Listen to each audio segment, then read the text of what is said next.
Hello, hello. Hey there, my cozy folks. How y'all doing on this lovely, lovely Friday? Hey there, Storm of the Seas, Queriuyap, Alexander, Oblittle, Terra, Mr. Chivius, It's Gotti, Sin Marine, Oddity with a full metric year. What is each character's favorite relic? It's a fun question. You mean like a card, the relic that's best on that character, or do you mean the relic that that character personally has the most affinity for? I like the second one. I think Ironclad likes meat on the bone more than anybody else does. He's just hungry all the time. So he wants a snack between fights.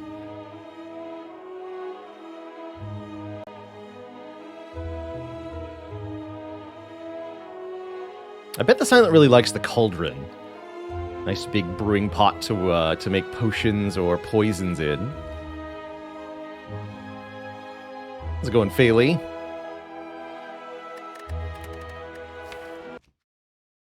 Surely the Defect's favorite relic is the emotion chip.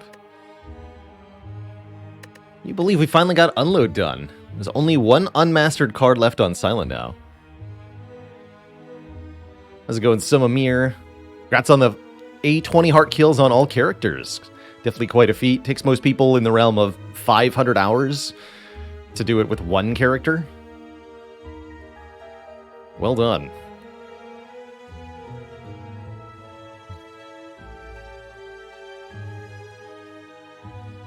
Today might be the day for Master Strategy. There's 17 unmastered cards remaining.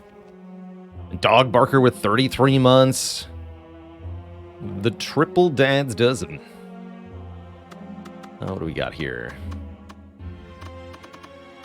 Gonna be playing Defect first in our rotational style. Defect still has the most unmastered cards of any character, in part owing to Defect's comparatively lower win rate, I think. We still have to do Reboot, Scrape, Overclock, Double Energy. Might be one more.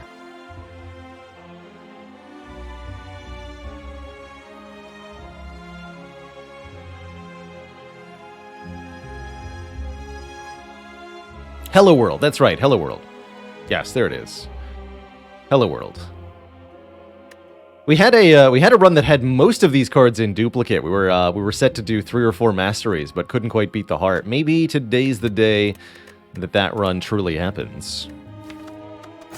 Yeah, 1 overclock is pretty frequently good. 2 overclocks is weird. Hard to want 2 overclocks without something like multiple recycles or medical kit or some other hot nonsense.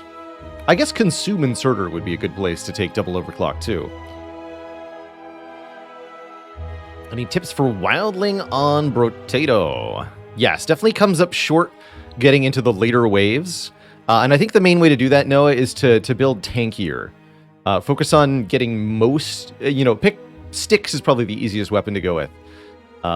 Spend most of your level ups on getting dodge and armor and hit points and regen and move speed so that you can just survive wave 17, 18, 19, 20. Don't worry about getting money during those waves. Just try to stay alive.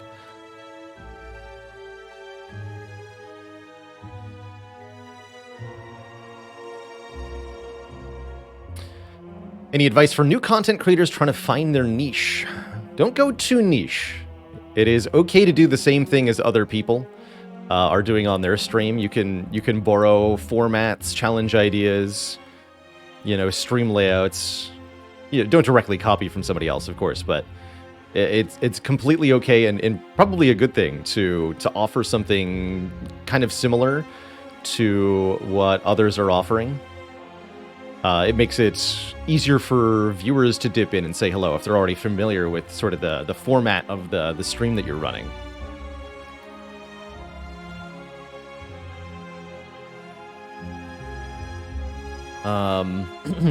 Also, anytime you're starting out in content creation, I guess my advice would be to pretend like somebody is watching, even if nobody is actually watching you at the moment. And sometimes if you're starting out as trying to stream something, you might spend moments at 0 or 1 viewers And it's important not to get discouraged when that's happening, and to just keep, narrating, acting as if there were an audience, because that's what will bring the audience, ultimately.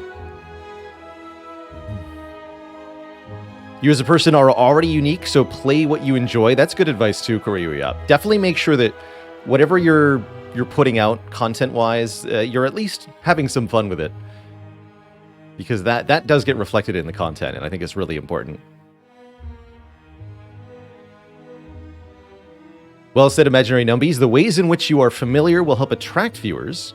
The ways in which you are different will keep them.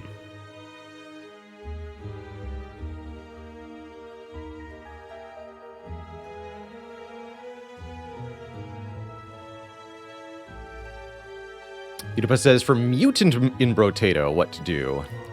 The higher item price on the mutant means you can't really afford to take non-weapon items. I think for mutant, you want to be spending almost all of your materials on weapons in the shop and combining them up to get better weapons, and using just your level ups to be your main gain of stats.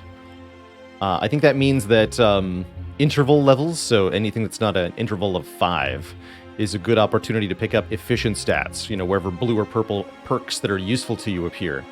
And then every 5 levels, level 10, 15, 20, 25, you get a guaranteed high rarity perk. That's an opportunity to reroll for a stat that you're missing.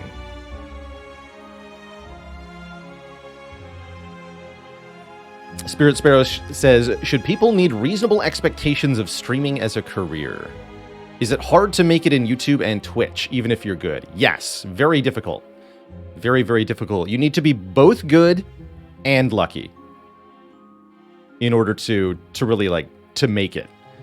I'd say that I wasn't making particularly good.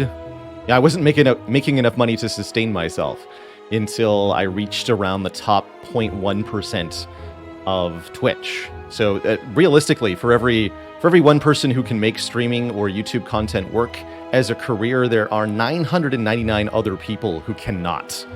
Means your odds are not good. And I think you really, if you're going to get into streaming or YouTube stuff, especially at this point, it's best to have it start as a hobby, something that you are not requiring return of investment or growth on, just enjoying what you do. And if it takes off, then you can use that as a launching point for a career. But if it just stays a hobby, that's okay.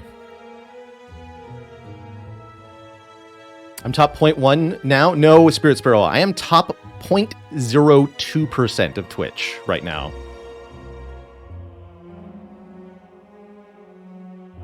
I was 0.1 a long time ago.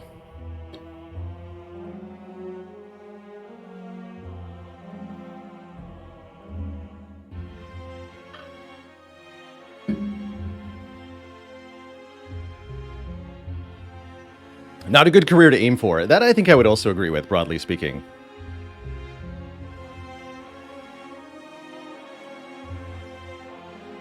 G Puzzle with 2 months in the Prime sub. Thanks for keeping it cozy.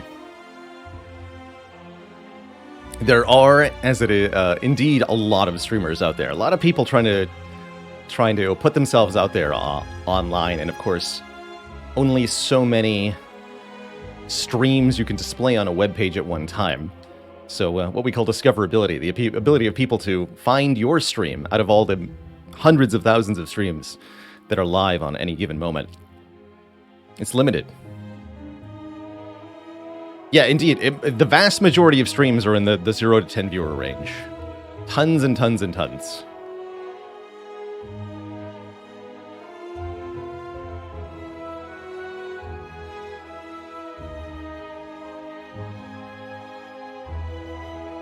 An oversaturated space, for sure. Asian Yaki, thanks for the Prime sub. Welcome to the Cozy Sub Club.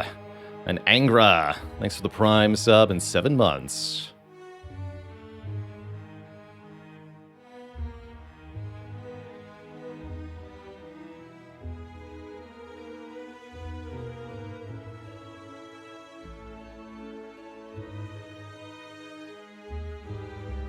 Slay the Spire in particular attracts a ton of people. You can see it here on the channel too. Anytime I stream a game that's not Slay the Spire, the viewer numbers are quite substantially lower. I actually saw that... I was looking at the Steam stats of Slay the Spire earlier, and it's actually been really remarkable. Slay the Spire as a game on Steam has had a very stable, consistent base of players, almost uninterrupted since the original release of 2018. You know, in the range of 5,000 to 10,000 concurrent players all the time. Whereas most other games will see a substantial drop-off in players over the years, but Spire has held steady in a truly remarkable way. There are still tons of people playing Spire every single day. Brotato is really blown up too. I'm curious if Brotato will see a fall off, or if it'll hold steady kind of in a Spire-like way. I imagine Brotato will wear thin on people's patience with time, in a way that Spire doesn't quite. But I'm curious. Sapphic Mystery says, I'm basically done with playing Spire, but it's fun to watch still. I think that will also be true about Brotato, actually. Even if people are sick of playing it, they might enjoy watching it still. Both very watchable games, which I really appreciate. But yeah, ultimately, Spire is one of the most replayable games ever, one of the most finely balanced single-player experiences I've ever tried.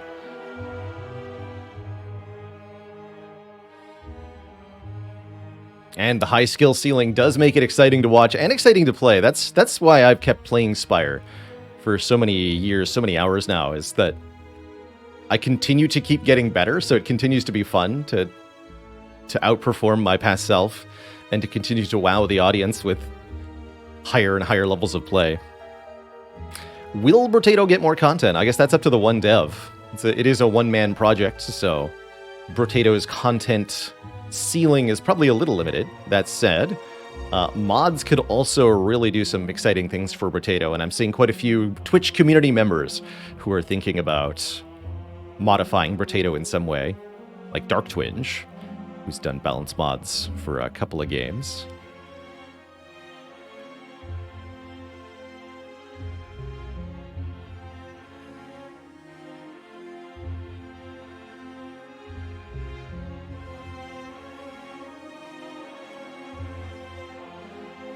Is there a point where my win rate would break my enjoyment of Spire? If I could do a 50 win streak, a 20 heart without breaking a sweat, then like maybe I would be like, oh, this game's boring now. I'm done. But I really don't see that happening ever.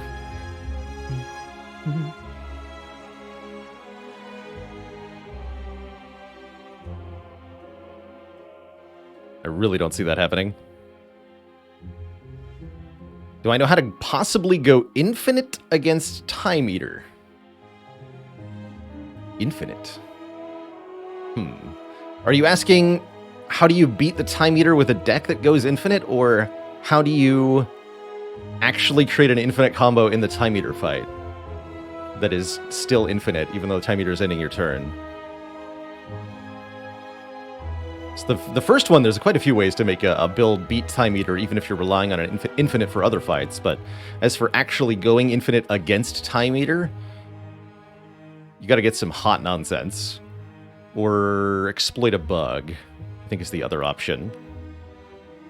Did discover you could play a 13th card if you queue up actions in some way. I don't remember exactly how this was even done. Something involving Mayhem or Havoc or something?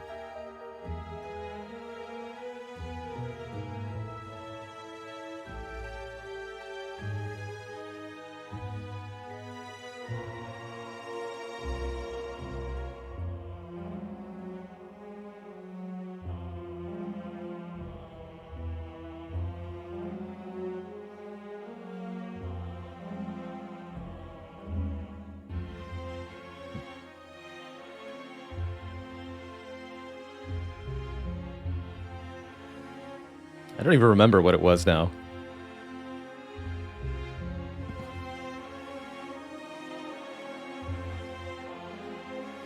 Mr. Sorag says, any chance of audio being released separately as a podcast? You can, if you're watching Twitch on mobile, you can set it to audio only. So you can tune in to just the audio portion of the broadcast via Twitch. Beyond that, I don't even know how it would begin to actually do that.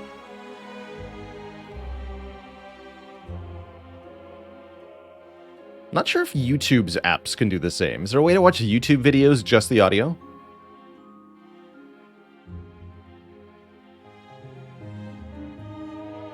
To save on data? On Premium, yes, but you need YouTube Premium. Okay, well that's fair, I suppose. At least there's a way.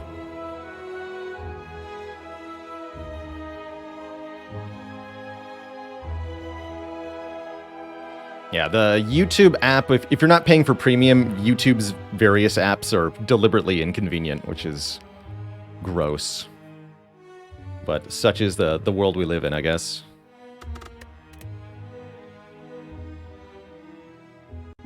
Still gets video data sometimes. Oh, that's fun, too. Interesting. Welcome to a new run as the Defect. There are 17 cards remaining in this Mastery Challenge. Will any of them get mastered in today's run? I don't know. Only one rare card on the Defect is unmastered. That's Reboot. We might get Reboot if I click Random Rare. I could also trade 7 max health for a random rare Relic, which is one of my favorite starts in Slay the Spire.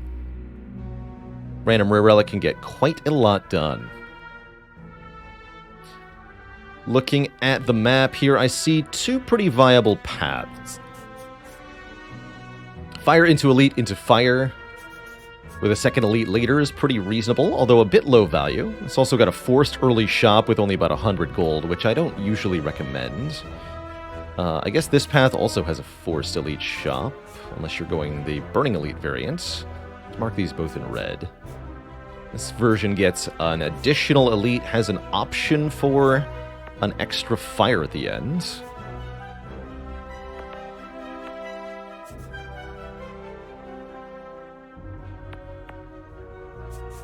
So we have a point of divergence after 4 combats here. Look at 4 and then decide, do we need a shop to prepare for an Elite, or are we so good that we can face the Burning Elite without help? Pretty unlikely I would go this way. Very, very unlikely. But if we get a good random rare relic, it's a lot more viable. You know, this looks like suicide right now, but what if I have a fossilized helix, or an incense burner, or a lizard tail? Things get a little bit different. Will there ever be an official sequel to Spire? I very much doubt that Megacrit is going to make a Slay the Spire 2, or anything like that. They're probably going to make another game eventually. Although I don't think they ever need to. I suspect they've made so much money off of just Slay the Spire that they are no longer in need of really much of anything.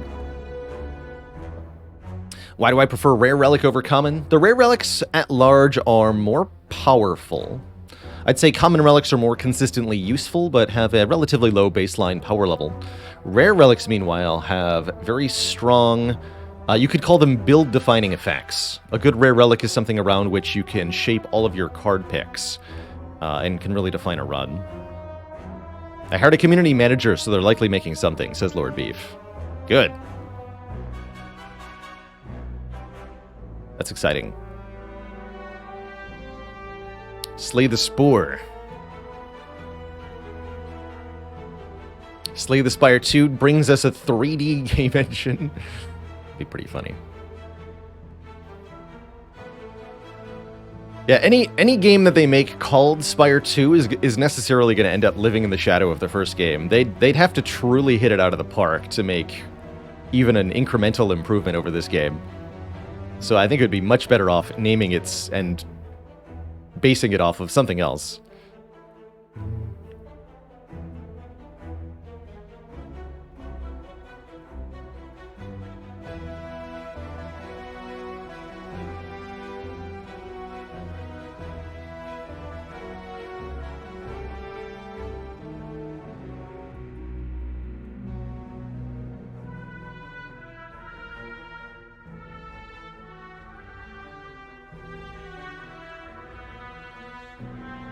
And a dad joke for the crowd. Or routine sadness. Why did the Defect head to the shoe store? It wanted to try out a dual boot option.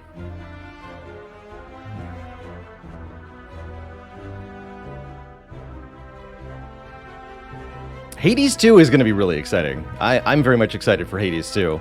Because I think Hades 1 is a game you can reasonably improve of. There are flaws to Hades, and it did end up being, I think, not quite as replayable as some other roguelites, even though it really was a very enjoyable experience for a couple hundred hours. I think there's a lot more they can do with that space.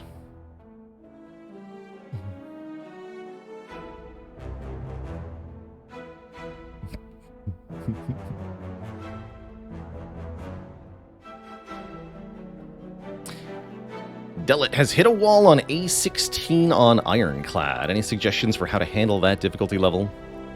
The highest ascensions definitely require you to be a bit more aggressive and front-leaning. Particularly with Clad, I found that means kind of leaning into offense a bit, and rather than trying to survive fights by blocking damage, I have to go more along the line of kill the enemy as quickly as possible and try to take less than 6 damage while it occurs, so that Burning Blood can make up the difference.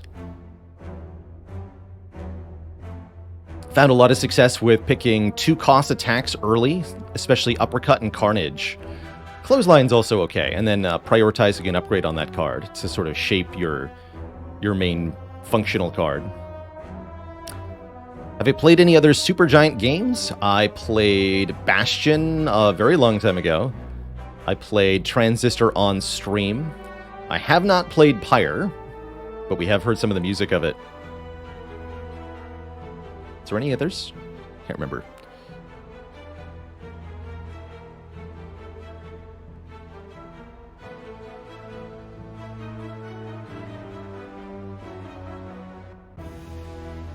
Sean Devitt says, I played Hades after watching you recommend it, completed everything, filled out the codex, and then I felt satisfied. And no desire to play it anymore. Yeah, that's good. That's a good thing for a game. There's absolutely nothing wrong with that in a video game, especially if it took over 100 hours to do. That's a good feeling. Game crushed. But then you want more. So you need a new game. I streamed some Curse of the Dead Gods, Scart. I quite liked it. Well, that's not quite true. I enjoyed it. But I wasn't very good at it. So I never was able to finish beyond the basic difficulty runs with that one. I am pretty excited to see what they do with heck, what's the name of the game? We did a sponsored segment for their new game. Raven's Watch. That's right, Raven's Watch. Quite excited to see how Raven's Watch develops further. We played the early access version of Raven's Watch on stream for a sponsored segment a while back, and it seemed really promising. Very cool co-op multiplayer action RPG design.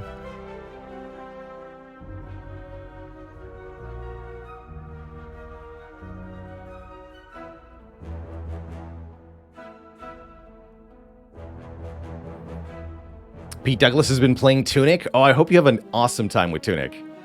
That game was a true delight.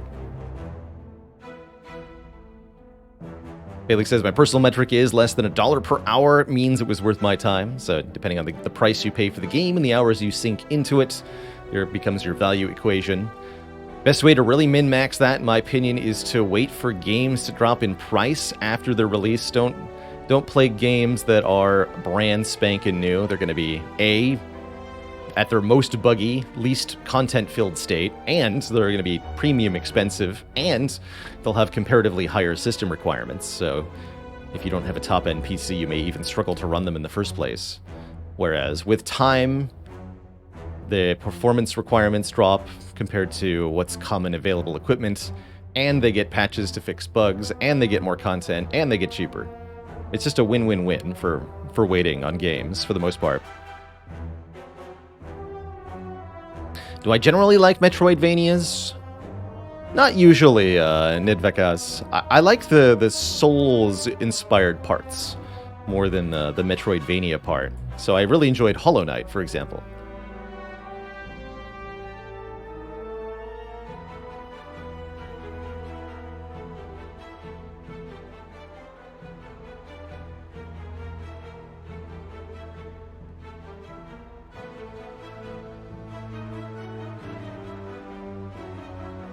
Yeah, you can also have a short game that sticks with you for a long time, even if you only played it for a short while.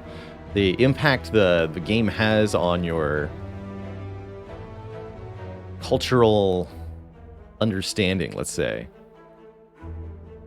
Did I try Elden Ring, says Threat Level Midnight. I played Elden Ring blind as soon as it came out, and I sunk about 150 hours into it.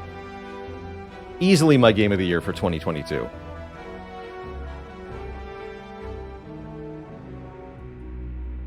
Truly adored Elden Ring.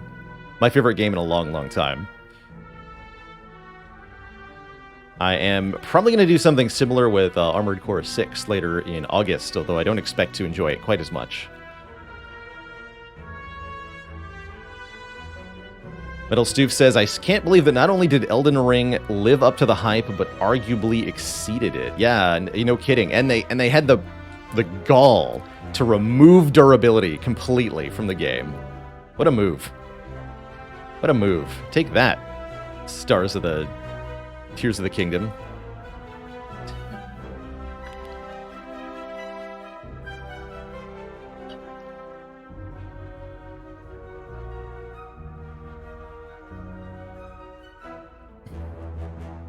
Do I have any of the expansions for Seven Wonders? I can't speak to most of them. I feel like I've tried one of the expansions for Seven Wonders. Broadly speaking, yes, it was worth it. You get more... The one I remember added more wonders. So I think you were either able to add more players or just have more choice for the players in the game. But yeah, I do recommend. My biggest gripe with board game expansions in general is the added setup and teardown time, especially if you have to store them in separate boxes or manually separate mixed game components after a game. That can be an iffy time. That's how I feel about Dominion after repetitive playing. The more expansions you add to Dominion, the more conceptually interesting the game can become, but the more of a pain in the butt it becomes to put it all away at the end.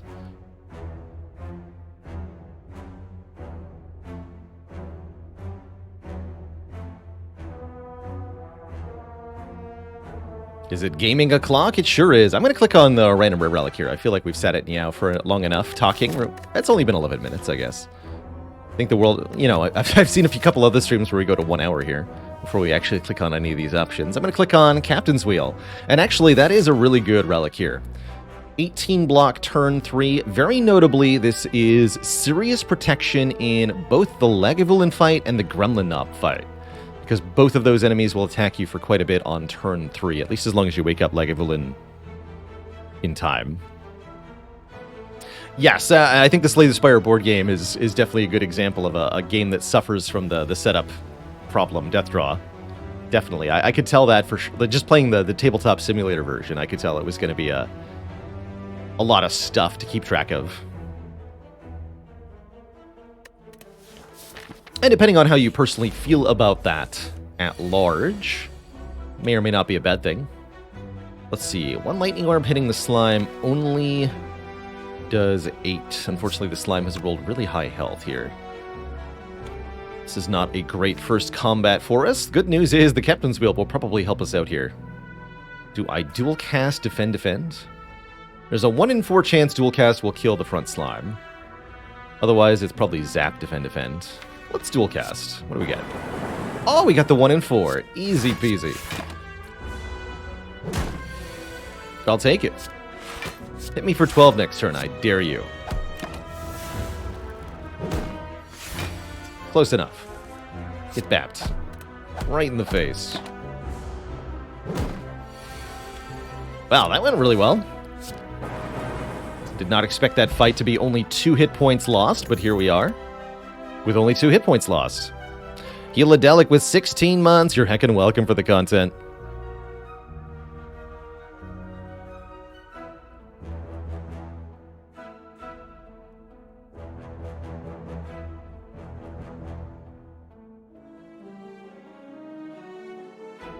Measuring Numby says, Spire much less frequently gives you the XCOM odds. Well, Spire is, you know, in XCOM, the bad chance happens is usually at least 1% chance, right? Most things in XCOM can't be lower than 1% to happen. But there are outcomes in Spire that are way, way, way less than 1%. And you will see them Sometimes. Sometimes they're really weird, like the jawworm incident. That's way lower than 1%. And so you get a really weird outcome.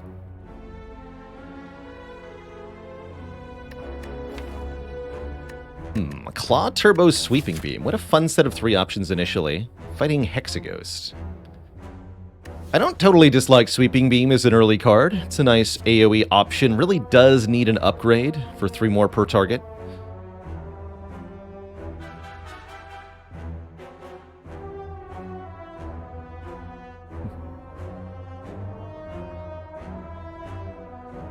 Forget exactly how much damage we took at the Jawworm incident. It was just a floor 1 silent versus Jawworm, and the draw order was so bad that we took 50 damage or something. And then I won the run.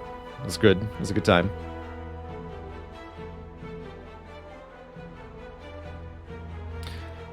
Shade Brigade says, what's the percentage chance of coming across the Remove Curse event? That one's weird and rare for a couple of reasons.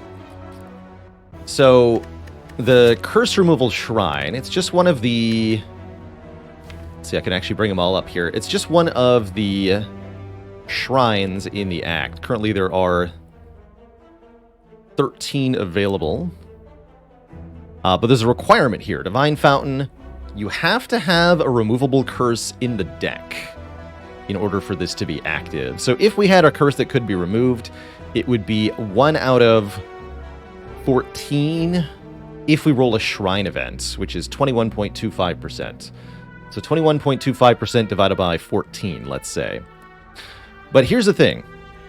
The other thing that makes this Divine Fountain rarer than you might expect is that even if it's not one of the eligible events, my understanding is that you still roll from all of the events available in the Act.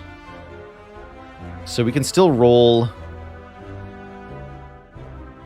Let's see, these are Act 2. Note for yourself, shouldn't be able to roll. I think it's the only ineligible event here in Act 1. So let's say we go to our first question mark here. We have no unremovable curse. We'll roll an event. If we hit a shrine, it's 1 out of 14.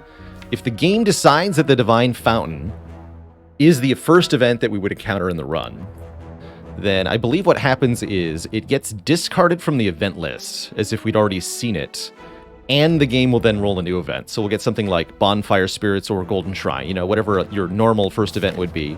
But also, secretly, Divine Fountain has been discarded from the eligible event list, and we no longer can encounter it, even if we did have a removable curse. I believe that's part of what makes it so rare in practice, is that it's being secretly discarded behind the scenes. Under some circumstances.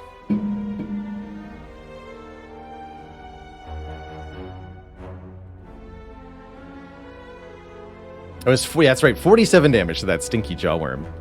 What a time. I don't know what's special about that. That's the Jawworm I meet every time. Get beamed on, nerds. 2 strikes for the price of 1. How could you say no to such a powerful card?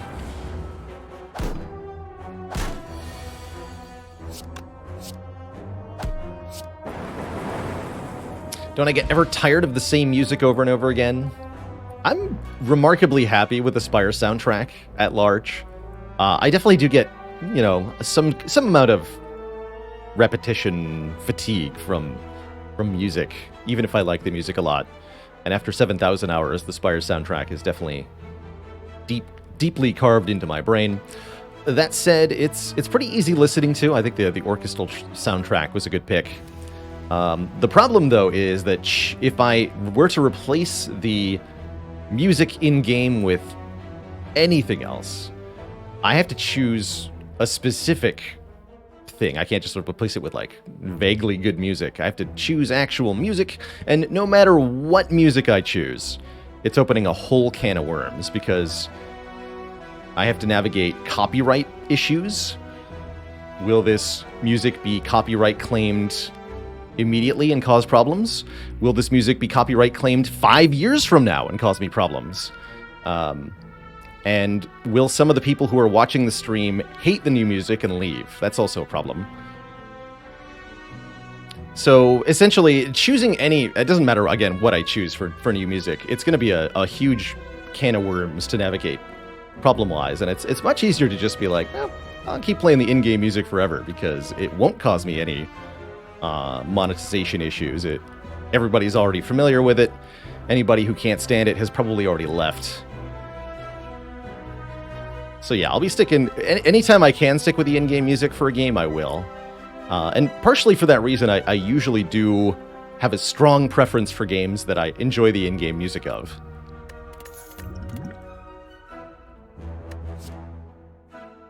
Things that I can do are play the music quieter. Certainly an option. I can turn it down slightly, for example. Let's go to 20% instead of 24%.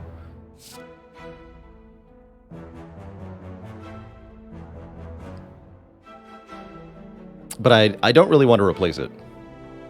I could also split my sound. That's an option some take the approach of, where they have music that they just play for the live stream that then gets separated from the VODs and they upload something else. But then I'm either having to manually re-add the game audio somehow, or I'm just uploading videos with no music.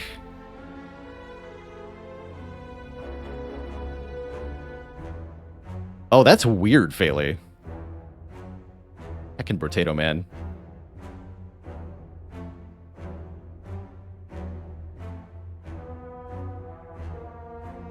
That's weird. I really like Static Discharge versus Hexaghost as far as cards for this card reward go.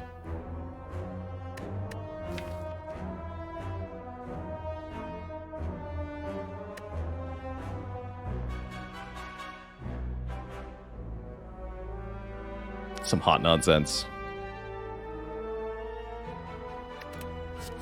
And you've got games like Slice and Dice where they don't have any music, so I have to choose something to play. Which is kind of like walking, how I described that previously, playing playlists of music, kind of like walking through a minefield blindfolded.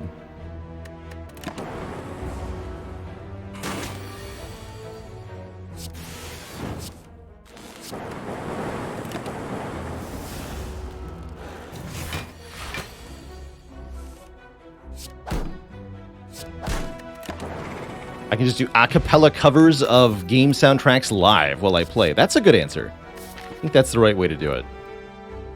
Self-repair, white noise, hologram. What a set of 3 options. Early self-repair, definitely appealing. I really like the combination of self-repair and static discharge here, as it means we can take damage to channel lightning and heal up the damage afterwards.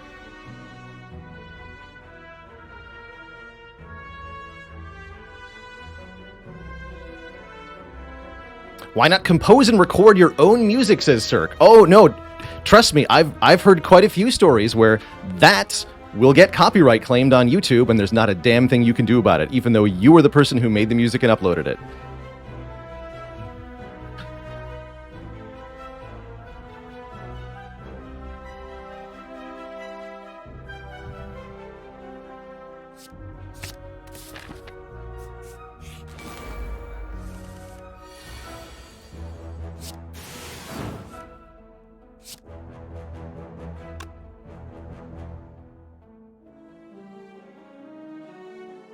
Yeah, it's not a very good system.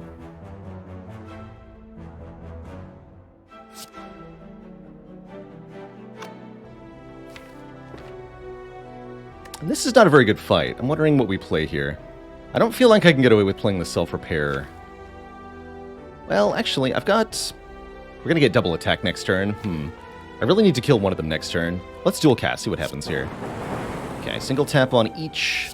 If I strike you, you go to 11. Alright, let's do that. 2 strikes will kill. I guess the same as the true there, huh?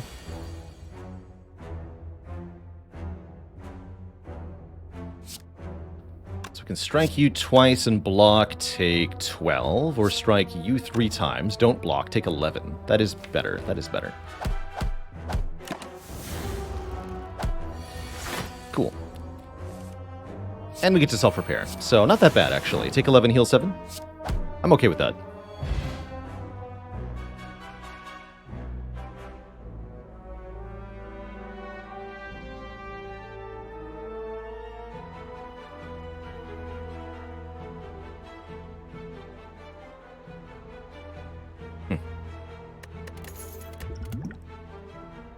Stack, Capacitor, Recursion. Not my usual set of cards here. At least we got a good potion. I'm wondering if we're maybe okay to take the Burning Elite. It seems kind of like an unnecessary risk, admittedly, but it does get us a little bit ahead. The one benefit is actually that we do get one more combat before the first Elite, although with 2 potions, I wouldn't actually say that's necessarily an upside. I think we skip and go to the shop. So we don't have to go to that later shop either. Okay, yeah, let's skip and go to the shop. I feel strong, but not strong enough to kill the Burning Elite. Yes, in that previous fight, it was actually correct to strike the slime instead of the fungi beast. As we could have saved 3 hit points that way. Only 3, though.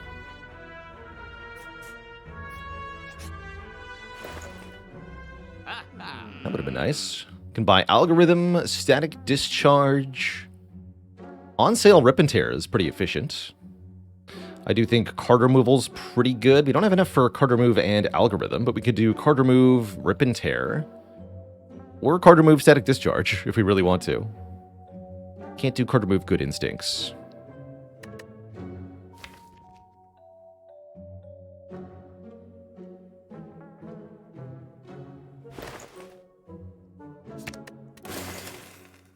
Fear Potion makes the Rip and Tear a bit better for getting through the Elites, too. Yeah, let's take a Rip and Tear here. Decent attack card. That'll do really important things against both Gremlinob and Lagavulin, I suspect, as well. Against 3 sentries, we do have Sweeping Beam, although I wouldn't say we're amazing at this fight. If I want to get better, we could consider the Upgrade Potion. I really like Upgrade Potion turn 1 here. Make Defend better, get 2 Lightning Orbs from being tapped for 2 damage, and Strike for 9.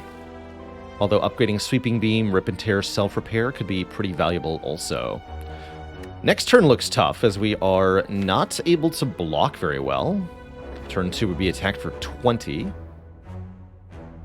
That sounds like we should upgrade the Discharge then. Alright, let's do it.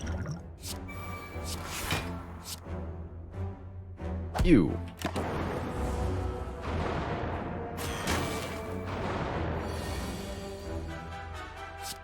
Yeah, this was also a pretty good upgrade hand. Admittedly, let's go Self-Repair Defend. Take 15, get a whole bunch of lightning, dish out a ton of damage. And we get automatic block next turn, so we can just attack again. It seems fine. How do you quantify the benefit of Upgrade Potion compared to other potions? Usually what I'm looking at, Query UE Up, is the sum of the bonuses to the cards in my hand. So on that previous, in this example, it was 3 block on the defend, 3 damage on the strike, and 1 more lightning orb per time we get hit. Gets a bit more complicated when you're redrawing the upgraded cards, although that's not often the case. I guess it doesn't matter if you get struck, but let's kill you anyway, just to make sure the Rip and Tears strike appropriately. Oh, nice draw.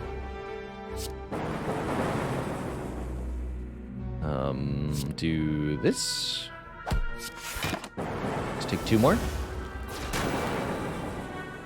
Heal for a bunch, get a Regal Pillow, which can heal us even more when we rest, if we need to. And get offered an Electrodynamics to allow our Lightning Orbs to hit all enemies. When you've got Static Discharge, this card is awesome.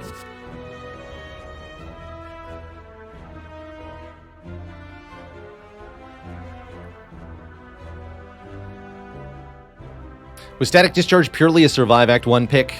I would say it's a kill Hexaghost pick. So yeah, you can definitely evaluate that as a defeat Act 1 pick. I find this card really comes around later in Act 4 as well. Good against Heart and Shield and Spear also. So I won't be upset to have it later either.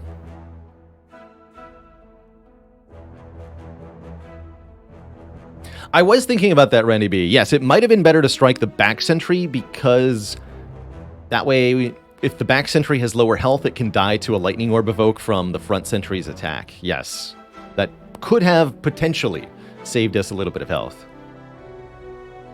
Birds hate it too, that's right. Especially with Electro, birds really hate it. Electro upgrade might be better than Sweeping Beam upgrade. Don't need to rest here. We could also consider upgrading Self-Repair early to get more healing per fight. But I think going into the first elite, we probably... Or actually, second elite, excuse me. We already killed an elite. Going into our next elite, we should upgrade one of our damage cards. The Fear Potion might encourage a Rip and Tear upgrade here. But I'm thinking probably just upgrade Electro.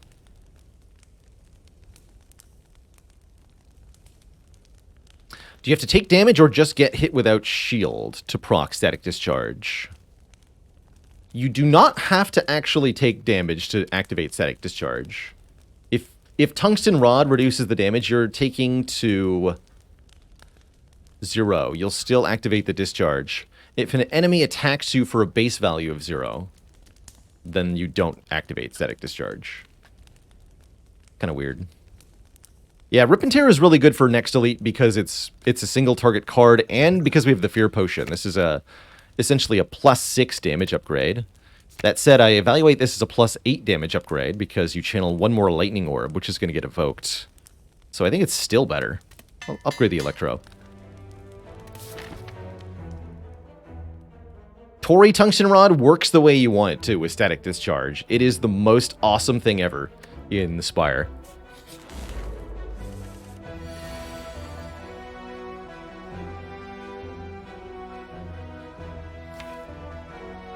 So the other thing that has us pretty good in the Gremlin Knob matchup here is the Captain's Wheel.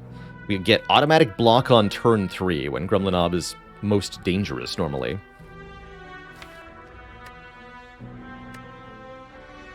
And that means we can easily make this a 4-turn fight if we want to.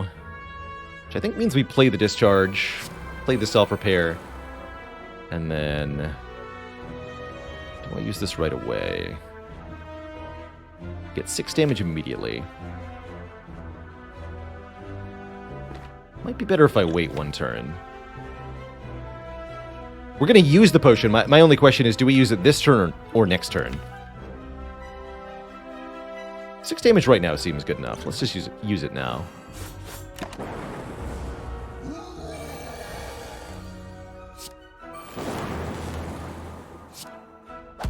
Get him. So we only actually take 6 damage here, even if we cannot stop the knob. Looks like, thanks to the Fear Potion, we actually do kill. So we might have been able to save that Fear Pot for 6 health. That said, I'm still exceedingly happy with this outcome. We heal 7, get the Courier for cheaper merchants and restocking merchants, and we are offered one of the unmastered cards in this character, Overclock, which draws cards up front for adding a burn to the discard pile. Not completely pleased with Overclock here, although it definitely has value in getting us to our Electrodynamics or Static Discharge faster. I might prefer Reinforced Body as a card at large for this deck. There's also Capacitor, although I think it's a bit early for Capacitor.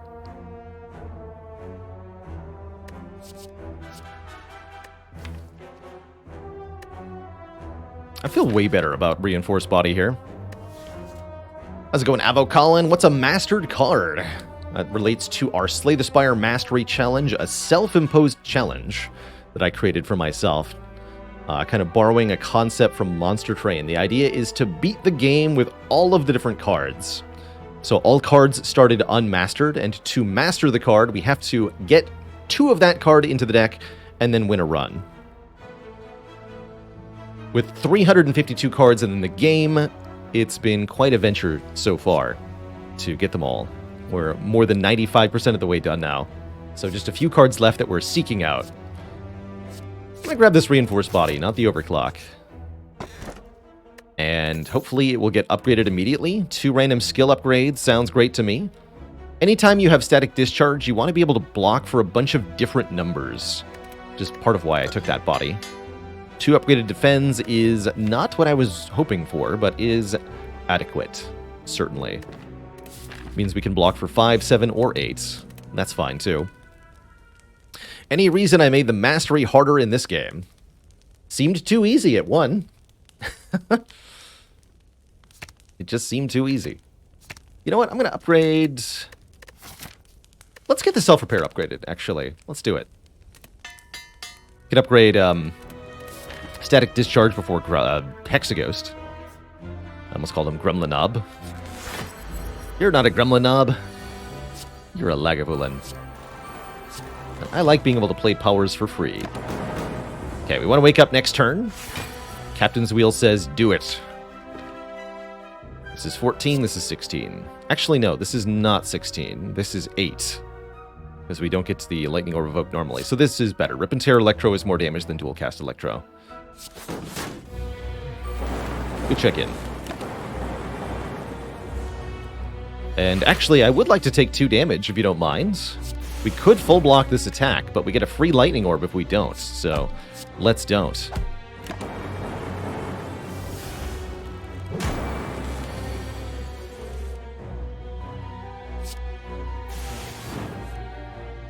Now we probably want to block. I don't see any way to do 41 damage here.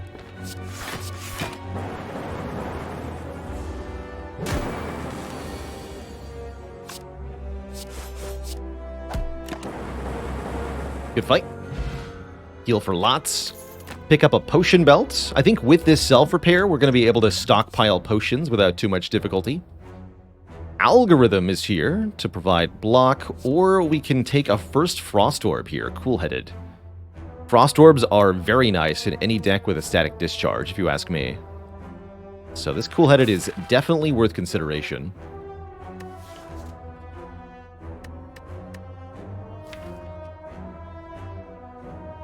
It's also card draw.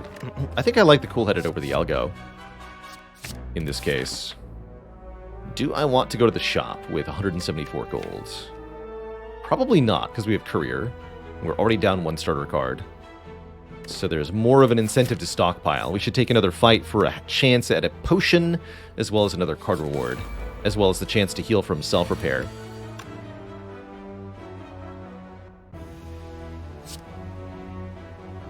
Zip zap.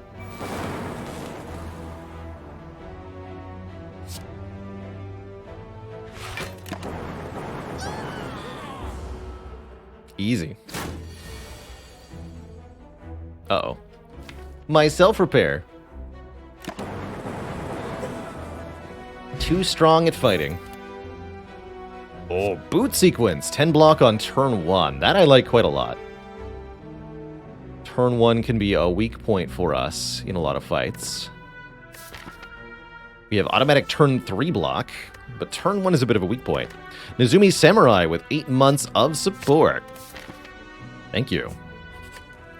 Could have had so many claws, it's true. Get Discharge upgraded, maybe Sweeping Beam. Although the Electro that we found makes the Sweeping Beam upgrade a bit less valuable. Hello, friend. I am Cleric. Are you interested in my services? Question mark, exclamation point. The creature shouts loudly. I do want your purification, sir. More card removes, more good. I'm always happy to remove strikes on Defect. They do so little damage.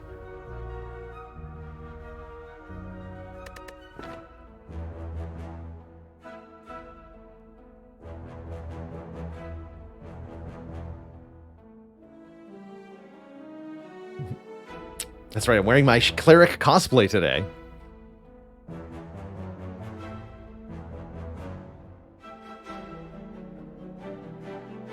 Oh no, Fairley, what kind of horrible pun setup is this? The genetic Al Gore rhythm. Oh no.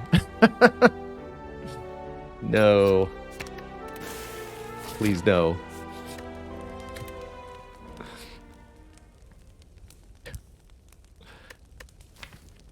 Boo. You know what? I'm going to upgrade Zap. I like Zap upgrade when we've got Electro. It's 8 damage to all enemies at 0 cost. It's a Consecrate plus. That's a Consecrate card. Yeah. Ooh.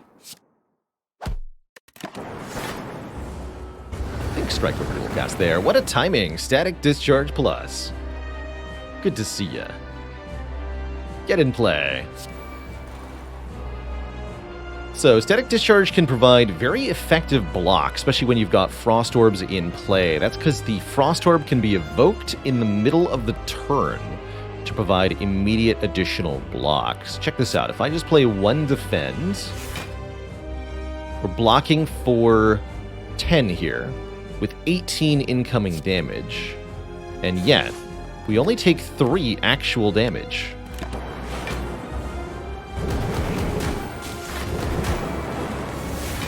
Because that Frost Orb gets invoked in the middle of the multi-hit, and we get the 5 additional immediate block. It's pretty spicy.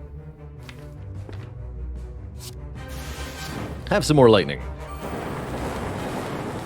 So for the rest of the fight, we'll want to take small amounts of damage wherever we can in order to deal additional damage back to the ghost.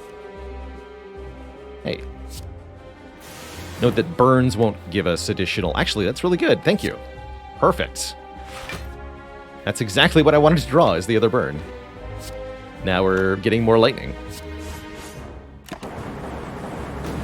Thank you. Enjoy your zip zaps. Likewise, here, 6 damage incoming. We have an 8 block, a 7 block, and a 5 block. We actually want to choose the terrible block for 5, so that we take 1 damage and get 2 more lightning here.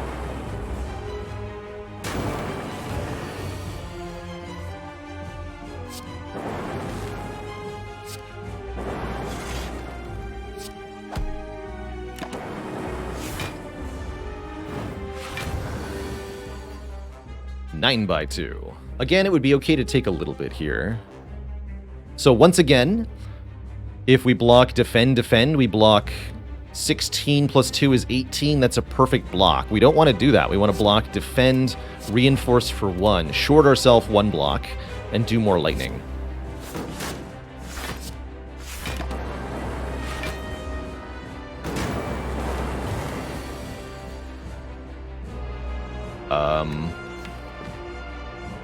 Help! We're not dead, right? No, we're fine. Okay. Could use a potion there, but it actually doesn't help me, so I'm not going to.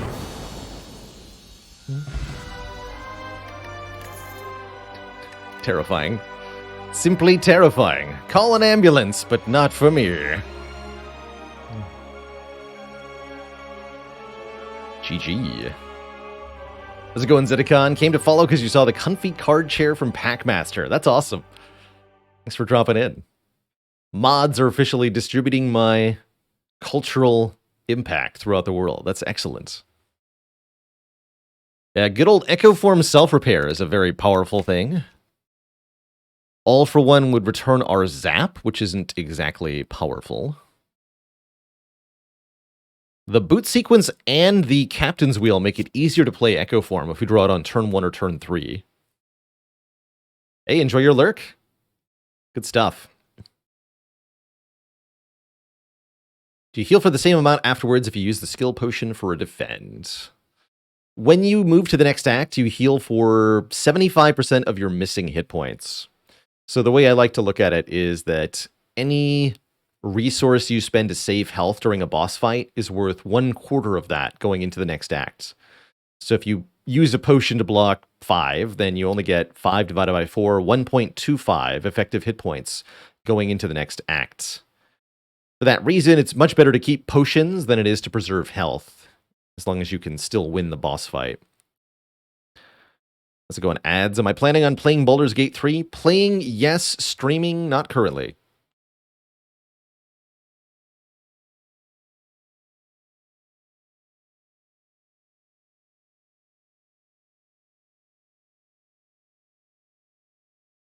Favorite deck type for each character? Storm plus Heatsinks is my favorite thing to do on Defect. If you can play all your powers in one turn and just destroy everything, that's where I want to be. So give me Storm, Heatsinks, Mummified Hand, and 20 other powers. For Silent?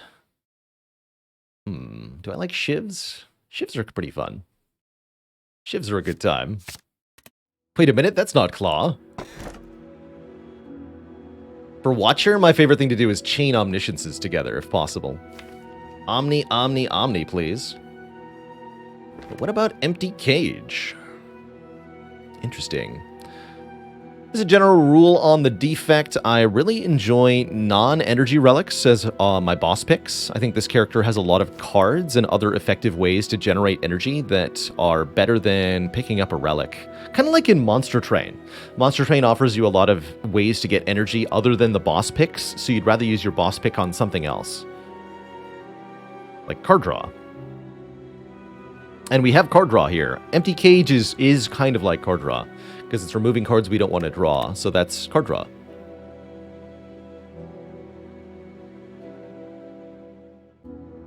Is Tiny House mastered yet? Oh yeah, we got the Tiny House done. All relics have at this point been mastered. 17 cards remain.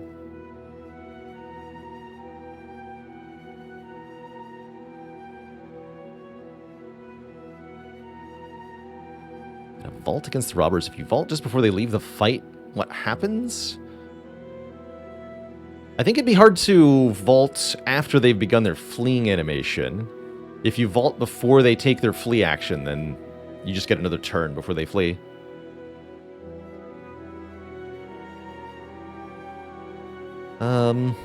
That's actually not a terrible tiny house. The additional money and the free upgrade and the potion all do help. But I'm definitely leaning Empty Cage, dunk the last 2 strikes. Fewer cards means we're more likely to see Electro or Echo form on an early turn. We're more likely to draw back to the Cool-Headed and the Zap, or the Reinforced Body. These are important things. I guess Fusion Hammer with Regal Pillow is not that bad. We'd heal for a ton at every rest site. But we already have healing, so... nah.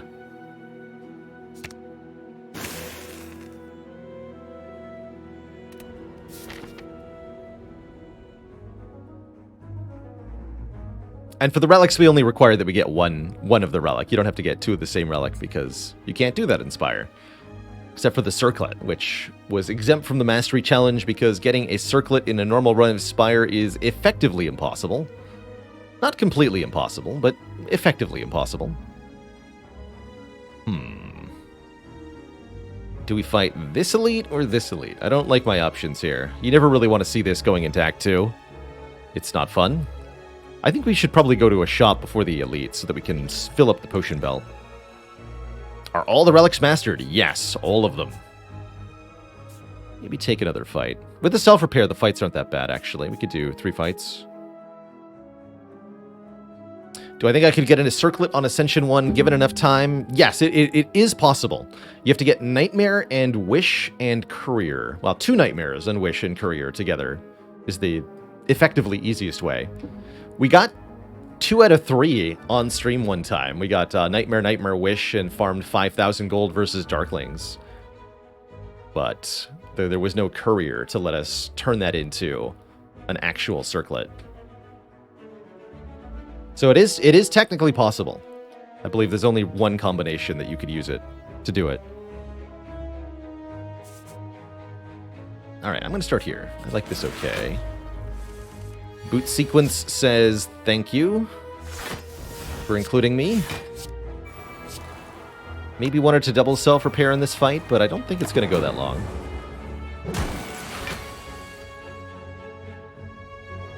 Don't think it's going to go that long. So if I play the Zap, the Frost will get evoked. I don't want that. Let's take 4 here. We do get the Echo Form on the correct turn. We can play it. Guess I should have waited on self-repair. We'll think about that for the next fight. Especially if it's an easy fight. Double your Electro. Double your fun.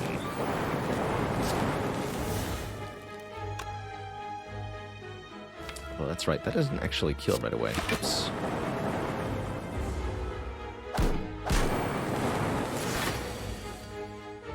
Got too excited there.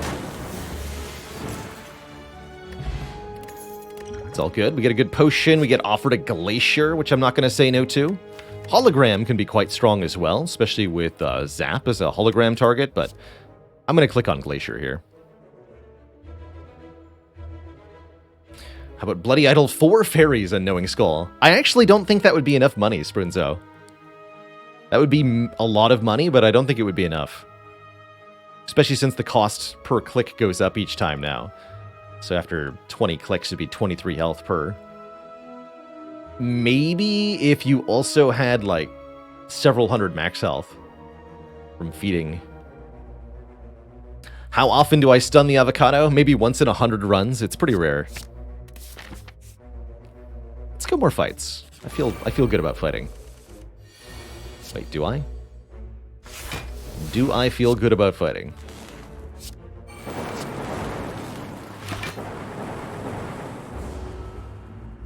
Give me your gold.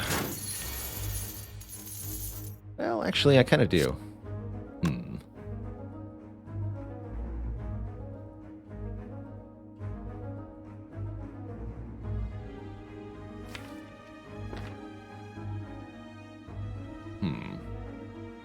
So we're going to take 9 at the end of turn.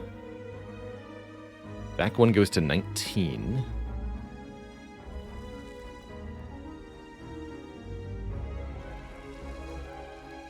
So this has to be static discharge, sweeping beam, self-repair, looks like. Take 11, heal 10. Otherwise the back guy is going to get me. Could use one of our potions to heal for a bit here, actually, if we wanted to.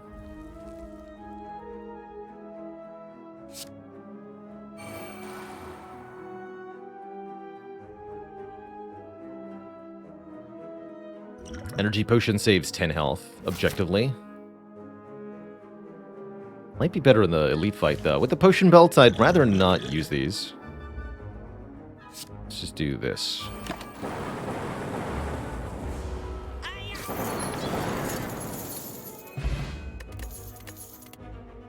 Skim Plus. Yes.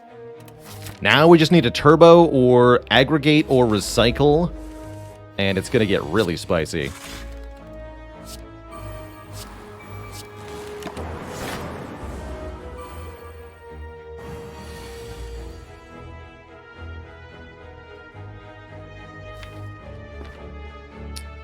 Could play Glacier, should probably play Echo Form here. Let's do Echo Form.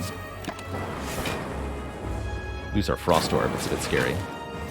It's a really good draw here, though. Oh yeah, and a bunch of stuff. Alright, just double Electro, kill them all.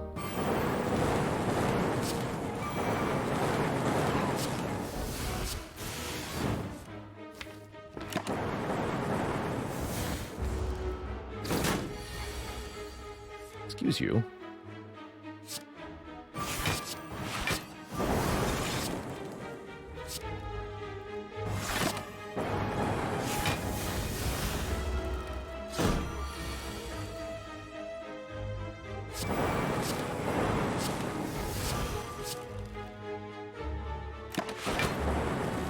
Good fight.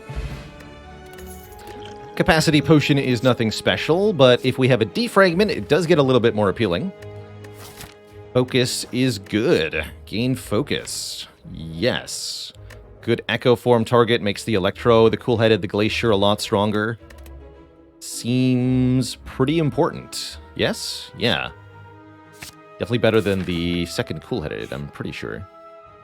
Oh, and we can get money right before the shop. I like that.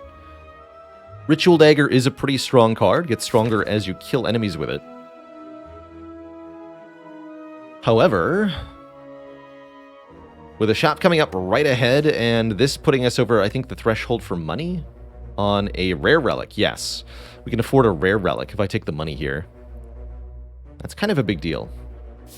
Especially if that rare relic is, say, Birdface Urn.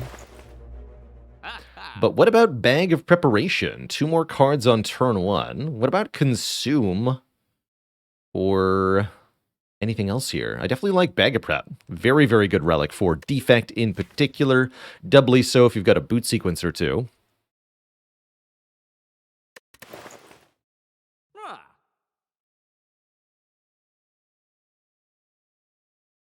Panacea can block debuffs, which the Defect is often a fan of. Currently, we have no debuffs that we inflict upon ourselves. Fighting Champ later. Panacea can be a really good pick against the Collectors, specifically in Act 2. We can buy both Capacitor and Consume here, really lean into Orbs. Although without an energy generating card, I feel like we really struggle to get that in play. Really need the energy generating card soon. Card removal looks good. Happy to remove a defend here. Very happy to remove a defend. Let's do that as well.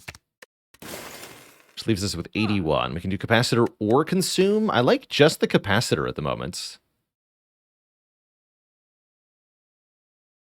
Am I willing to pay for it?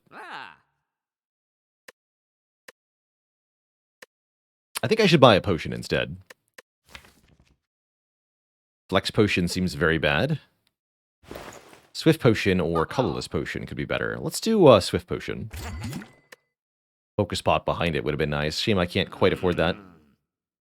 Not gonna take the claw.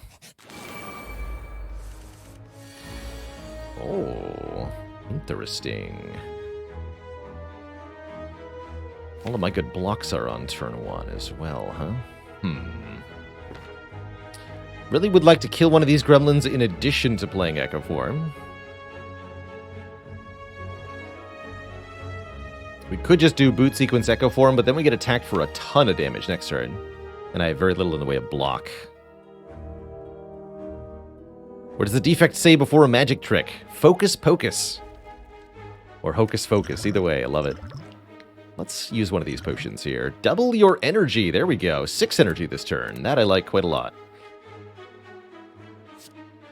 Then I can use the Swift Potion if I need to as well.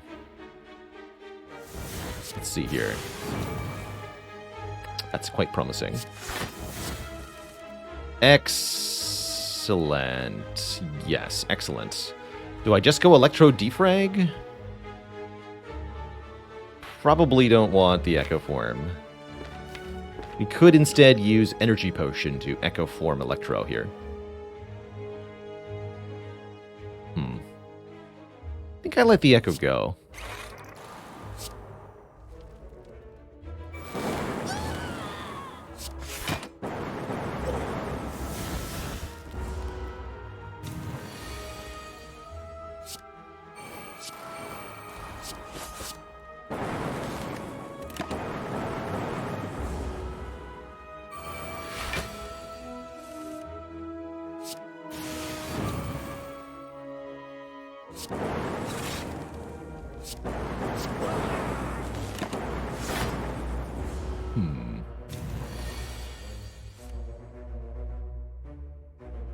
And this is where we regret not having Echo Form. Is there a way to get a kill here? We do have Static Discharge. That could make a big difference. Spooky. Very spooky.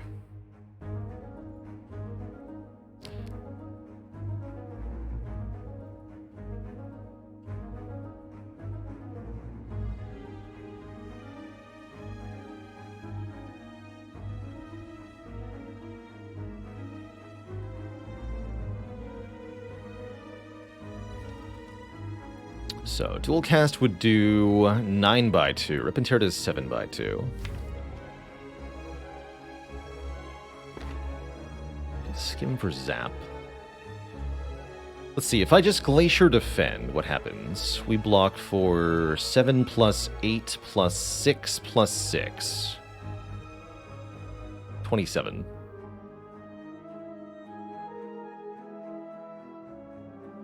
So we block 27. So that means the second hit will do 5. Which will channel 2 lightnings. Which means we'll get another 6 block.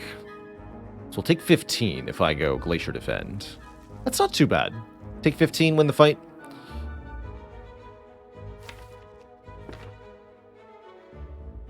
That's not too bad. Okay.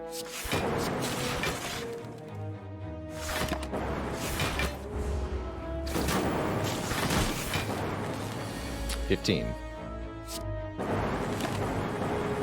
And a dad joke for Silvardo in the crowd.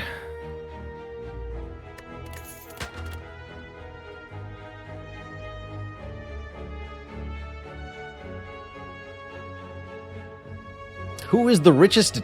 Actually, wait. That joke's gonna be out of date. Never mind. Not even true anymore. Oh no. Ignore me. There's our upgraded energy card, though. That's what we want. Aggregate Plus. It's an aggregate choice.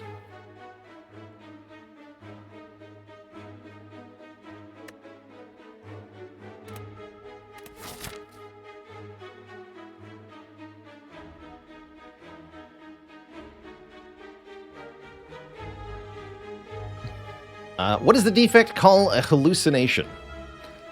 A defigment of its imagination. That's what I got.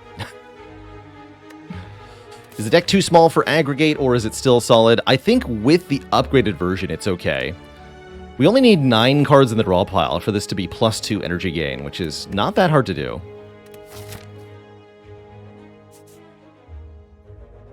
$48 out of 64 health. Let's go upgrade, fight another elite here. Upgrade.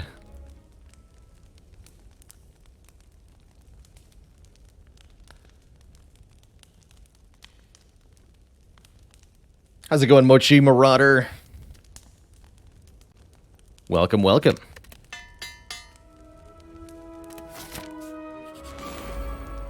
Another fight where static discharge is awesome is this fight. There it is. Cool-headed static discharge.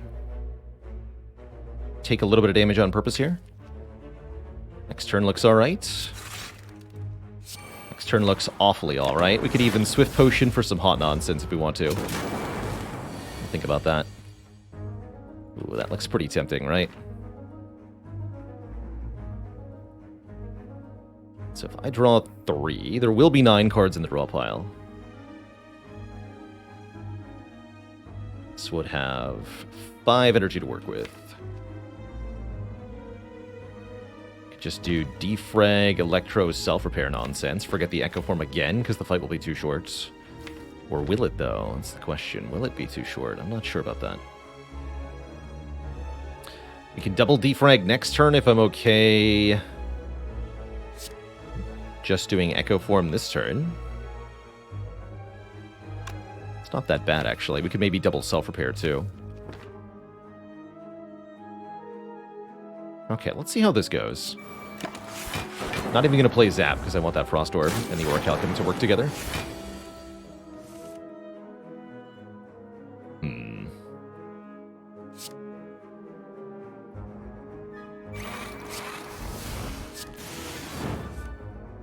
Cool.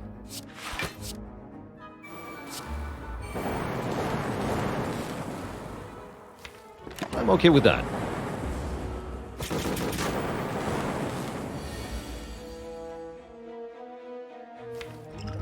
Double Reinforce with just full block. I'm down for that.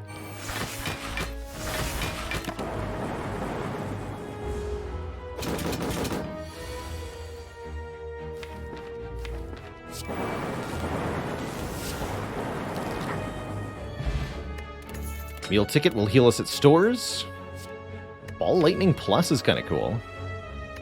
Also, generally speaking, a fan of White Noise. Don't think we should go for the Burning Elite here. We're not that high on health, and this could be superpowered Slavers or something. Superpowered Gremlin Leader could also do us in here. But I'm down for this fight. After an appropriate rest, I might even sleep. Although upgrading White Noise is also pretty good. It's actually a genuinely good card with the Electro. I sometimes neglect direct attack damage in Defect, and I tend to regret it. Let's grab this Ball Lightning. Something we could really use in, say, the Spire Spear and Spire Shield fight. Turn 1 Vol, not likely to matter a whole lot, but I'll take it. Nice artifact removal, if nothing else. And we find a giant book, open, riddled with cryptic writings. Interesting. No use for the Necronomicon, but the other two are pretty good, and I'm allowed to rest for a big heal here with Regal Pillow. So, 2 out of 3 to get a good relic? You know what? Let's do it. We get Nilri's Codex, allowing us to choose one of 3 cards to put into the draw pile at the end of each and every turn. It's pretty good. Alcor LH with 41 months of the Prime sub. Thank you for the incredibly long-standing support of the channel. Thank you, thank you. Turbo, get in here. Do I think there's a hardest act on average? I would probably nominate Act 2 for hardest on average.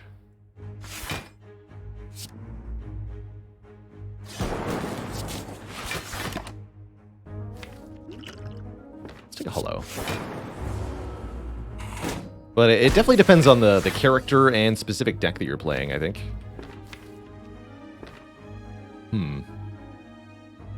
Kind of a weak hand here. Let's see what this is. Okay. This is fine. Yeah, we'll add a turbo to that hand, sure.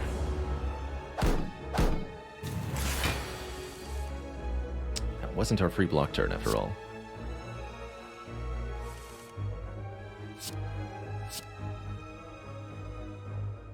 Hmm. 18 damage, huh? That's not too bad. Do this.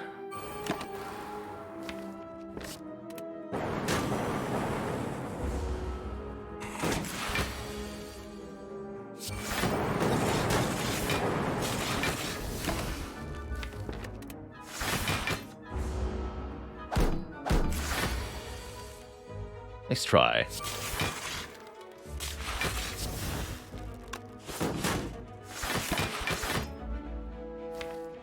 There's 2 voids in the draw pile. It's kind of spooky.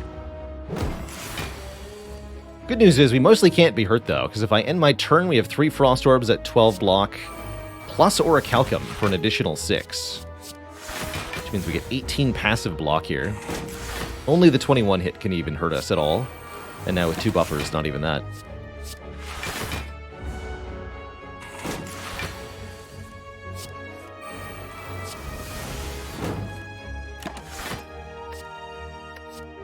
Sure. Give me a creative AI. How's it going, Dark Moose? Been watching Spire for a while, but recently discovered my other YouTube channel and going through the Monster Train stuff. Awesome. That's right, we do have the Baylor Lord Plays Variety channel. Baylor plays things that aren't Slay the Spire. There's a lot of good games out there. It's my joy to bring quite a few of them to everybody. And here on the live stream, we play even more games than are shown on the YouTubes, too. Such as Against the Storm, we're going to be playing tomorrow.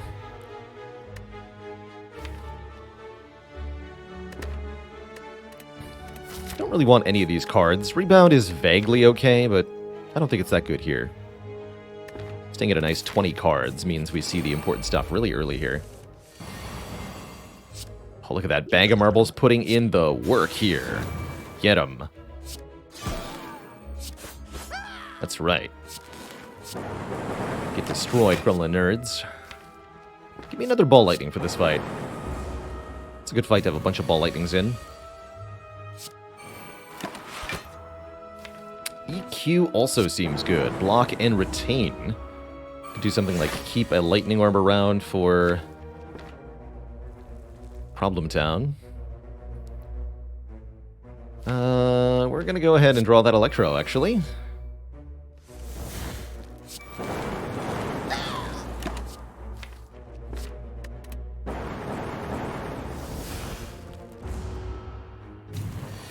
Okay, thank you for not attacking me.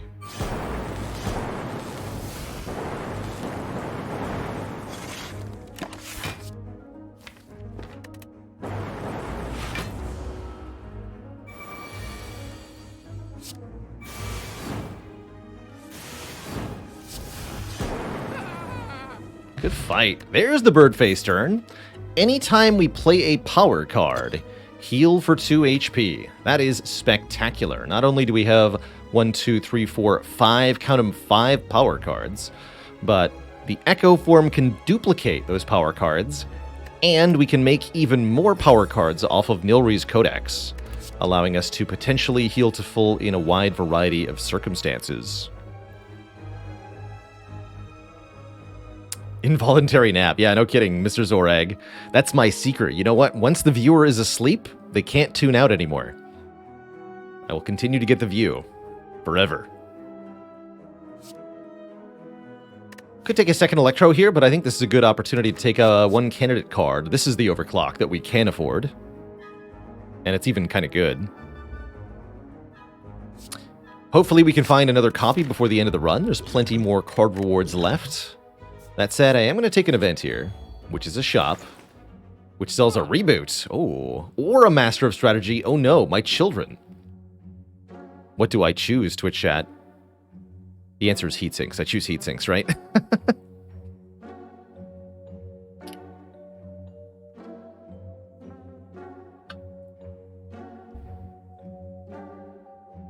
Now, we should take one of the cards that says unmastered. It sure would be nice to get Master of Strategy done.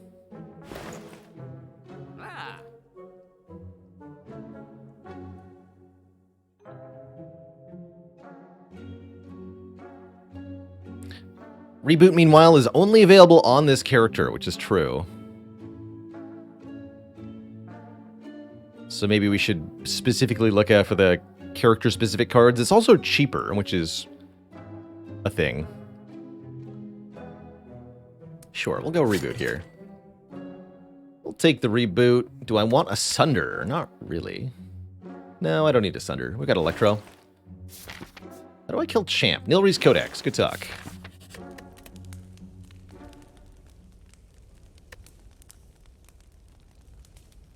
Let's upgrade that reboot.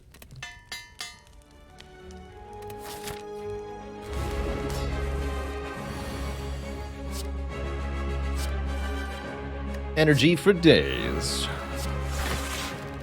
I'm gonna deliberately not play Static Discharge. Oh, there we go. Got it in one. How's it going, Redox Prime? To master a card, we have to win the game with 2 copies of that card. That's our self-imposed Slay the Spire Mastery Challenge. The game doesn't require this in any fundamental way. It's a thing I came up with for my own channel just to be challenged more by the game. To be able to build more different types of decks for this character.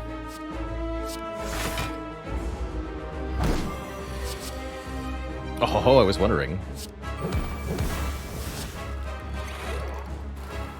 Excellent. And you know what? Play that creative AI too.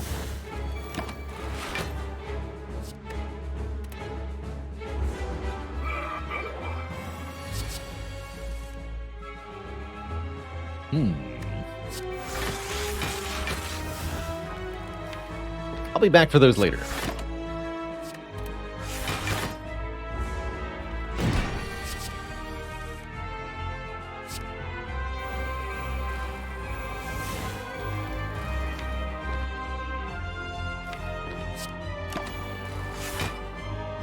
Oh yeah. Easy every time.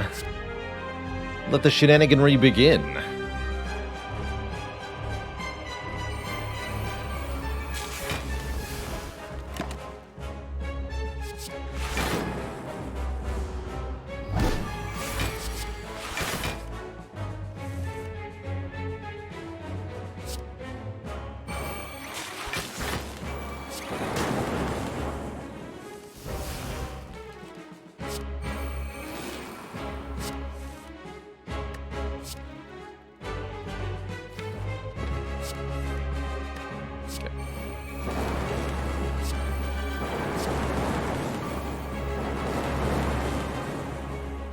Keep going.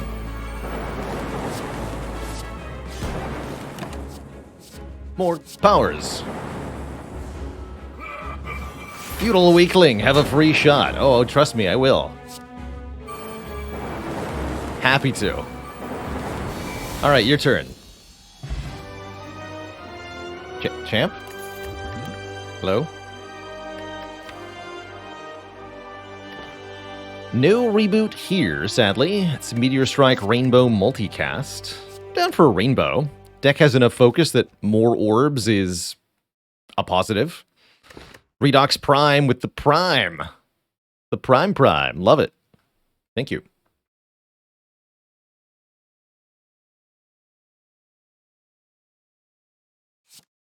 I'll take a rainbow. Is Champ the only boss mentioned in Act 2 events? I think so. Might be the only boss mentioned in any event, actually.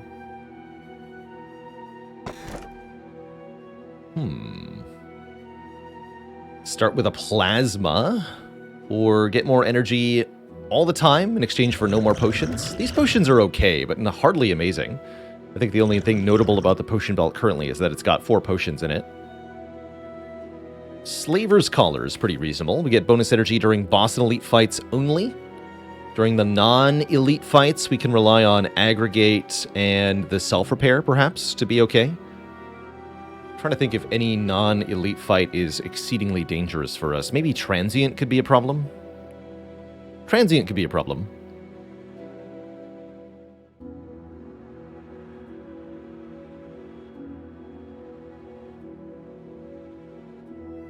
Double orb walkers would be a problem. We could either spend a bunch of potions or we can simply decline the fight, though.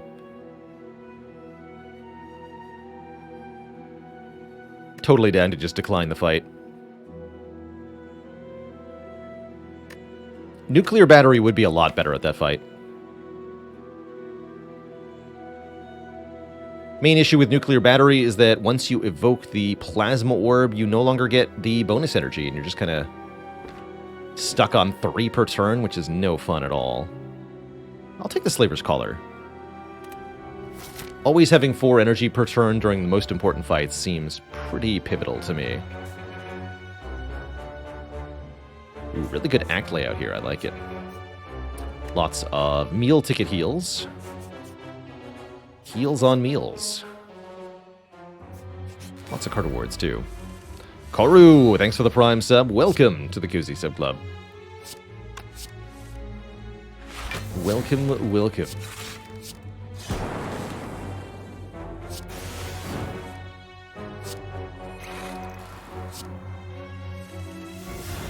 Easy every time.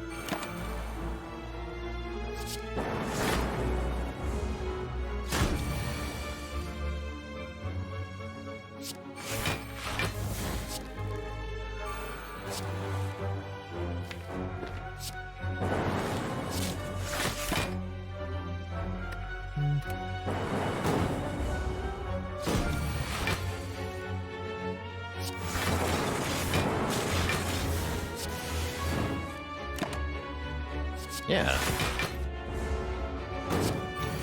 I would like a real storm.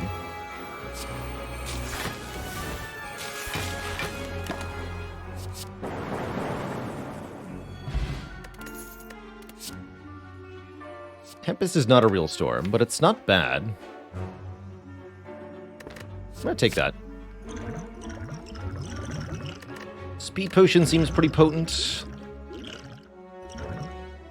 Let's see, how good is Blessing of the Forge? Not that good anymore. Let's replace it with a speed potion.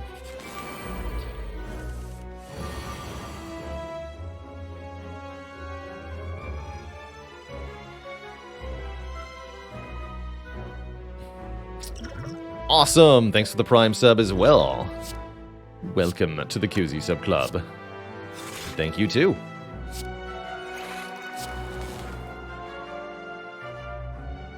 Just blap with Tempest randomly, or do I want to play Rainbow? I think I'd rather play Rainbow.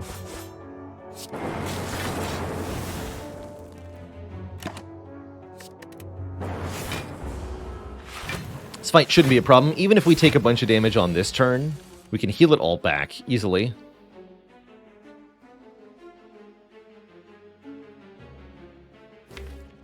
Because we have Nilrees and Echo Form.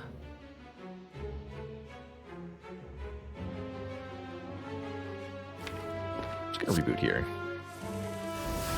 Okay, that did get worse. That's okay. Alright, I'll play the Static Discharge, but I don't like it. Yeah, and Earn and a Creative AI.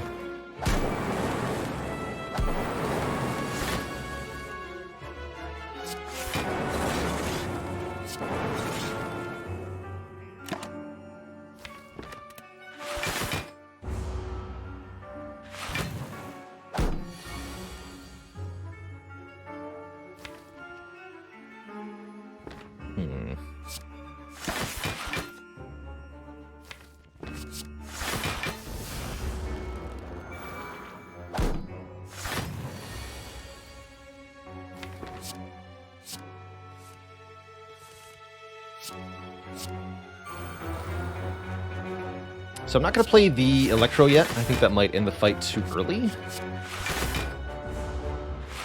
I want to get our hit points back. Excuse you.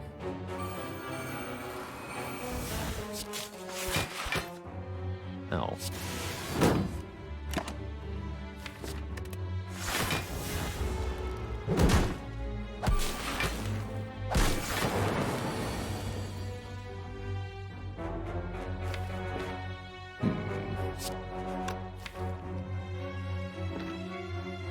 Alright, I got a double overclock now. That's fun. It's not fun. There we go. Okay, I think we have control now.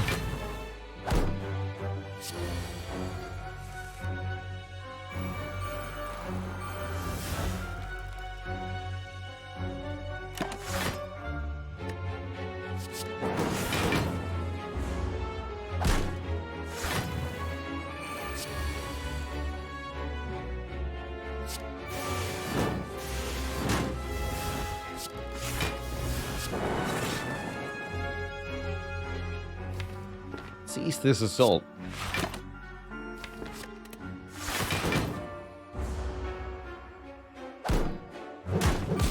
Ow.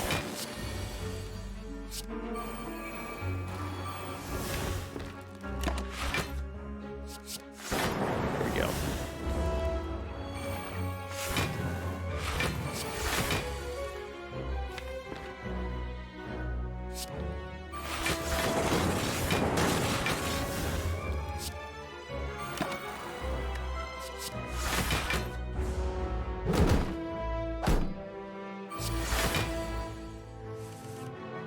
Why are you like this?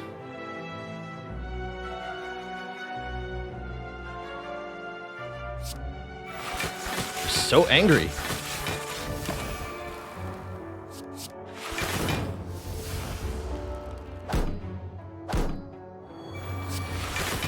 There we go.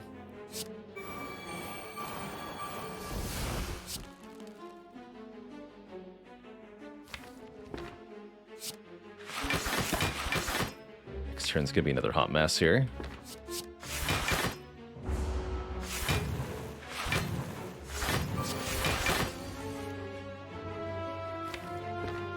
Why so yikes?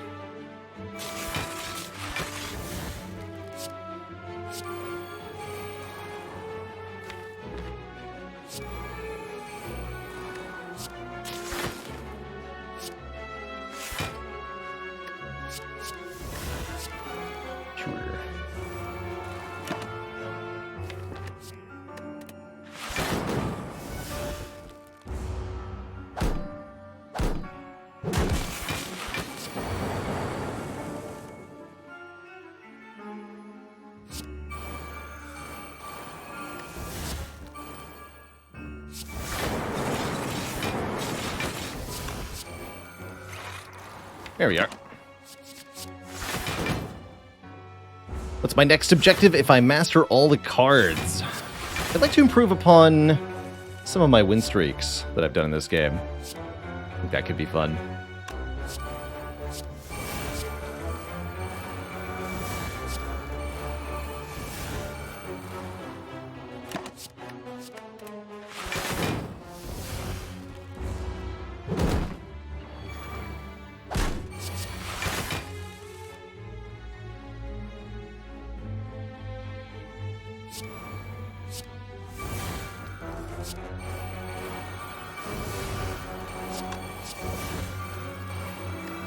Alright, now we can murder them.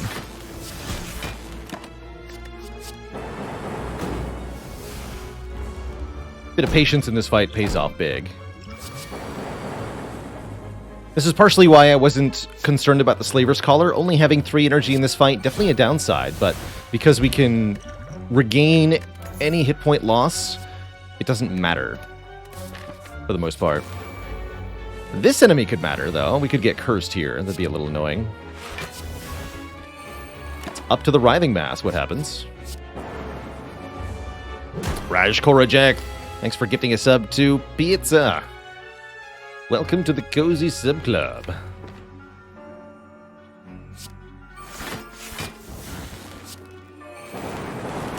pizza.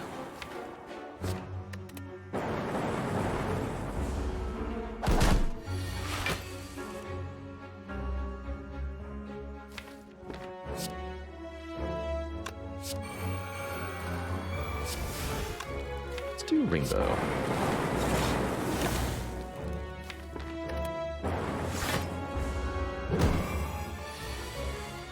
$24 is good.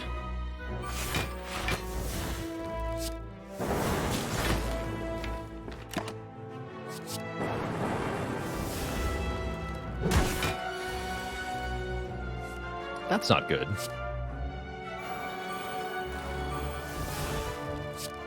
We don't like that.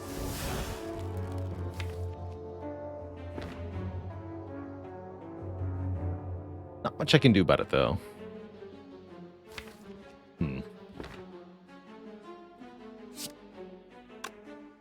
Bah.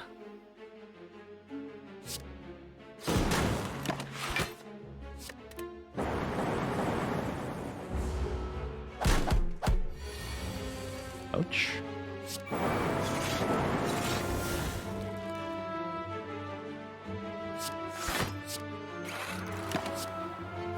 More buffers.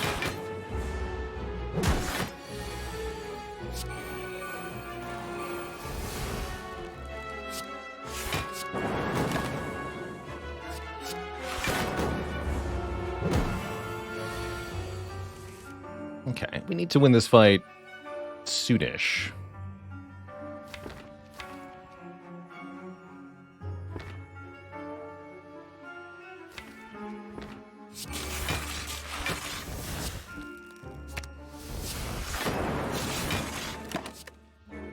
That'll do it.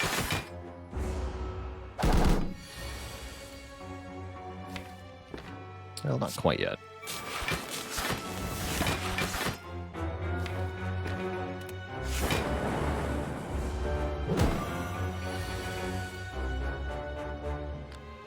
It is time. Need to get out of here.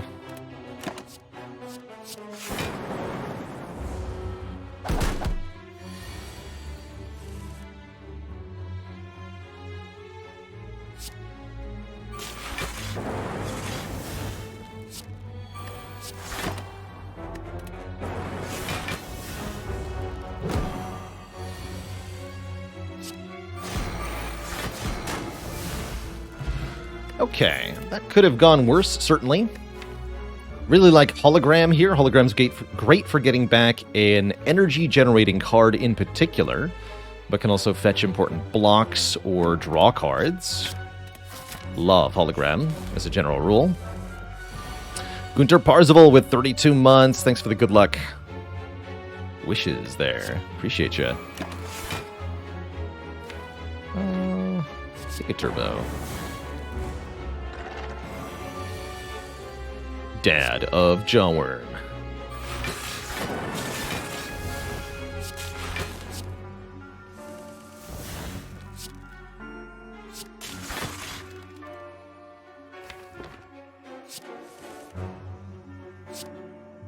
Yeah, now we can generate lots of energy. Thanks to Hologram. Let's go defrag Tempest. Heck it.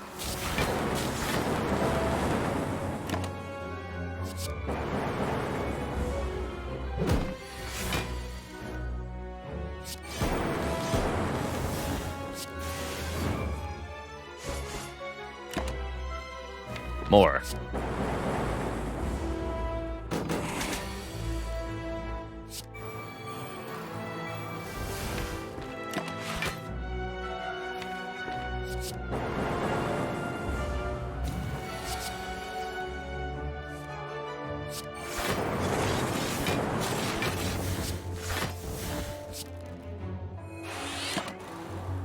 More.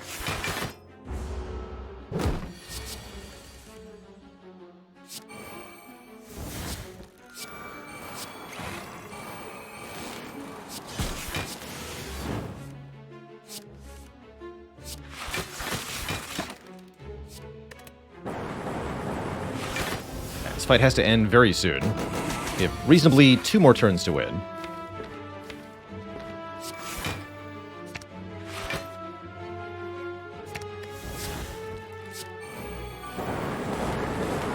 Looks like we get there. Got it in 1. Good. Good.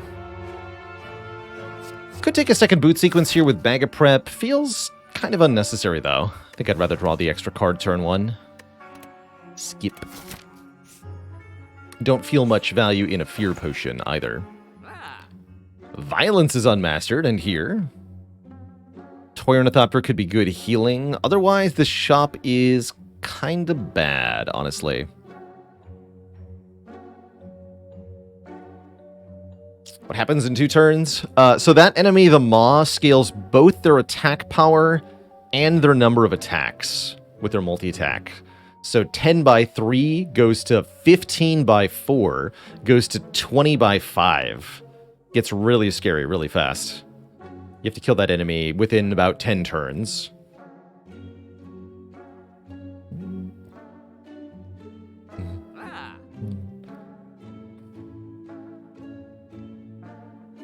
Kind of like a worse Book of Stabbing, but a slower Book of Stabbing. Slower, but quadratic scaling instead of fast linear scaling.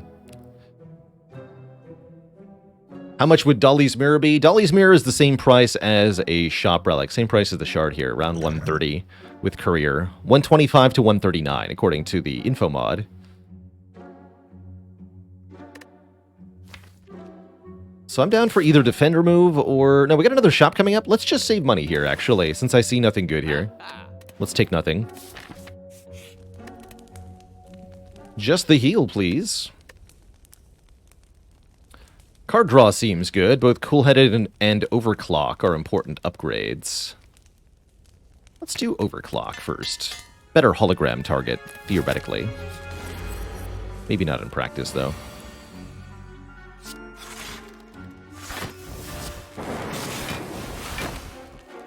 Alright. So what's the plan versus Nemesis?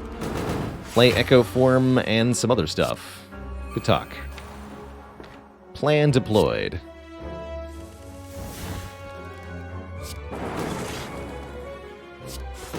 Intangible plus block power. There's nothing we can do. I will take a Hello World for this fight. Since our deck is getting polluted with burn garbage, I'd like to have a counter to that of some kind. Guess I'll add a few of my own. Why not, right? Why the heck not?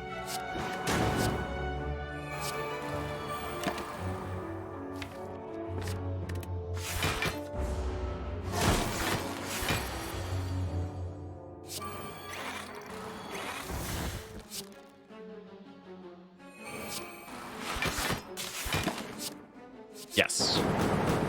Seek right at the start of the recycle of the deck is excellent. No matter what happens this turn, I can deal with it. Give me... You know what? Give me Aggregate and Skim, because I'm crazy. That worked out really well. Hollow the Aggregate. Do it again. 9 energy. Is good. Can I full block and play Tempest here? You betcha.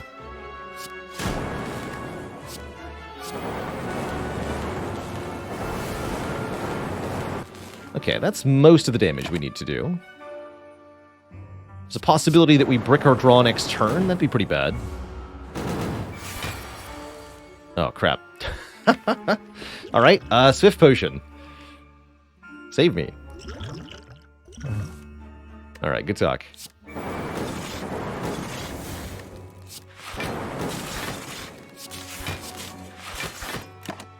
Easy peasy.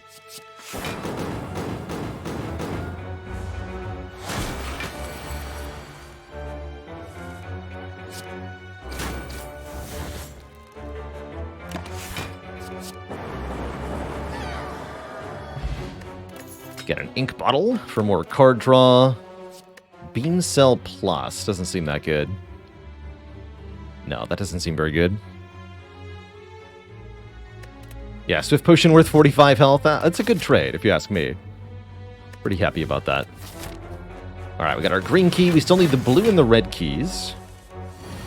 Also a bit easier said than done, unfortunately. I'll play. I didn't want to play. Alright, that's okay. We got healing, though.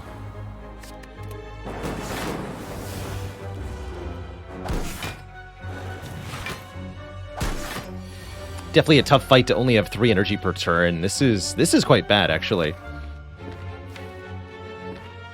Maybe we need to do energy potion here. Can always get more potions at that shop.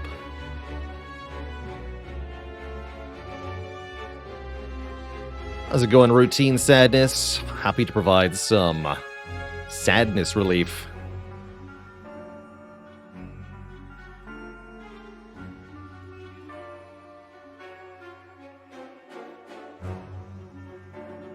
What do you call a jawworm that didn't quite come out right? A flaw worm. No refunds, Twitch chat. I think I am going to use energy potion here. Let's go Electro Glacier. And this is a good situation for static too. Although that means I think the... wait, no. No, that's fine. That's fine. Oh, Force Field Plus. Cost less for each power card played for 16 block. Oh yeah. That's a good block card when you've got lots of powers. A classic case of Lawjaw.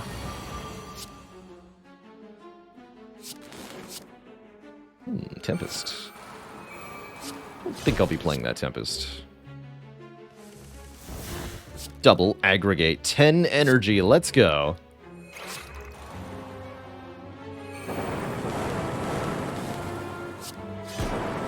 And one more draw.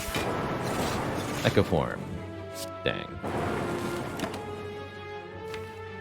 Good enough. Really good turn 1. We zapped the ever-loving heck out of Reptomancer. Turn 2 leaves a bit to be desired, but that's alright. Can always heal.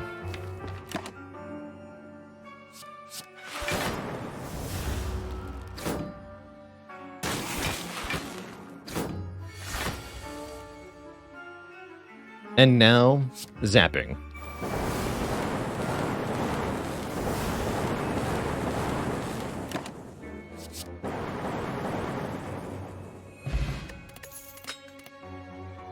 Not bad. Do I want a multicast or cold snap? Not particularly. No, not really. That's right, we can always stall fights, although not every fight is stallable, mind you. There's the real storm I said I wanted. Shame I can't afford a pocket watch. That'd be pretty cool. Storm does look quite good. And we have Courier, so there's another power behind Storm. Capacitor.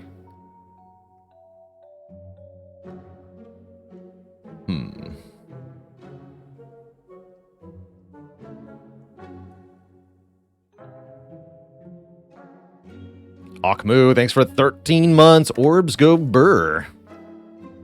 Is it always a power behind another power? Yes. So here's a quick little mind blown for you. In a shop, the card layout is always the same. 2 attacks, 2 skills, 1 power, all from your character's class. If you buy one of those cards, you get another card of the same type. Attack, skill, or power.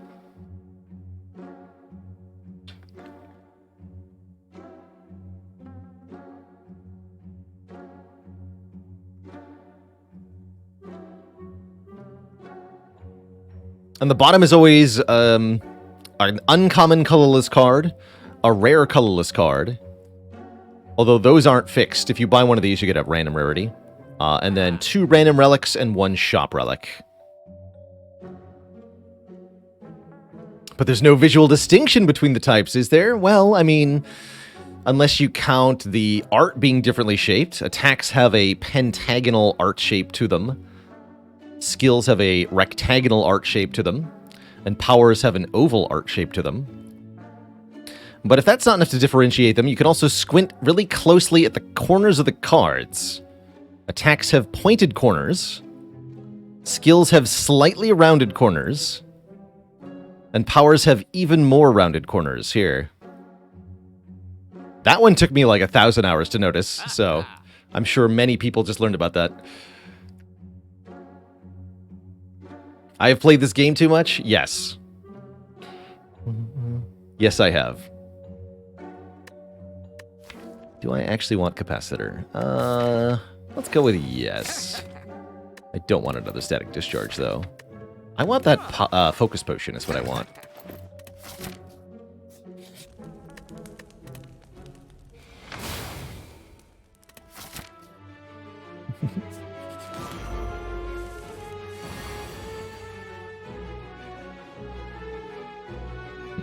That's right. You can tell potions apart by their different shape and color, too.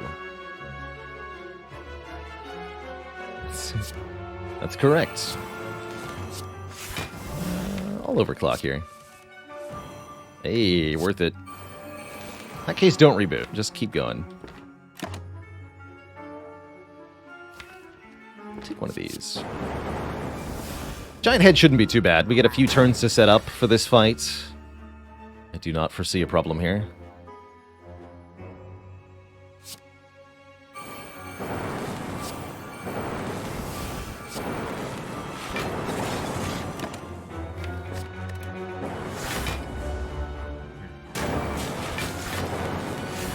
Lightning!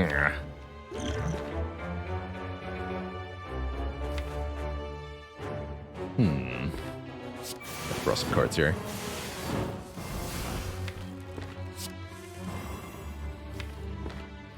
Aggregate double energy on top. Interesting.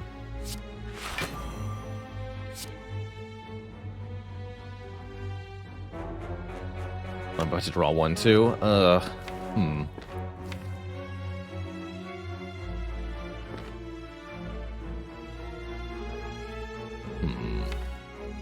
So I have to, what, hollow overclock if I want this to work? I think so.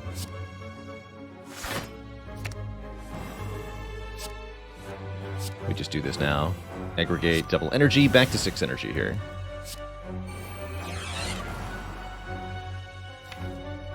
I think I have to play this now.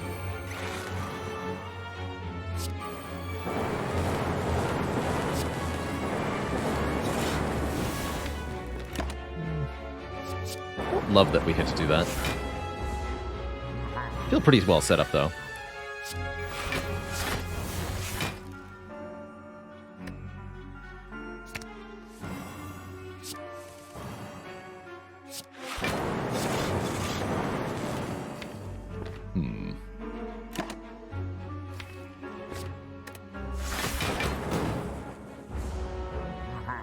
Maybe I should have been more worried about this fight, actually.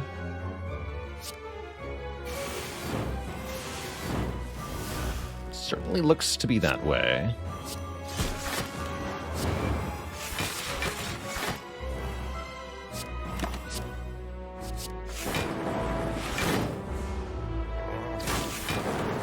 Fire.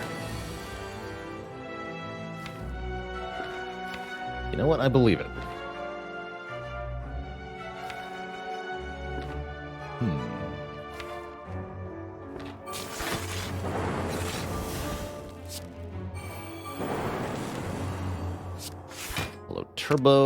Turbo, defend, reboot? Here we go. Do that again.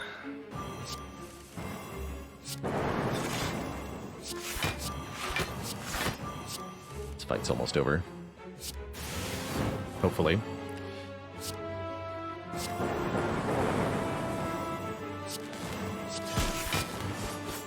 I have Pendib? Since when does this deck have a Pendib? Since quite recently. It is time. It's time to die.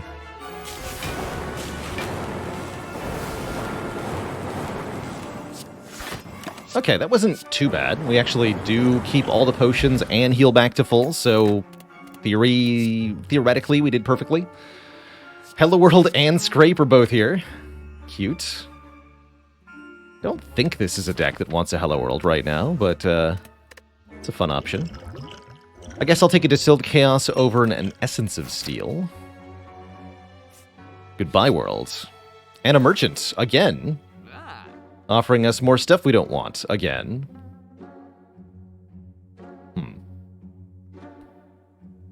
Bummer.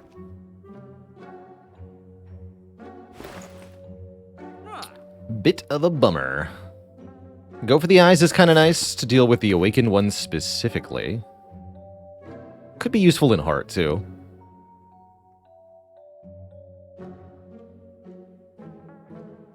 It's going to be inconsistent, though, is a problem.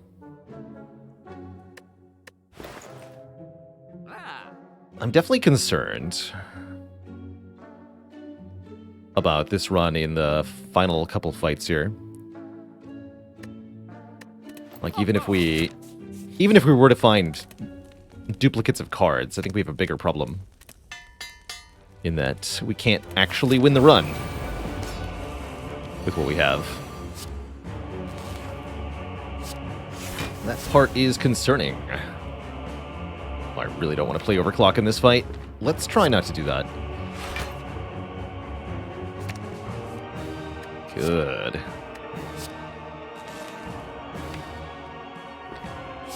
Here.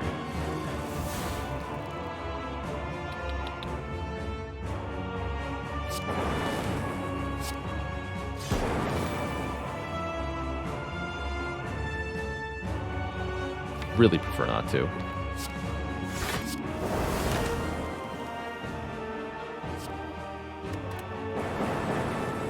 Need to kill the birds first, and then get up our block plan.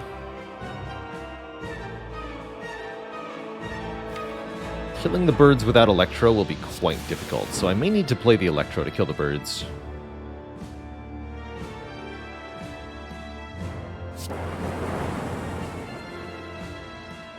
That's instant death now, yeah, to both of them. That's probably just worth it.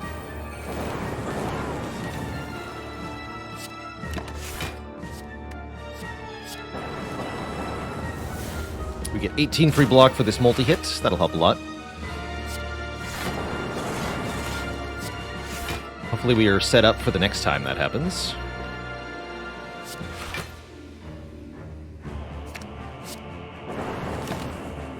This is good.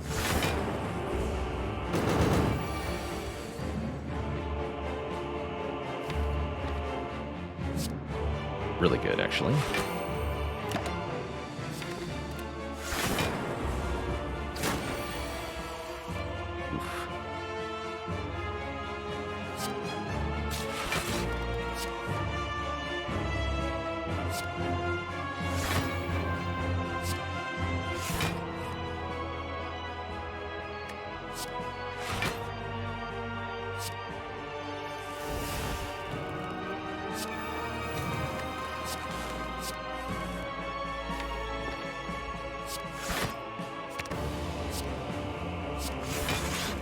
No problem.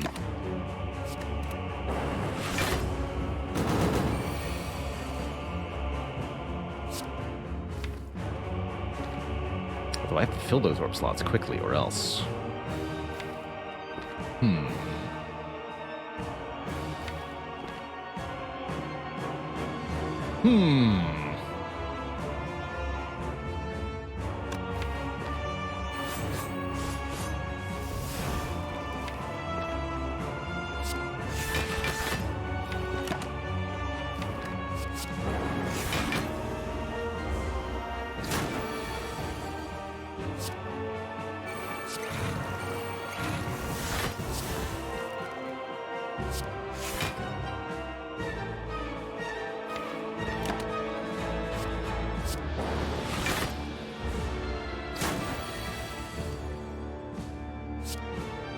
Help!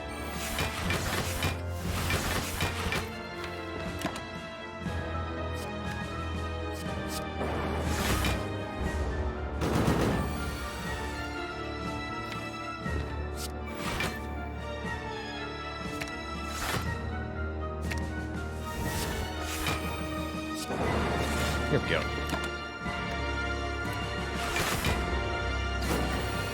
Good.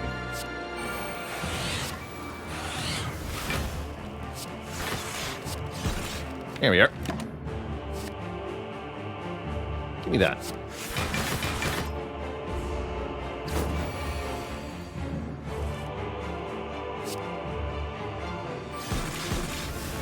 Two, three, 4, 5, 6, 7, 8. 8 times 6 versus 8 times 10. Ouch. It's not quite enough yet. We do have ink bottle, though. Okay. Maybe we need to use one potion here. Seems pretty likely at the moment. Alright. Uh-oh. I've only made it angrier.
Cool.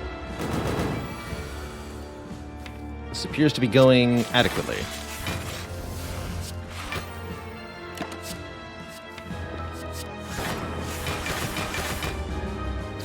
Maybe a bit of a slow fight here until we're totally in control. Don't you worry. We'll get there.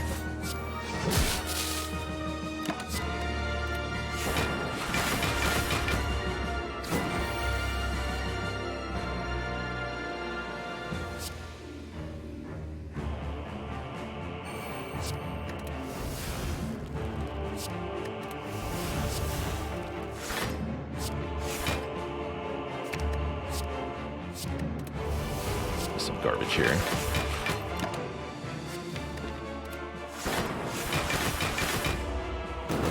Actually, should have taken that creative AI, just not played it immediately.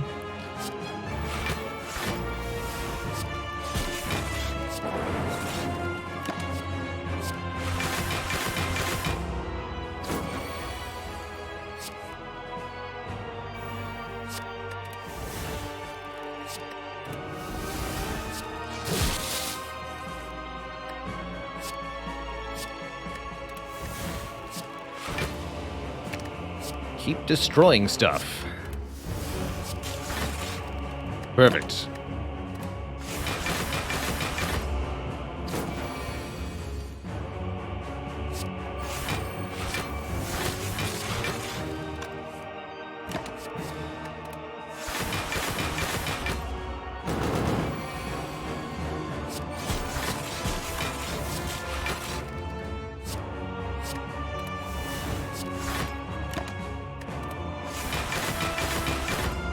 If I delete all damage orbs, how do I kill the boss? Why, with Blizzard, of course.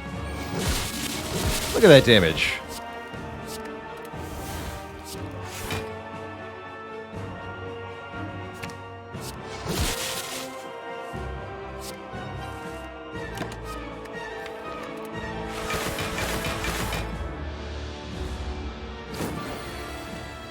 Definitely should have taken that creative AI, though. Oh well.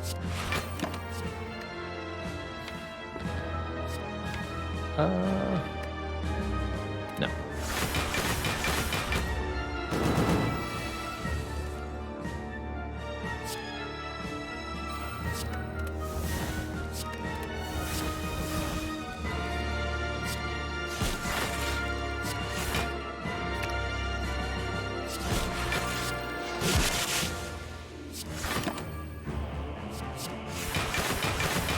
Now the healing may begin. We don't have a whole lot to do because we can just double self-repair here. Oh yeah, I played a storm, that's right. by accident.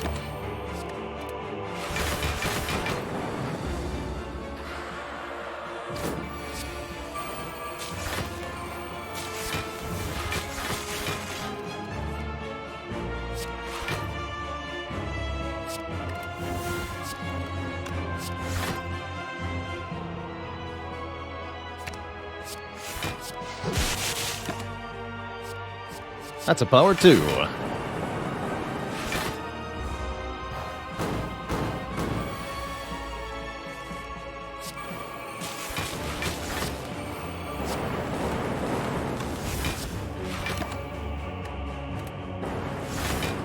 Commence the zip zapping.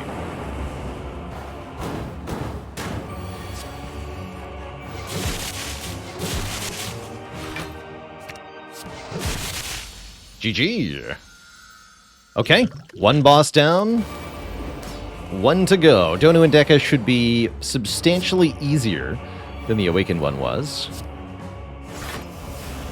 Although I'm not actually sure we're good at this fight, mind you.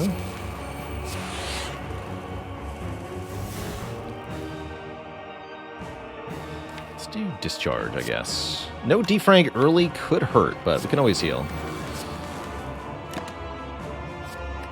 Thunderstrike. You know what? I'm going to take that. I'm going to have a lot of lightning orbs pretty quickly here.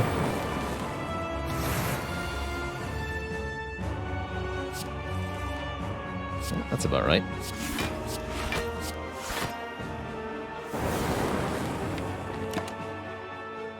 Hollow.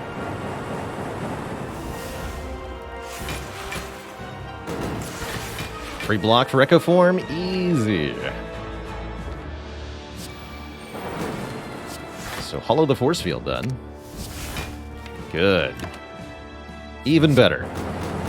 Okay, now we're cooking. Why YOLO when you can hollow?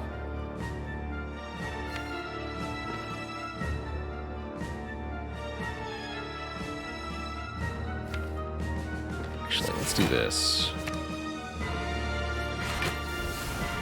Oh, and I automatically get back hologram. That's kind of cool.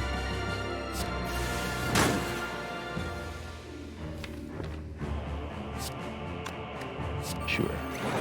Just have it.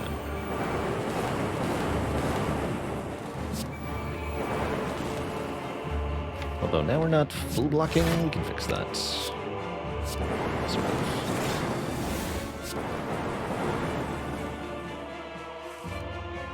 There we go.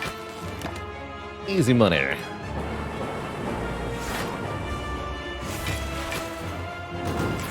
BT Wayside, thanks for the Prime sub. Welcome to the Cozy Sub Club. I'm sorry, how many lightning orbs?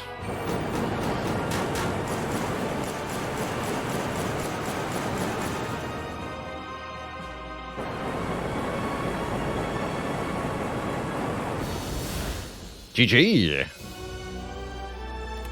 Two thump, two thump, two thump. A deep pulsing dread can be felt throughout the room. Is this the heart of the spire, the source? All is lightning. You charge your core to its maximum, dealing 2286. Question is, can we perform the same in the Spire Spear Spire Shield fight? I'm not 100% sure that we can. I'm going to upgrade our card draw in a desperate hope that this will help. But I'm not convinced that we're in reasonable shape here. Didn't take the first one, did I? No, I took the reboot. Enlightenment is cute. Second Storm might be the way to go. Second Storm plus Colorless Potion. Turbo is also pretty good. I say we take the Storm. I'll take Storm. Hello World is here. Chemex for Reinforced Body and Tempest, right? Actually, that's not too bad. We did have 2 XCOS cards. Not amazing, but definitely not bad. We'll just go with what we have here. The storms are brewing. Ooh, turn 1 Echo Form is nice. Although these 2 are definitely nasty here. I'm down to use the Colorless Potion turn 1. Let's do it. Apotheosis, Secret Weapon, or Mayhem. Mayhem making force field cheaper is kind of a deal, actually. Apotheosis does what? Not a whole lot this turn. Let's take Mayhem. Although Mayhem Echo form is kind of terrible, right? Hold on. Don't do that. Okay, maybe Apotheosis after all. Yeah. Alright, fine.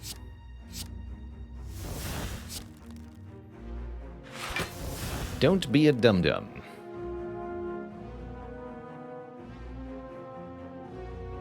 Do I do Storm Echo form? We gotta play the Storm. Can always heal later.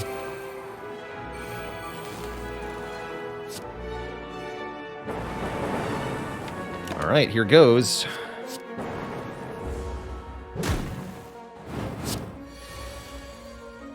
Son of a gun.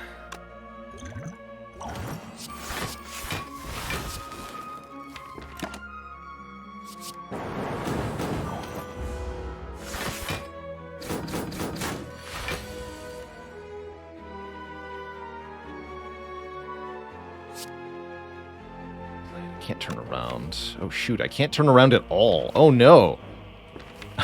I've never had that happen before. We actually have 0 cards that can turn around in this fight. Oh shit.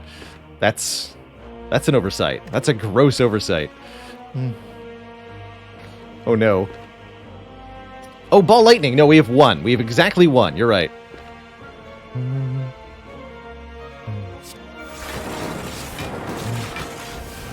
It's a moderate oversight. All right.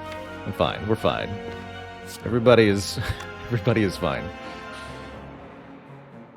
Oh, man. Okay, Hollow Aggregate, I guess. Or no, wait, that's in the draw pile, huh? Hollow Dual Cast, I guess.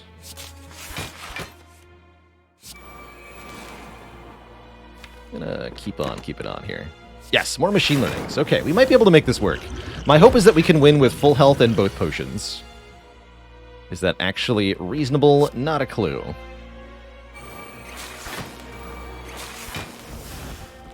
Not a dang clue.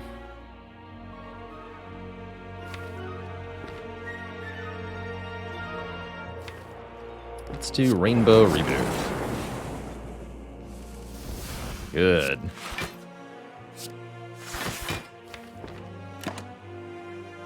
I better take this. Panicking here.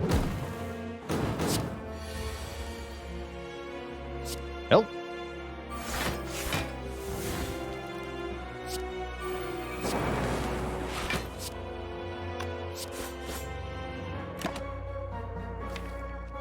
Okay. Don't take that one. Maybe Turbo, though.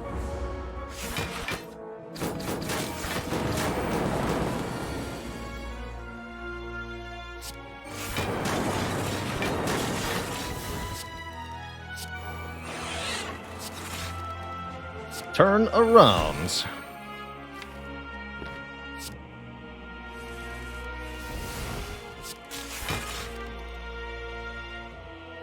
We use the bias cog now. We need to kill the spear ASAP. Let's do this. We still need to play self-repair twice. Seems kind of difficult to do.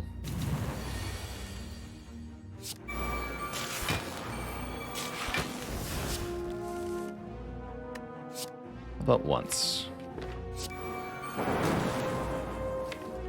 How about once?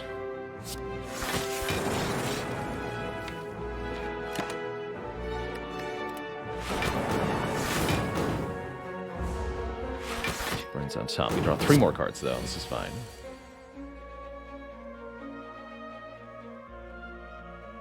$21 by 4, huh? So we don't get immediate card draw, huh? Shoot. What do we do here? You need to be dead. Feels crazy that I didn't play Electro, I guess. I was hoping we could heal back. This looks tough, though. Double... We have Static Discharge? No, this is fine. Double that. Excellent.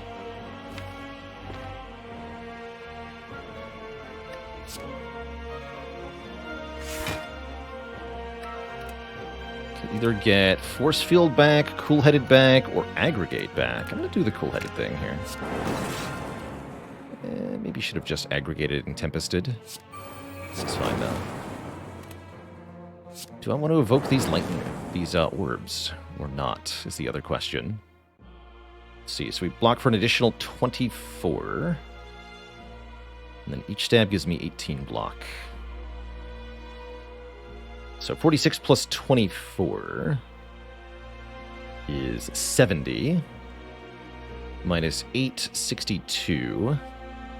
62 minus 18.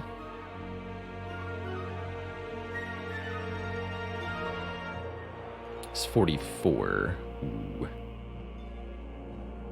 So I take a lot of damage on the third hit. What if I evoke 2? I'd get 6 more block. 50. 50's not good either. Also, I can't evoke 2. I can only... Well, yes, I can. We play the machine learning.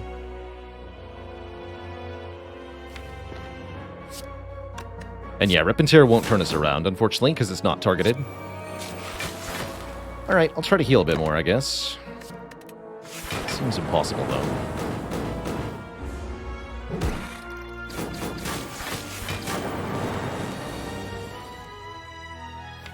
Bummer.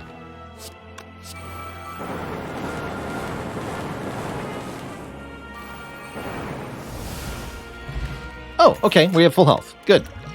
Easy. No problem. Give me another aggregate and call it a day. Problem solved. Thanks, Pantograph.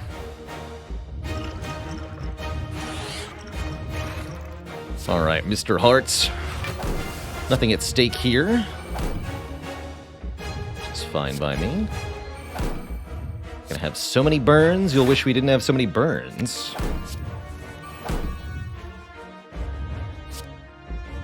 Doubling none of these, huh? Let's see how this goes. I'm gonna guess badly.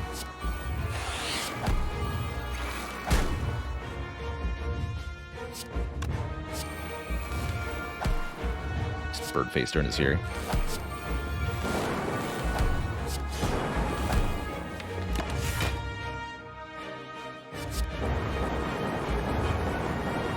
Should have thrown this too. Oh! I was totally able to. That's funny. Alright, ouch. Guess I could have played Storm too, huh?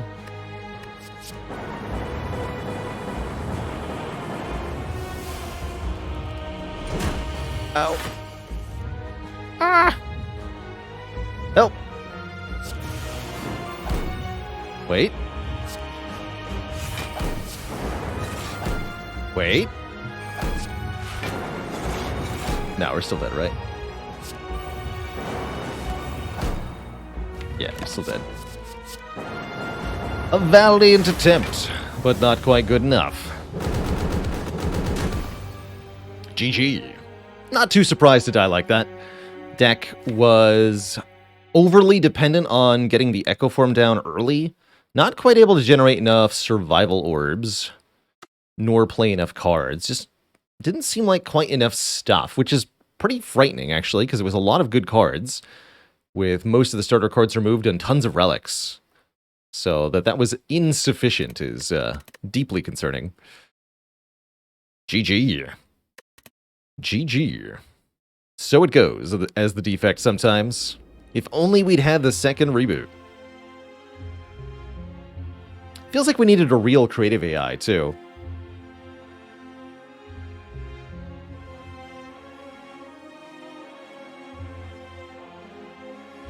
I don't think we could have done much better in that hard fight.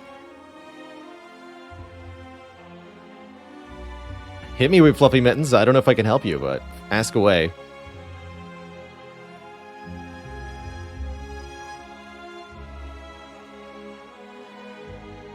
Wanted a heat sinks. Yeah, we needed that heat sinks that we skipped. The defect front load brawl lock situation. Ever a problem. I love it, Duke of Lameness. My job told me to contact my state's labor board about my dyslexia. Am I in the right place? That's great. All right, well, you paid us points to tell us all the dad joke, and you know what? I love it. Oh, that's good. Now that's a dad joke.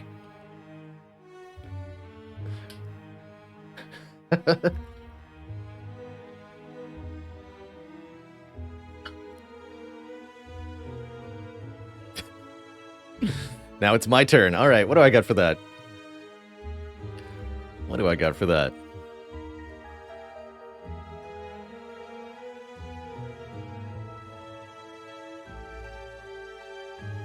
Trying to come up with a good dyslexia joke, but I feel like my delivery would be bass-ackwards.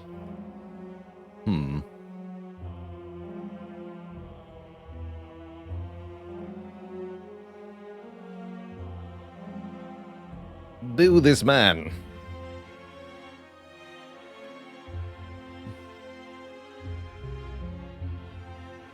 Why does the defect light eat clocks? It's very time-consuming. Did you hear about the man who invented a belt made entirely of wristwatches?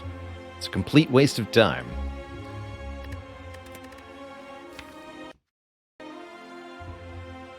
Well, Twitch chat, with no cards mastered, I feel like we have to go again, although not on defect. Let's play some Watcher. See if we can do the purple character. Before we do the purple character, though, I am going to take a quick break, refill the leg, stretch the water. Back in a few minutes for some more Spire. BRB. Pixel Dreamer puts the sexia in dyslexia. I love it. All right, back everybody in a few. Don't go nowhere.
All right, Twitch chat, we are back. Thanks for hanging out. At this rate, Overclock is going to get mastered by Ironclad. It could happen. Maybe this Watcher run will master Ironclad. How's it going, Dento, Salis? Any tips on A20 Ironclad card selection? Never win without the Dead Branch. Are fire-breathing runs even possible? Possible, yes. Advised, no, not really. Fire-breathing suffers from the same problem Defect tends to have, actually, which is that it's a bit too setup-heavy. You have to draw and play the fire-breathing, then draw the statuses, which you might have to create yourself. Ironclad 820, I tend to go 2-cost attacks early. Stuff like Carnage, Uppercut, Clothesline. Grab and upgrade those in Act 1. Lean into offense more than defense, letting your Black Burning Blood heal you 6 per fight to keep you in the game. The really efficient good block cards are stuff like Impervious, Power Through, and Second Wind. I find Exhaust synergy decks, Feel No Pain, Corruption, Dark Embrace, a bunch of Exhaust cards, works exceedingly well on High Ascension. Noxfrag says, I've been told Defect struggles in Act 4. Is that because of the amount of setup turns? Yes, I think so. Defect's class-specific mechanic, the Orbs, are designed to give you passive, small bonuses turn over turn. And the final fights of the game require you to have an enormous amount of output very quickly. So orbs are kind of inherently bad at these fights because the orbs are slow and the fights are not. So Defect often struggles to front load enough to get enough block to survive the initial attacks or to dish out enough damage to end the fight before the heart scales to an uncontrollable amount of damage. That's the other big problem that you can have, is that the Defect doesn't do 800 damage in the required dozen or so turns, and you fall apart that way. Let's see here. Card remove, 100 gold, or 18 damage to choose a rare. We are missing a couple rares on Watcher. You know what? Let's take a Watcher rare. See if we can find one of the unmastered cards. I can't, so I have to start with a Scrawl. How disappointing. Nah, it's a pretty good card. That's a pretty good card. I am okay with a Scrawl, that's for sure.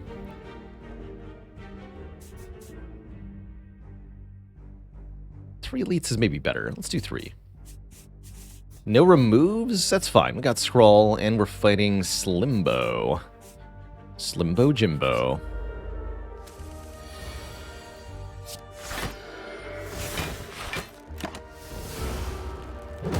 We're not going to be that strong until we get a couple of upgrades.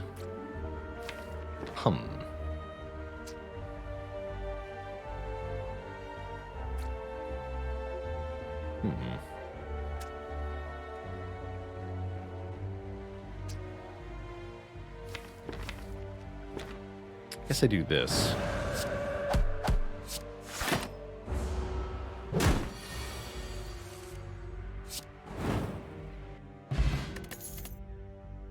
Ooh, 0 cost block and Mantra Gain. I do like a Prostrate as a early card for this character. And with a Scrawl, it can get extra spicy, extra quick. Take that over the Sash Whip.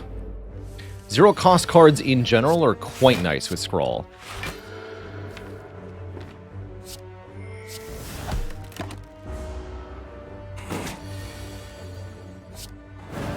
Boppity boop. Next turn could be bad, actually. Good.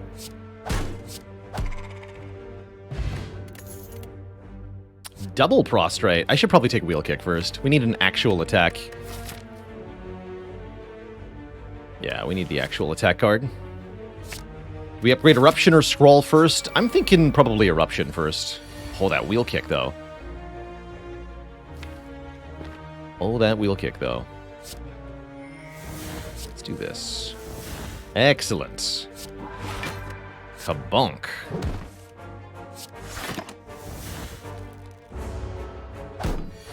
Wheel Kick again. Easy. Prostrate. Halt's okay. 0 cost block, more block if we're in Wrath. Maybe some stance control is good. Actually, with several elites coming up this act, I really like Bowling Bash. This attack hits multiple times per each enemy in combat, and is a very good early game watcher card. Let's do it. Oh, wow. Immediate Bowling Bash value. 7 times 5. Get them. Get them. I guess Miracle Defend? I guess Miracle Defend here. Take 1. 1 damage. Seems good. Full block.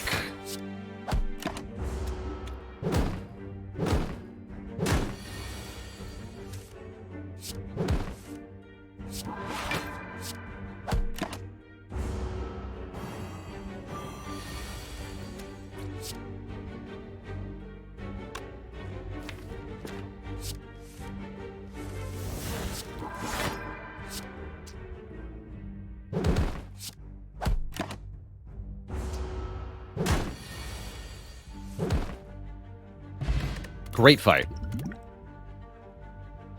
Third Eye, Wave, or Empty Body. Third Eye could be nice, although I think we have too many block cards in the deck currently.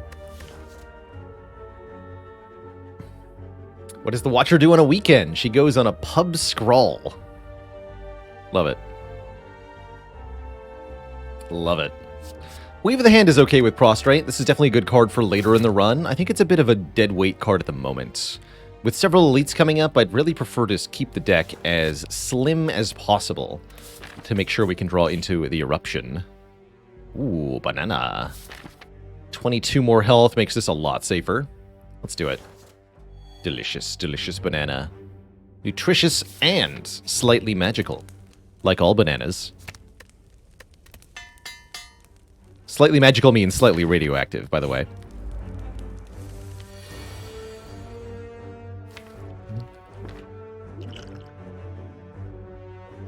Turn 1? Yeah, let's do this turn 1.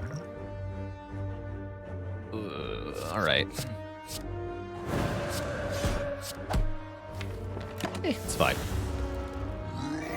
Roar. Gah.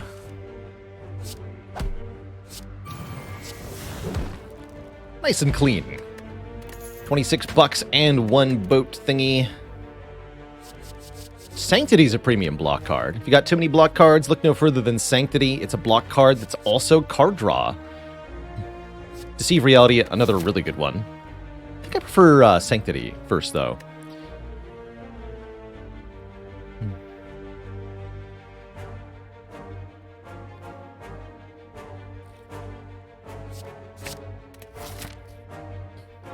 Oppenheimer was a wizard, yes.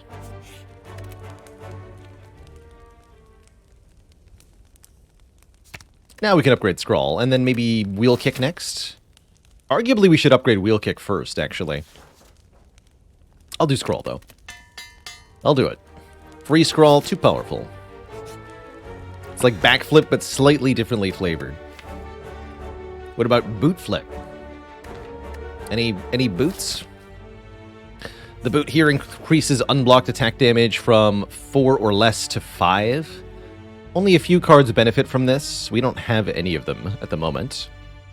Could be useful against an enemy with block, but I don't think that's good enough. Yeah, any keys? Should have upgraded that Eruption. Although I don't want to start in Wrath anyway here. I think we're going to cycle around to the Scroll. Of course, we would draw a Scroll now. Ugh. Let's just end turn. Aha! Okay, here we go. Excellent. And we even have Vigilance and Double Defend next turn if we want it. And single defend. Question is, do I Wheel Kick? That has a chance to draw Vigilance, but it is better damage than 2 strikes here. Yeah, I will Wheel Kick. Didn't even draw it. Good. Alright, perfect. Get Rudely Awakened.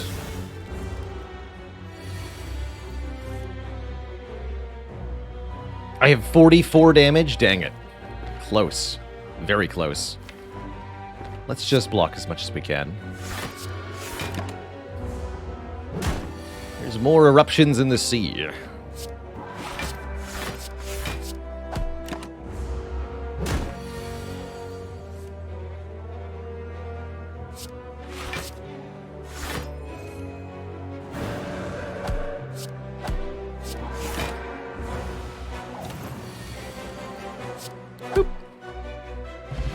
Strike Dummy, very good to find early on a Watcher run.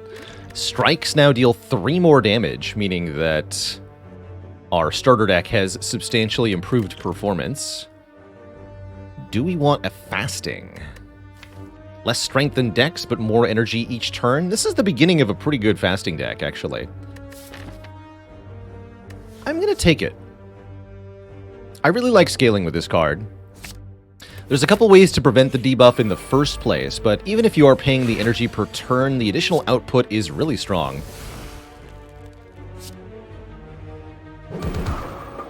Bonk.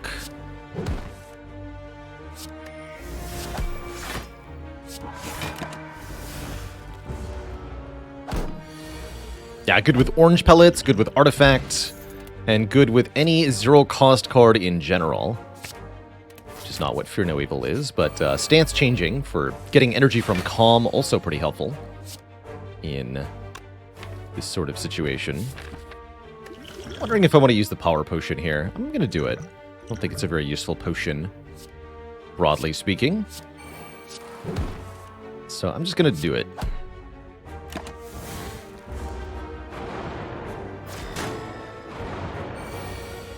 Good. Excellent.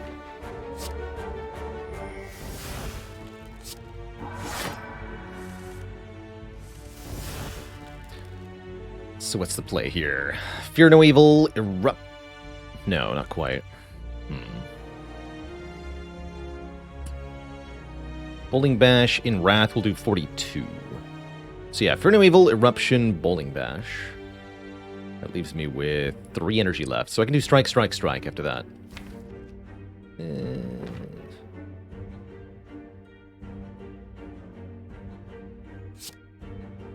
Like this.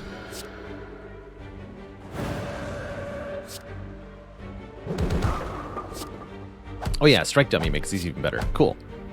Nice and clean.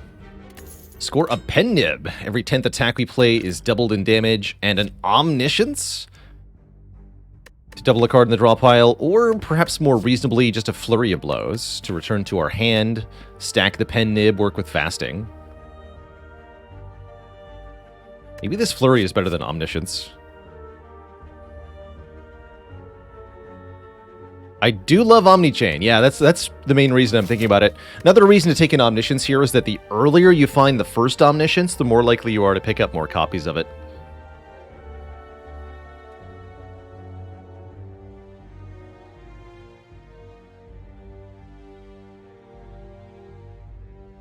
Let's do it. I think it does want an upgrade very quickly, though. Playing this card on 4 energy cost is almost impossible, but 3 cost is much more reasonable. Hello. Well, there you go. What do we play twice? Omni Bowling Bash? Delete 2 Gremlins? That's a guaranteed full block, actually, no matter who gets killed. Or what about Double Wheel Kick? That also kills probably 2 Gremlins, and it draws me a ton of cards. Is that actually good, though? No, let's do Double Bowling Bash. Satisfying. Wizard has to die next. Probably. We could do that easy. Easy. Here it comes. There it goes.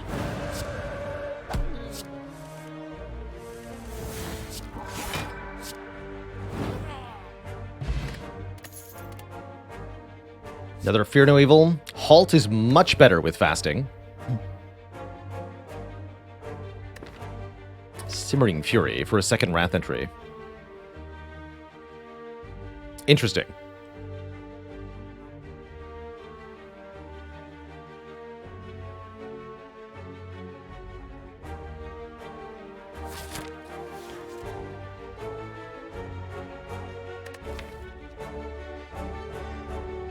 Don't like that we haven't removed defense yet. Yeah, too much block. I'm going to skip for now. We'll look for upgraded cards next act. Here, do we upgrade Prostrate? I think a bit too early until we have the second mantra card. Wheel Kick, Fasting. Guess I'll do Fasting? Wheel Kick's a pretty good upgrade, though. Let's do Fasting. My hope is that we get a boss relic that gives us more energy so that that's more playable. And we are going to play it here. Let's just do it. See what happens. Come on, Pennib. I could use Miracle to play Omni. We could Omni Eruption. I don't think that's a good idea, though. Let's do this.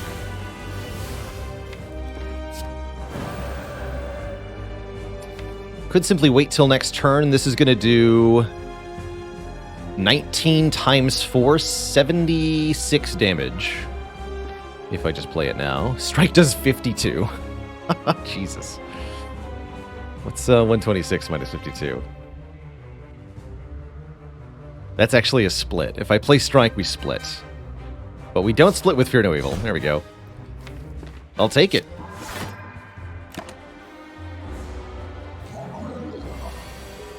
That Pennib, though. Bonk.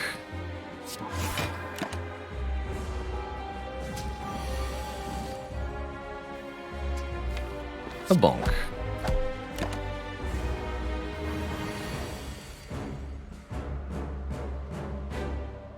Splits. I can just do that. Alright, well that was quite a decisive slime boss fight. Hopefully that's a little bit convincing with regards to fasting. Even playing only 2 cards per turn, or 2 energy per turn, we absolutely wiped the floor with our opponents there. Ooh, we can do Blasphemy. This is a pretty blasphemous-looking deck. Blasphemy into Omni the Wheel Kick can be an easy way to win a lot of fights, for example. Jewel1987 with a half year. Thank you for that support. Thank you, thank you. Are there any cards the Mastery Challenge has taught me to like?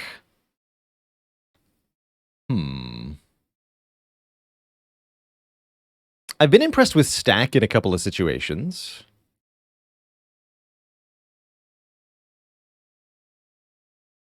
Cards that have outperformed how I thought they would do? Not that many, actually. Necronomicers, that's right. Too much block for a Blasphemy deck? That doesn't mean we can't go Blasphemy, but it does mean it's a little disadvantageous. I'll skip these, actually. We'll do it. Well, good news, we found energy. Crown, hammer, or stone. Hammer is fine. Philo Stone's not too bad with fasting either, actually, if I want to keep upgrading stuff. You know what? Let's try the Philosopher's Stone. Give those enemies one more strength. I will be even stronger.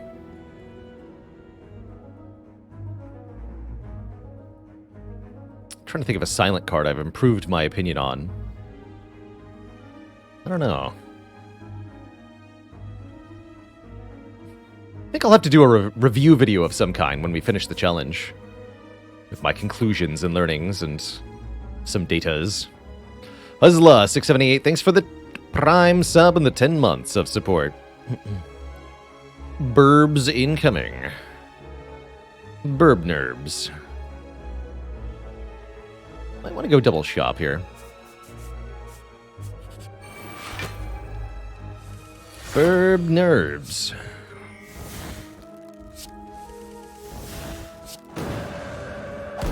My strikes are too powerful. There's the second prostrate. Okay. Glad we didn't take the fusion hammer.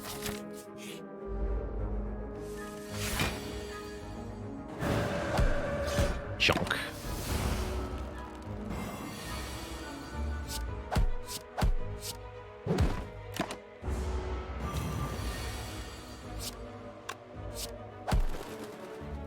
Well, that was easy.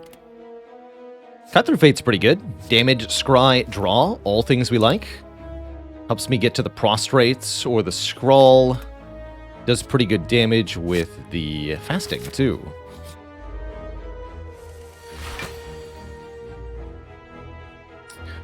EMKQQ, thanks for the Prime sub. Welcome to the Cozy Sub Club. Thank you, thank you. But what if all my cards had random costs? That'd be good? Or bad? It'd be good. Excellent.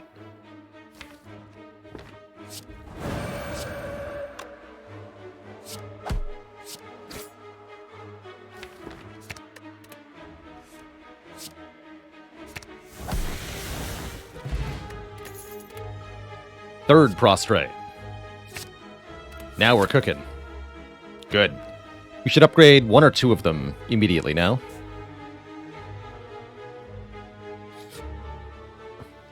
In an abandoned temple, you find a giant book.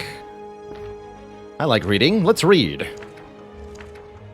About the Nilri's Codex, which gives us cards at the start of each turn in combat. We had that last run, too. Oh my. Apotheosis could upgrade every card in the deck.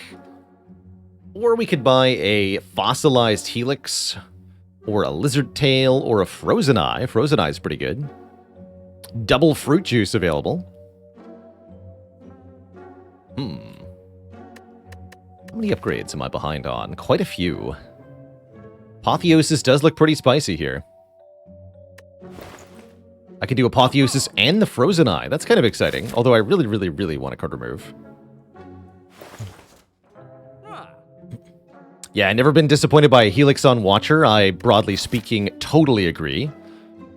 Very, very good relic.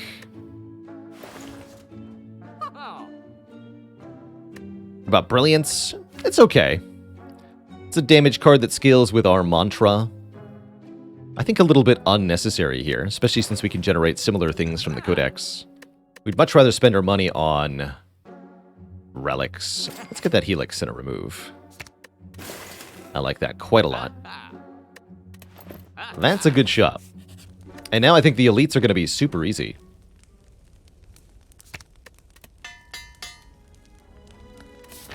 Bring them on. Let's go. First up, Bird Nerd Men. Nerd Men. Go back into calm here. Let's see. 27 plus 14 plus 16. It's a kill for sure. 57. Yeah, we need the double damage on the Fear No Evil. Okay. Eruption first. Could find a block card, that'd be perfect.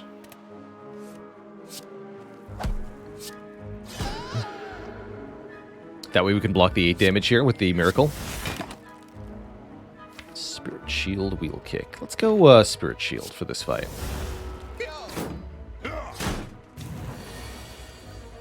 Omniscience.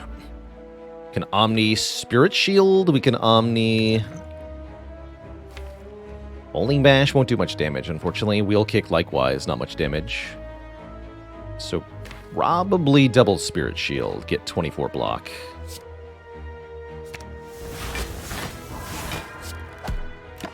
Still not weakened is impressive. Give me that.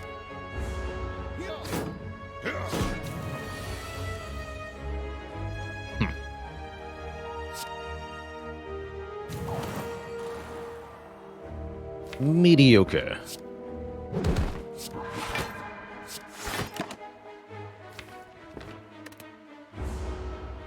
Good fight, though.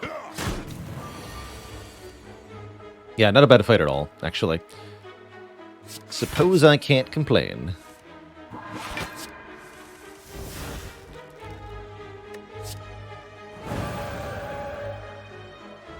$57. Dang. Let's do this, actually.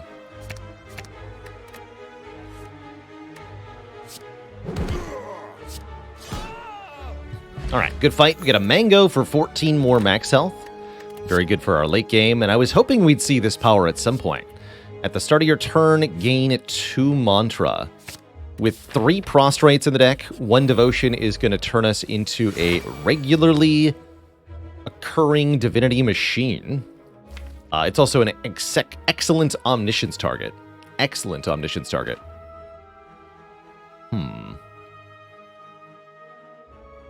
7 times 3, huh?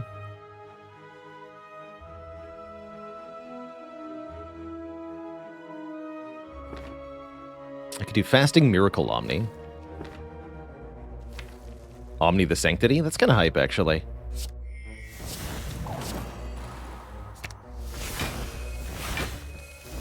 Draw me some cards.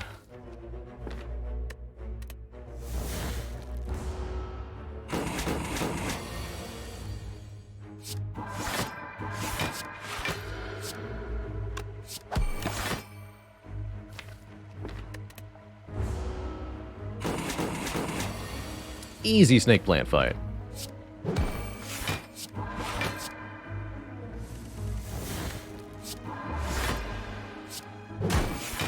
$39 damage strike. The power. Consecrate's okay here. I think we should be discriminating for upgraded cards, though, wherever possible. Not going to have enough money in that shop to do anything, so let's go this way. This looks pretty good. Now we can skip all that. How about Flex Potion? It's nice, but not as nice as the current stuff in my potion belts. Ink Bottle is very good. Play 10 cards, draw 1 card. More card draw, always good.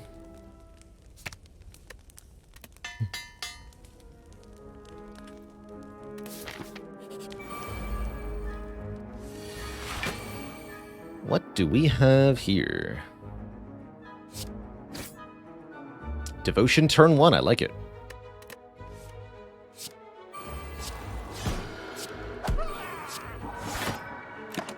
I'll take it.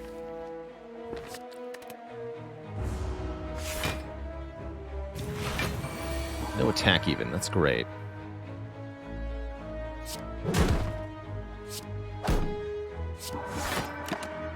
So, automatic divinity next turn. Let's add a follow-up. Hopefully we draw a scroll, too.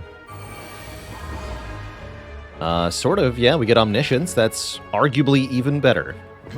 So I can Omni Fasting here if I want to. You know what? Let's do it. Watch this. No downside if you just end the fight immediately. Nice. Ah. Excellent. Dragon House with 22 months. Thank you. The last mantra card we need. Pray Plus. 4 immediate mantra. This is important because it now means we can go Divine on turn 1 with the right draw. It's also another good Omni target. And I actually really like a Gambler's Brew. Let's see what's inside this Entropic Brew. Regen, get out of here. These are good potions.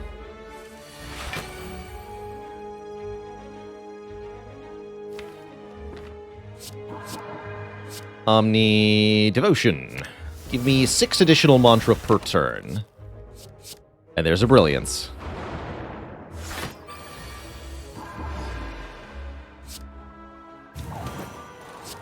Boop.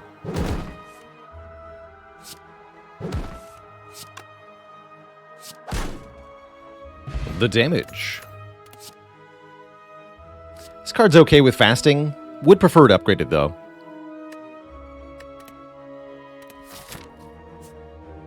What do you got, Omamori? The whack! You were knocked unconscious. It's been a while since we've had this event. Of course, it would happen to us on a run that's already going really well. Groggy and with a throbbing head, you awaken to find yourself thrown into the center of a massive stadium. We're put into 2 fights here. If we can win both of them, we'll get some very juicy rewards. This turn 1 is kind of terrible, though.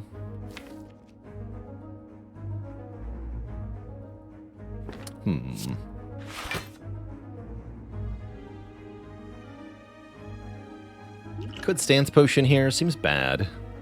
Let's just use the buffer.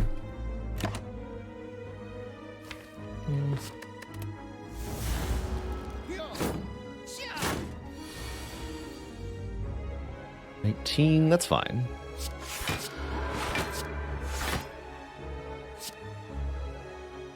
Could pen nib this. This is 14, 28, still not a kill, so I'm not going to bother.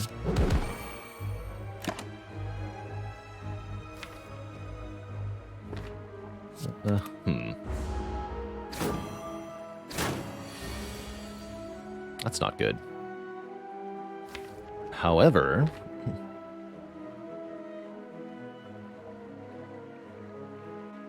play this first, I guess.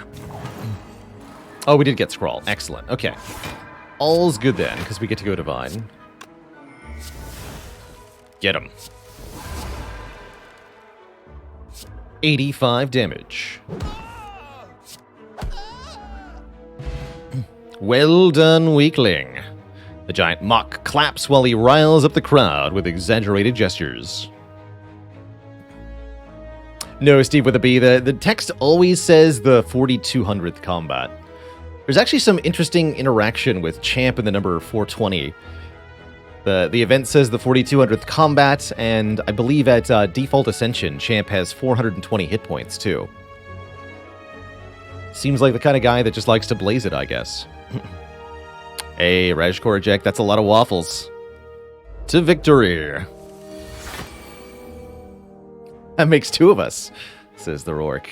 Ah, I see you are a man of culture as well.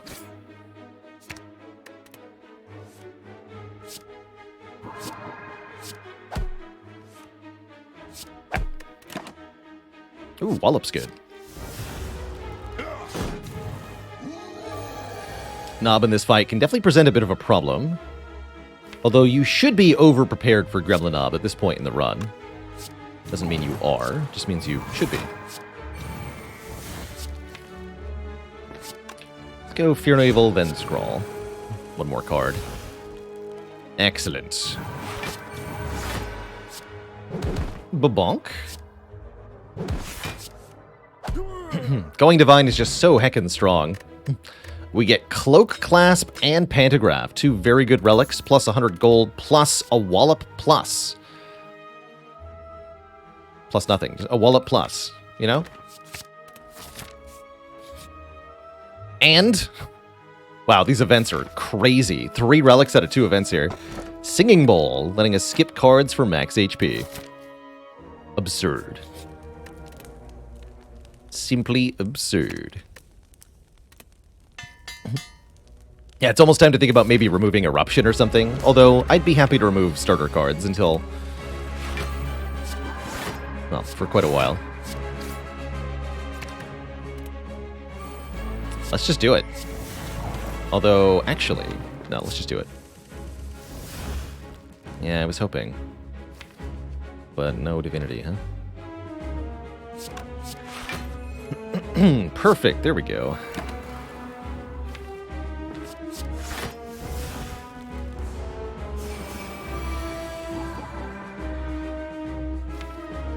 Excellent. 114 damage from the wheel kick. That's a lot. Let's do double wallop instead. Bonk. Bonk. Get ye gone, Torchhead nerds. Alpha, Beta, Omega can be a fun way to win this fight, although I don't think we need it. Let's take a Crush Joints for Vuln here.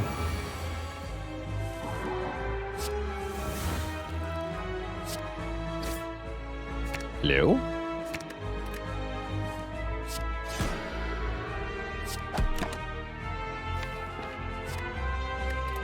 Automatically Divine next turn. Just go skip them.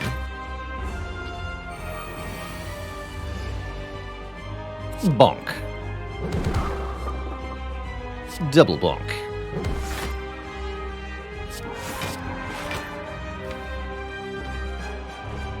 You too.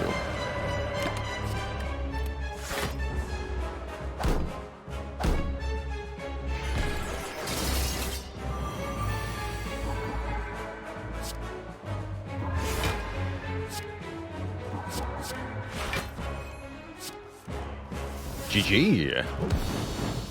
Wheel kick to the face. Makes for a very clean collector fight. No unmastered cards here, but there is a vault, which can let us take another turn. That's particularly important with the devotion, as it gives us 3 more mantra. Machina's okay. Alpha's unnecessary. Let's grab a vault. And Pandora's Box, Slaver's Collar, or Runic Dome. 5 energy's not bad here. We could definitely use more energy in this deck. But I'm also somewhat tempted by the Pandora's Box. 7 random transforms could be all sorts of good stuff. How's it going, Moo Goblin? The Mastery is a self-imposed challenge. Exclamation point, Master? There we go. Essentially, to master a card, we have to win with 2 copies of that card in the deck. And we're separately tracking progression of this with each different card in the Slay the Spire. So, 352 cards to master. We're 335 done so far. Only 17 left. Pretty close to the end of the challenge here. What is in the box? Brilliance is in the box. Another Devotion is in the box. Some half-decent block cards are in the box. And so is Signature Move. I actually think that was pretty good. We improved our card quality quite a bit. Got another really useful power. And the attacks are way better than the strikes were. I like it. I like it. Yeah, the real challenge in mastering Clumsy, finding 2 of them. Definitely easier said than done.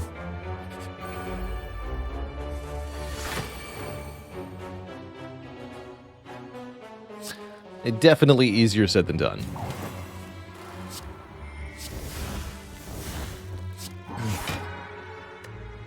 I can Omni Prey. I like it. Take 162 damage from my first attack card. And be gone. Let's have a ton of max health. I like it. Winding Halls. Madnesses, no thank you. Max HP loss, no thank you. Give me a Rive. No prob. Choose a power to start in my opening hand. We could Bottle Fasting, Bottle Devotion, although Bottling Devotion means I can't Omniscience it. Rather have Bottled Omniscience, I guess. Weave's alright.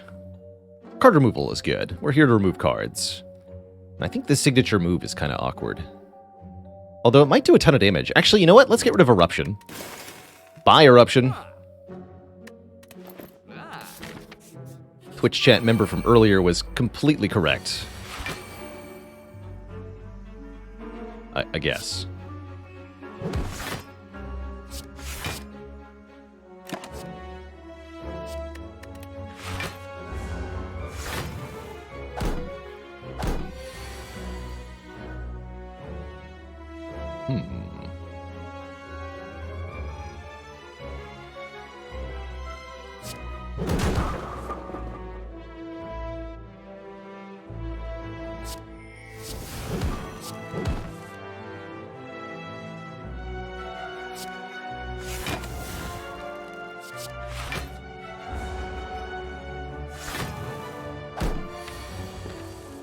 Should have at least played that prostrate. Not sure why I didn't.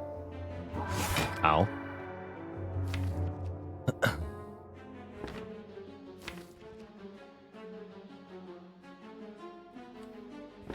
Could gamble here. Yeah, let's do that. Right? Yeah, let's do that.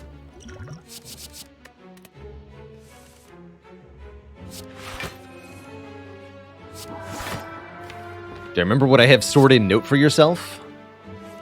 I want to say the latter save file left a Ritual Dagger Plus in there. Yeah, Ritual Dagger Plus. That's right. We never did get that Ritual Dagger.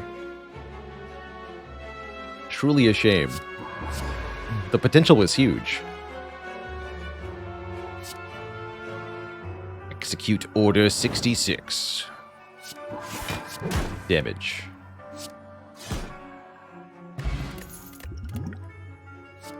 One more for the road. Pro straights.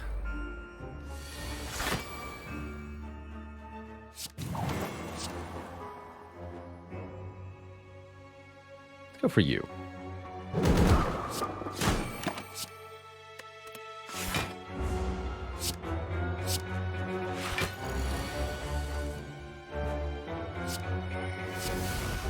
ABD. Always be divining.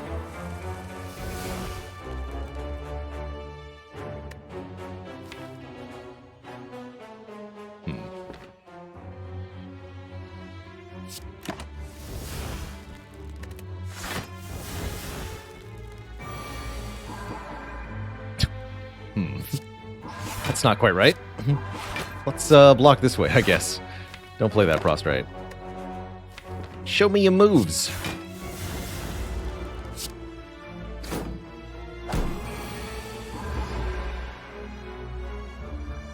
$96 damage, Wallop.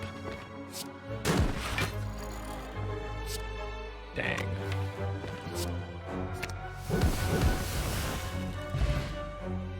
Okay, energy potion's good. How about talk to the hands? Every time we hit the enemy, gain some block. Actually, not that good. Helpful, good omni target, but not that good. I'll take 2 max health.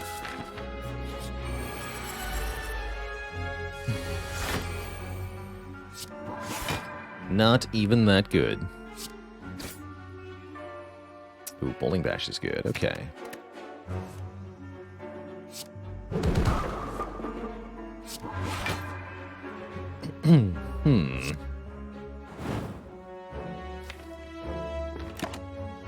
Slightly concerning first turn versus Reptomancer. Definitely need some help here. Help has arrived. We're divine now. Good talk.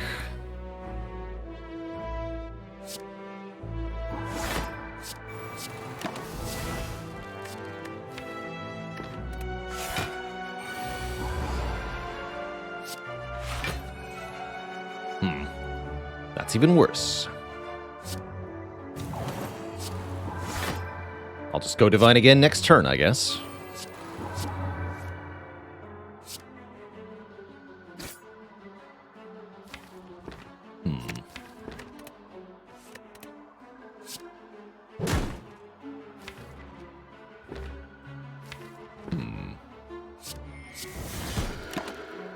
Yes.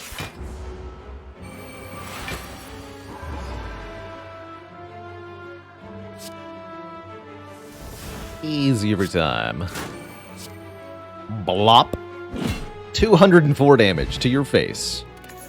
Thanks for the ice cream. Now we can conserve energy. That seems very strong in a deck that has constant divinity access. Do we want to collect plus with an ice cream? I don't think we do, actually.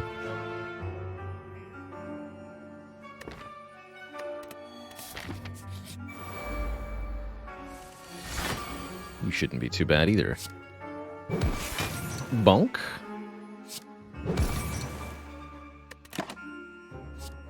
Blasphemy. Seems like a spooky fight for blasphemy.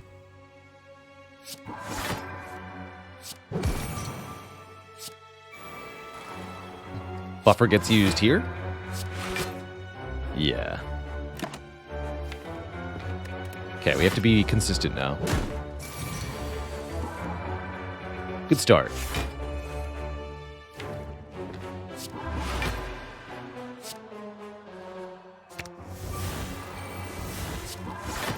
Divine again next turn is good.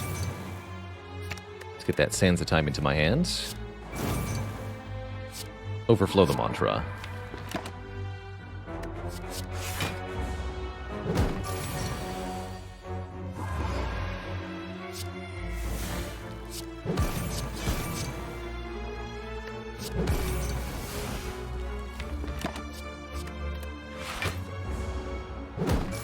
Divinity every turn.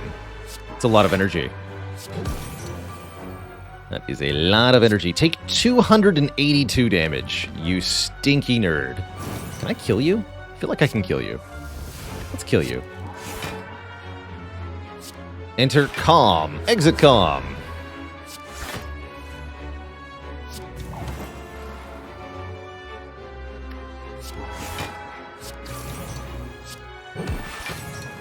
Black. Volts.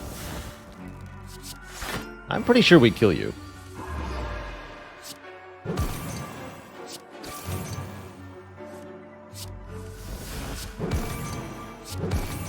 GG. Oh, well, that's a pretty good sign. If you can kill the transient, you can dodge a ball.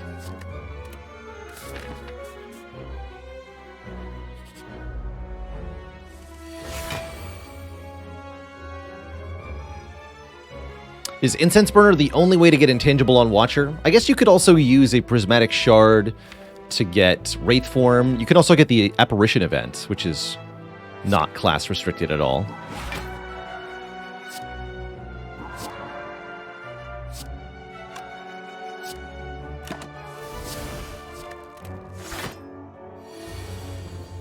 So apparitions are probably the easiest way, actually. Aw, man. That's fine, though. Blap.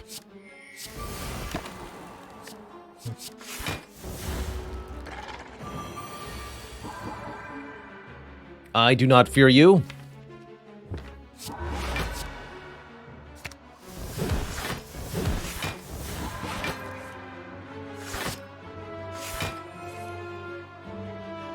Though maybe I should.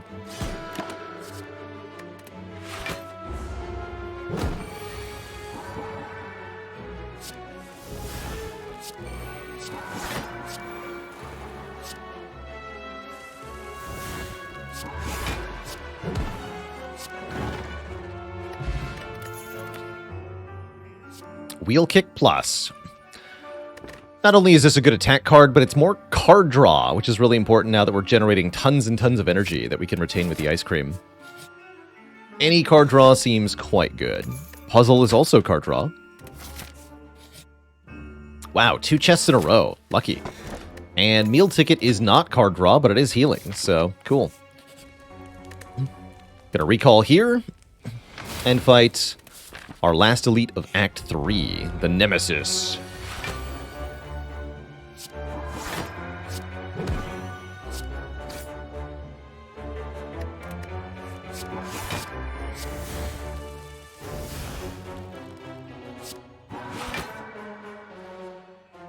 Omni a mantra card? Seems pretty strong. We got Pendib lined up. I think I can just kill you. Let's find out.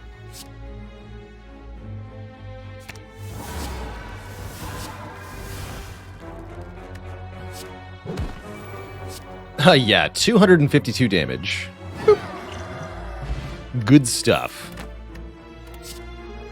Give me a scrawl. That is also card draw, allegedly. I like it.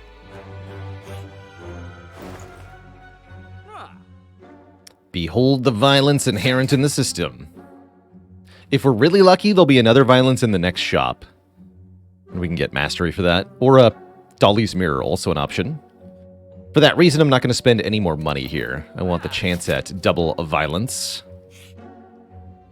Glowing Tesseract could also give us double violence, or double of another rare colorless card. Or max health. Master Strategy, and... no. Alright, we have 2 rare colorless cards we could maybe get a second copy of. And even if we don't, there, you guessed it, card draw, which is pretty good.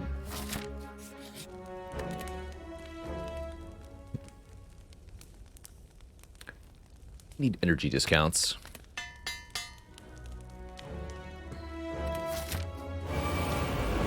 Why did Watcher join a string quartet?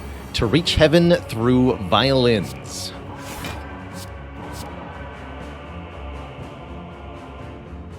Yeah.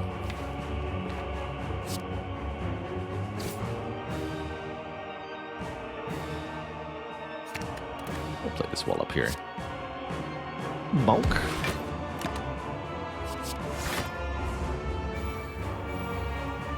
Is Dolly's Mirror the real MVP of this challenge? There have been a few things that have been required to accomplish via Dolly's Mirror.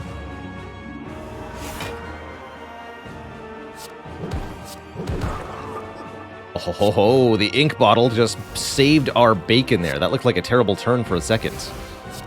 Now? Now it's fine. 9 mantra. There is a prostrate in the draw pile. Alright, we got this. We got this. We don't got this. I repeat, we do not have this. Nope. I don't want to waste my scroll. I guess I'll just play Devotion.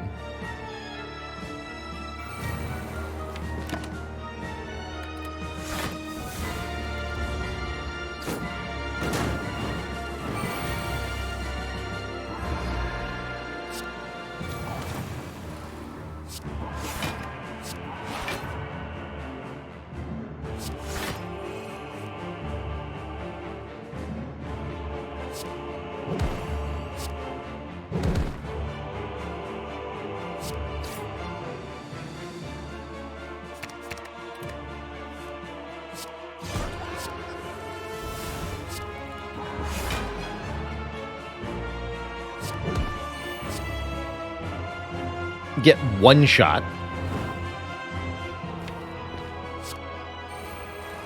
Easy.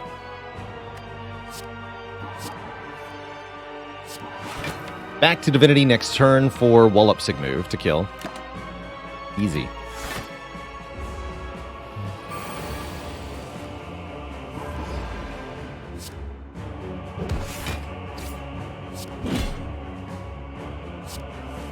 Easy peasy. So back into Calm. Leave Calm.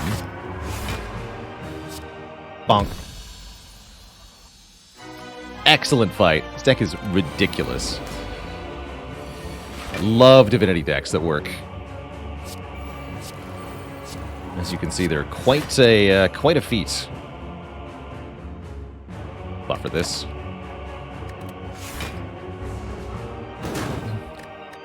Did we remove Eruption? We sure did.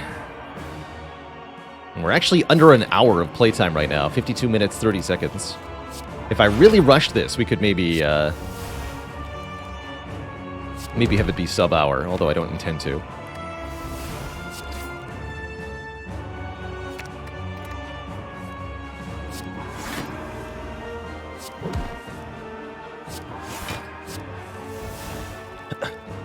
Prostrate, Vigilance, or Fasting, Vigilance, Prostrate, back into Divinity here. Draw a bunch more cards. Now we can Omniscience something if we want to. Let's Omni Brilliance? Yes. Pen Nib again happening here. Bang.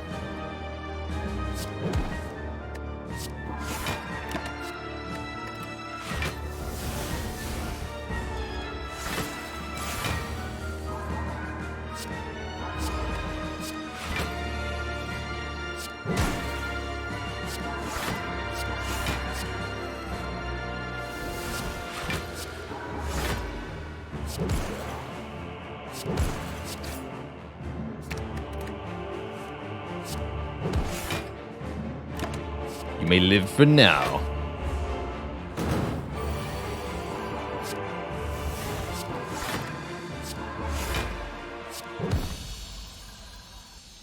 GG. Two thump, a deep pulsing dread can be felt throughout the room. Is this the heart of the Spire, the source of this evil? Deal 26, 19 damage. Nice. Have I been here before? And yeah, I did set up that ink bottle on purpose there. Sometimes I do set this up by accident without even like thinking about it, but that was on purpose. I'll take credit for that one. That was me.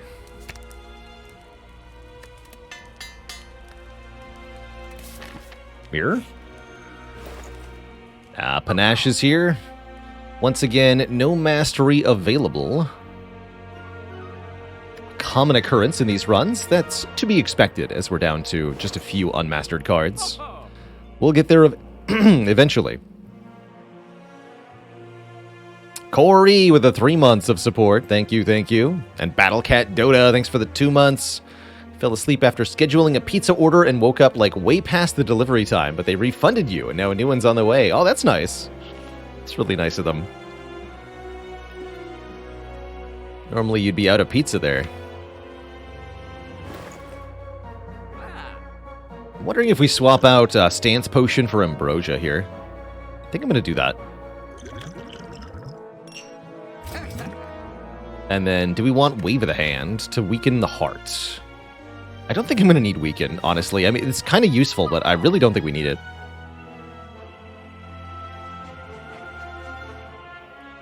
Give me...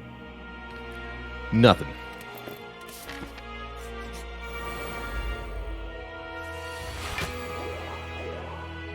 And yeah, I don't have a specific time frame in mind for the challenge. I think I'd like to get it done within another couple months. Now that we're so close, it really shouldn't take me much longer than end of August, early September. Although I am going to be taking a week off during August, so that'll probably impede our progress a little bit.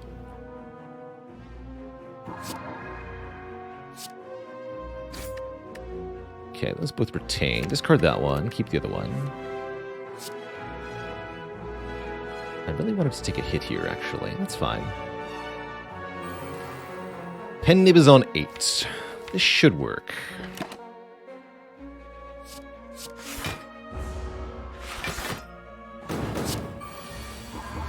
Excellent. Behold the violence inherent in the system.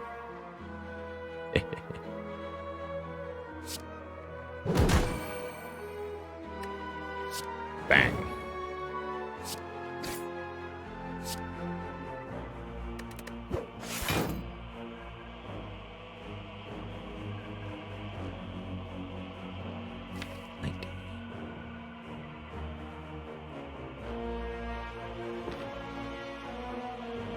Omni Wallop, I guess.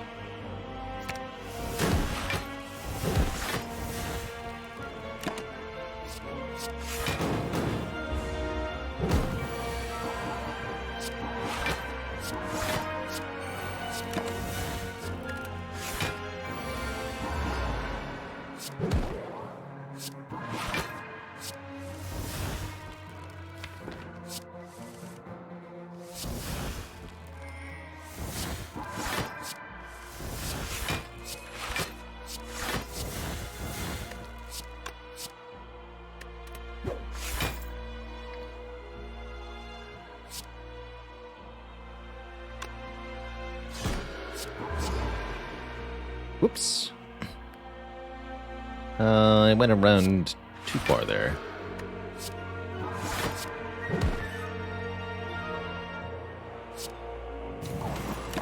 I'll wait.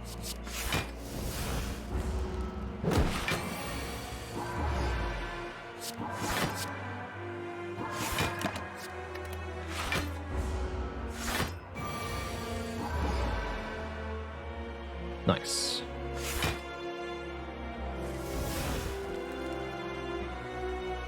Good enough. 9 and 8 sounds great. Start in Calm for essentially 2 more energy, and we could take a Meditate if we wanted one. I don't think we need it. I'll take 2 more Max Health up to 96, and I think we're in excellent shape for defeating the Corrupt Heart of the Spire here. The Pen Nib Wallop turn 1. Not exactly the best move. Definitely play this. Shame we don't have calipers.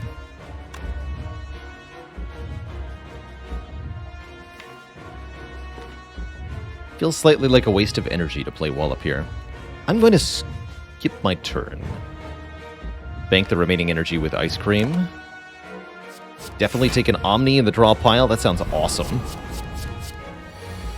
Multi-hit first with 4x15. Now that is scary. And Wallop is gone, you say? That is scary.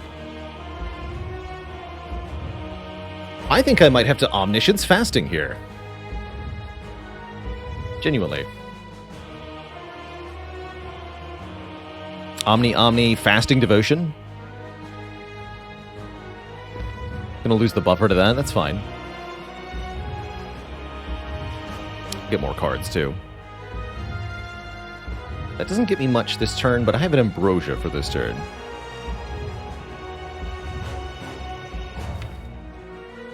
Deal.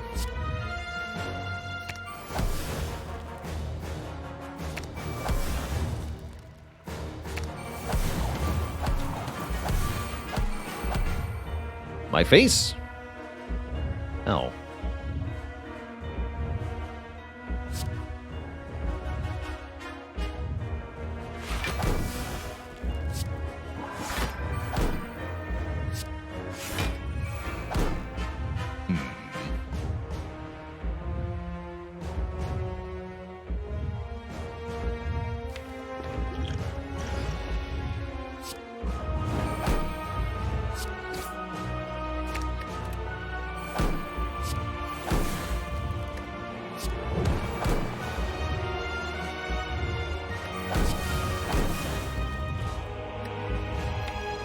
Vault could help.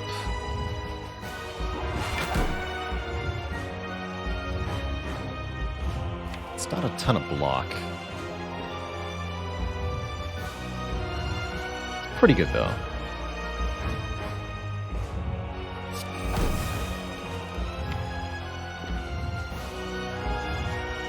Let's go Perseverance Scroll. Those prostrates. Only one. Bummer. Alright, we'll call that good enough. Easy.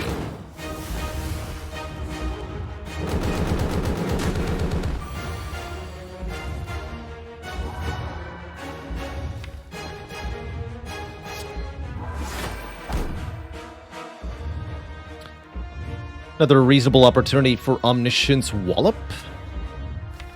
Although I think we might prefer Omniscience Sanctity, draw 4. Sanctity's in my hand.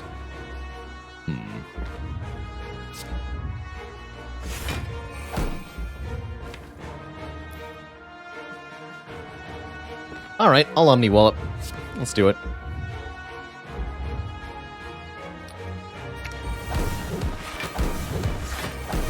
Goodbye, Wallop.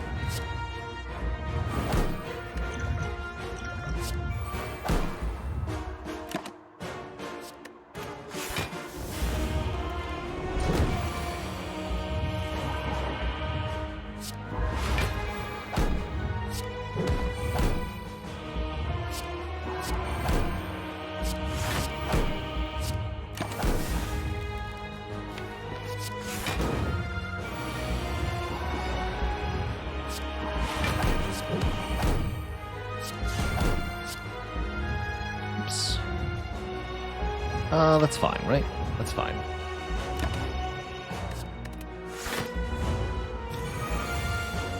Five by 15. Spooky. Although hardly impossible to deal with, thankfully.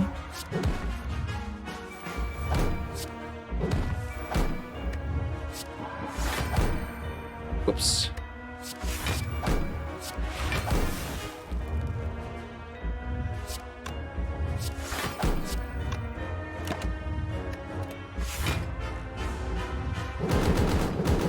Oops, all divinity.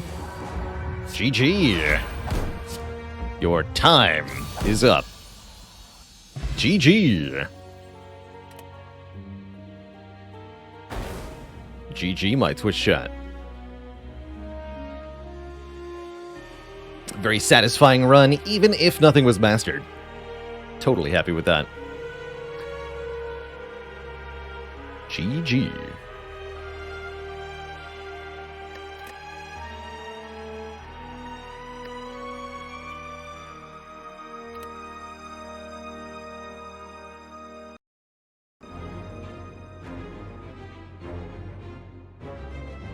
Yeah, what my Twitch chat, the Spire sleepeth, and so shall I. GG. Have I ever had an unsatisfying run that I won? Oh yeah, we've had those a few times. Runs that never really get an interesting or effective strategy. They just kind of limp their way through each and every each and every fight until they somehow manage to win the heart fight. Some of those can be really epic and fun. Some of them are just kind of miserable the whole way through. See, Xander, thanks for the Prime sub. Welcome to the Cozy Sub Club. No, Vlad TV, Spire is a finished product. The devs are not going to add anything official to Spire at this point. You may see more modded characters, though.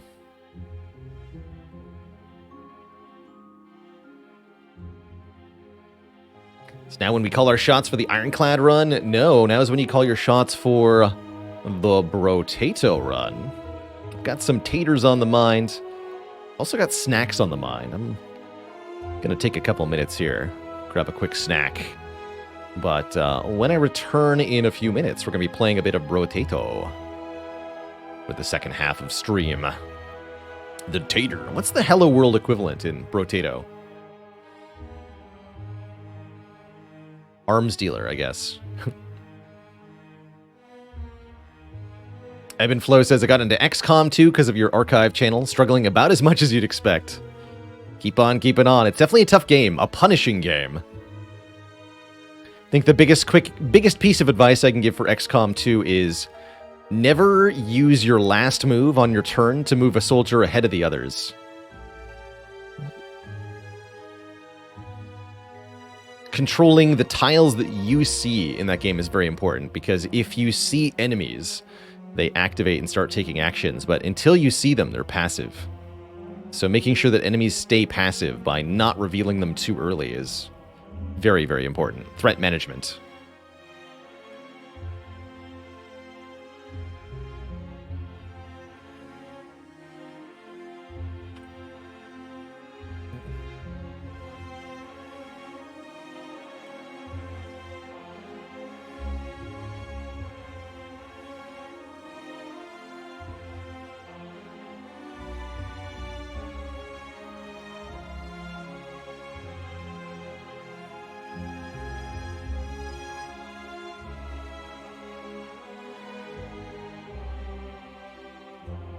Inukulot says, in the case of pod management, you scout a certain amount and never more, because if you don't have actions to react, you have placed yourself in a very bad position.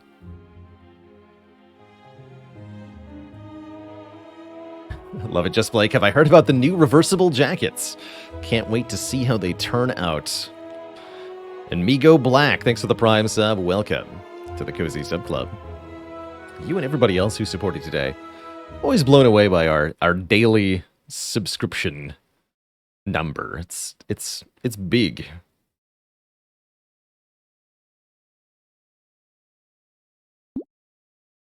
It's big. But is it as big as a potato? That is the question. Hot Karl Marx Bros. What a name, what a direct-to-video release. Thanks for the Prime sub. Alright, Twitch chat, I will be back in a couple of minutes after getting a snack. Upon my return, it'll be Tato time. Gonna do some, I guess, random runs. We've got all the unlocks now, as you can see, so we'll just play random character, random starting weapon, and see what happens. It's fun. Be right back, everybody.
All right, Twitch chat, we are back.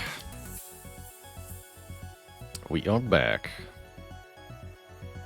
Syken Plays on YouTube's got a bunch of self-imposed challenges for XCOM 2. That's cool stuff. For a while, I wanted to do a no weapon upgrades run of War of the Chosen. Maybe I'll still go back and do that at some point. I think that could be a fun way to do it. Just stay on the base ballistic tier. See if you can win with abilities, grenades, melee, whatever.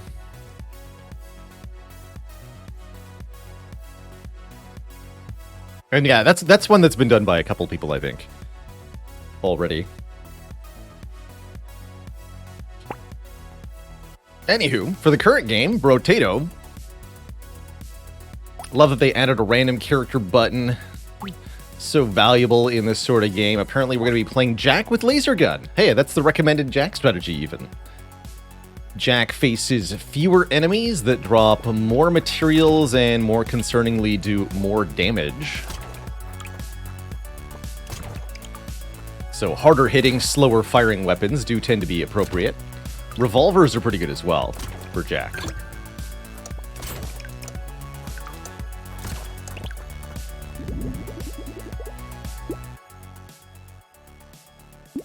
I think Jack has a pretty easy time right up until the first elite, which I think makes harvesting a very reasonable first investment. Gentle Alien on Jack is also kind of a big deal. More enemies means substantially more materials drop. Let's do that. Let's grab that Gentle Alien and lock Revolver. Try to go Revolver Laser Gun. Maybe we need a bit of Horde Clear. Some kind of AoE weapon would be good. You don't face that many enemies as Jack, of course, but we'll still want something that can hit more than one at the same time, probably.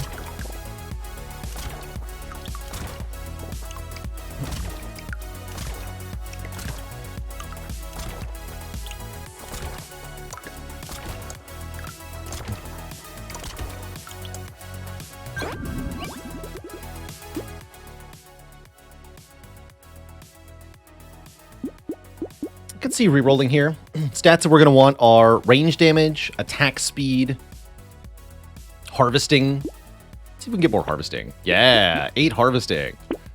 Excellent. And maybe grab our first armor a bit preemptively here. We want to be able to survive at least one hit from enemies. Do we add Shredder just for a bit of crowd clear? I could do SMG. SMG laser gun. Let's try SMG here. Go SMG revolver laser gun.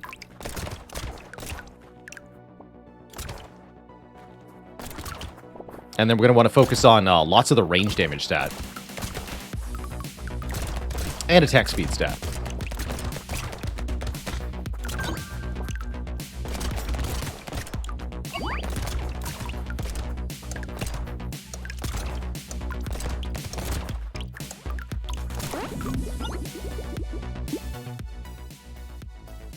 Bit of added knockback can keep enemies away from us? Sure.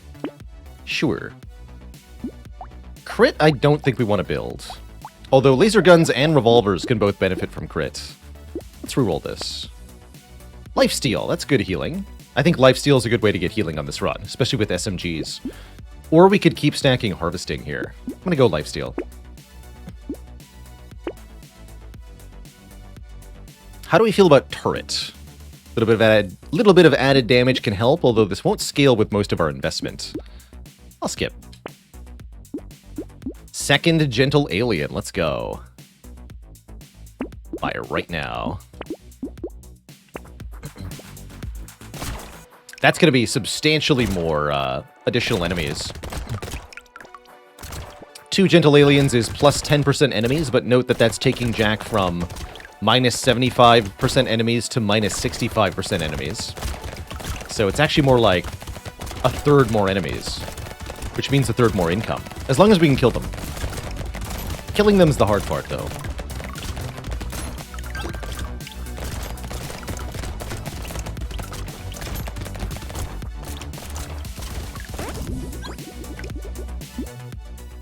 Oh yeah, Baby Elephant on Jack does seem kind of interesting, right? More coins per enemy means you can get more procs. Cyberball would be worse, but Baby Elephant's still good. It's kind of cool. That said, I don't think I'm going to be investing in luck very much this run. Oh, we do get Sharp Bullet. Interesting. Could give Pierce to the SMG. I think the main advantage is to have piercing knockback. Overall, I'm not sure if this would be worth it. There's not going to be too many situations where we need to hit that many targets, but you know what? Let's try it. Let's try it.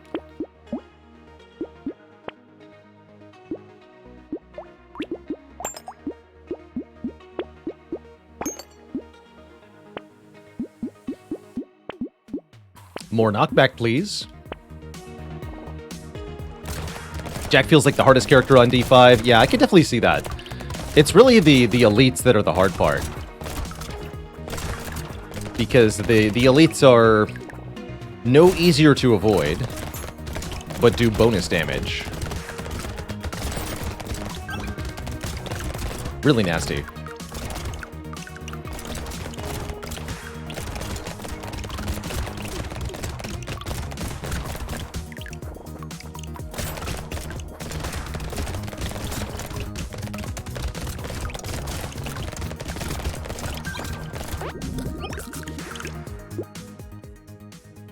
We're level 8 at the end of wave 5. That's a pretty good sign. Let's grab some more lifesteal. Remlap with 14 months. Thank you, thank you.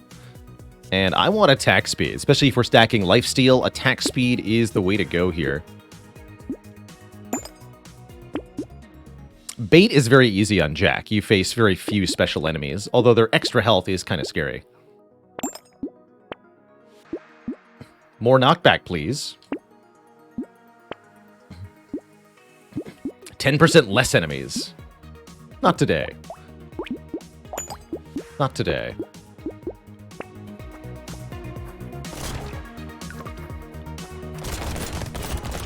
Is that it? Just one? One bait enemy.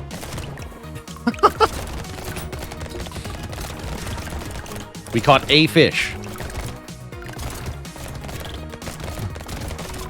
What would I say my favorite games are? In terms of modern roguelites that I stream or have streamed, my favorite games include, of course, Slay the Spire, FTL Faster Than Light, Hades, Brotato,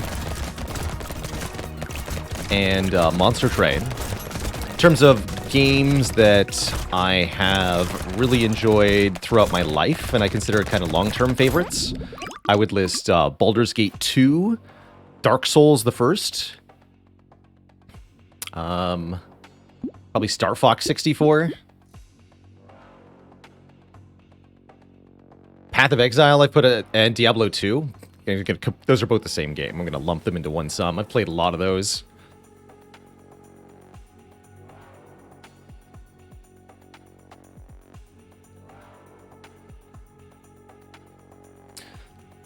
Jotunborn says, with Fishermen, do you have a target for how fast you try to stack the bait in the early rounds? I have actually found, I think, that on Fishermen, you want less bait and not more. That was sort of the key to unlocking Fishermen for me. If you're using ranged weapon, just one bait per round is all you need. With melee weapons, you can take a bit more. You can do 2 or 3 if you're feeling really good. But I actually had more success with the character once I started taking fewer bait items. It is really an exercise in self-control, and not about trying to dodge the huge horde at the start of each wave. Let's keep stacking harvesting here. I want to stay ahead of the economy curve so that we can beat everything.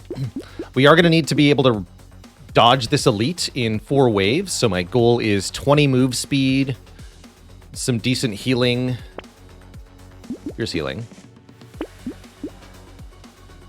And probably 40 to 50 max health for that. Don't know that we can kill the elite. Not going to take white flag.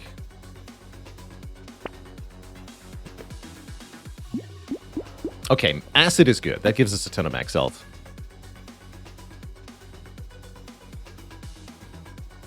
Been giving up on range starts because the special mobs killed you immediately. I would say try again with a ranged weapon and just take exactly 1 bait each wave. You won't get as many items as a normal run, but you'll have really good % damage scaling through the whole run, and you won't have too difficult start of waves, usually. It is also possible to win Fishermen by taking a whole ton of bait and just outscaling everything. But that seems harder to do. Definitely more fun, though. I think Baby Gecko is severely underrated. I think it's quite good, especially if you value immediate material pickup. So I think it's good on some characters. The 10 range is okay. Although usually I'd rather pay for glasses. 1.5 times for the price for twice as much range. But yes, the material attraction effect can be very useful, especially on, say, Lucky. Very good.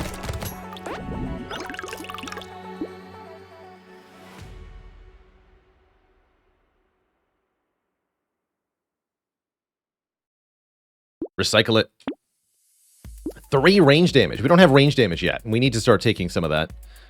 Although I do want move speed. Maybe we should roll for move speed. Let's take the damage up.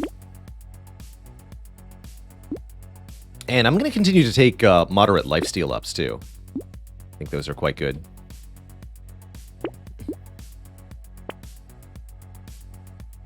Okay, there's a speed up. Start taking those. I'm okay with low luck and low regen. Do I pay 58 for 1 more range damage? Let's go with yes.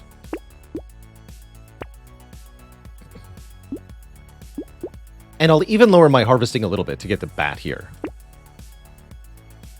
I really want to be able to heal up damage we take during the elite fights to avoid disaster.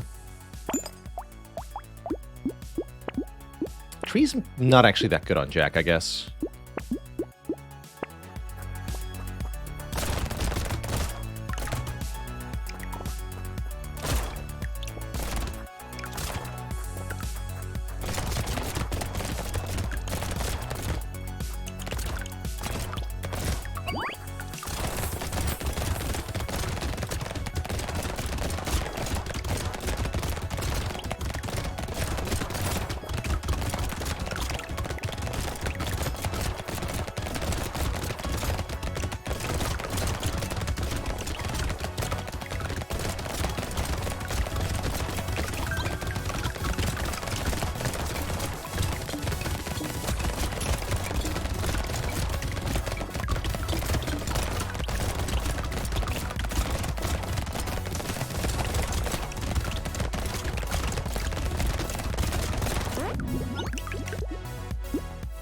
Really good wave. Look at our money count there. Absurd. Armor is excellent here. Now we really are just missing the move speed. Take 1 more max health up.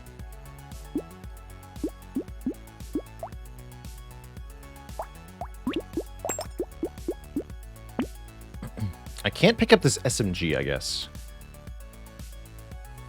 Well, I could by getting rid of the laser gun, I guess. Swap it out. Since we have so much lifesteal, that might be wise. I'm not expecting to kill this elite.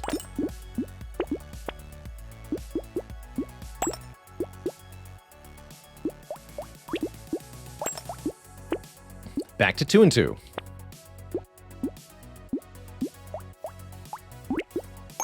Already have a red tier weapon. That's cool.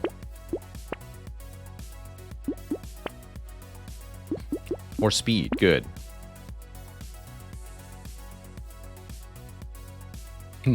Do I actually want this SMG locked? I guess I could pick it up by combining laser again. Sure.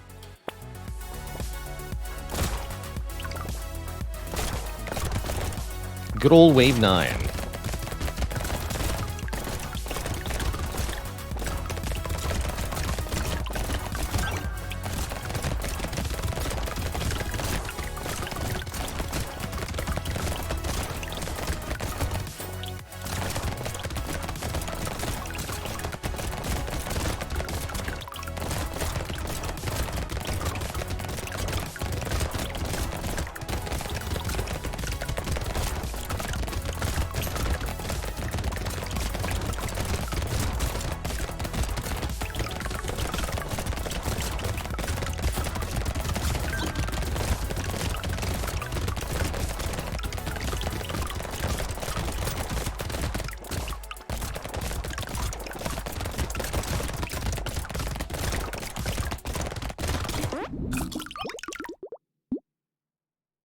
Another very high income wave. 3 more lifesteals? Sure, I want crazy healing. And I want move speed or ranged damage. Guess I'll take 3 speed. Not a very good money ratio, but whatever. It's fine. Buy the revolver, actually. Unlock SMG. We could again swap the white revolver for the white SMG if I want to. I don't think I want to. I'm just gonna roll. Do we take another bat? I think I have enough lifesteal now. I don't need to lower my harvesting number. We do want more speed. I could think about starting to take luck to fix our negative luck value, but I don't need to. Should have taken the white SMG. I'll take trees die in one hit. That's good. And this is speed up. 5 speed for 85 bucks here. We lose some crit, but I don't mind. We have the 20 speed we wanted. And we even have one more wave to prepare. Stop offering me SMG. Flamethrower, interesting. One more roll. There we go. Fuck that. Okay, this looks pretty good. I feel like we are going to be ready for that first elite. We might even be able to kill them, although I don't think we have enough range damage stat for that.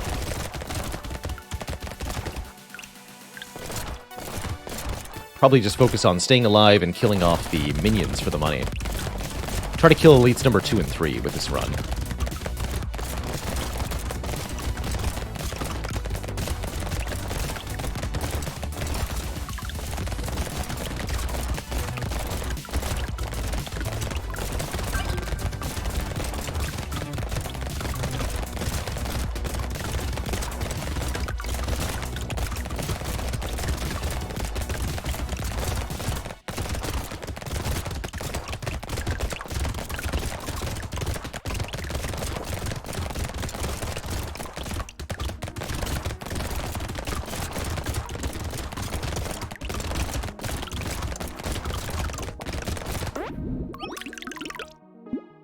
We're rich.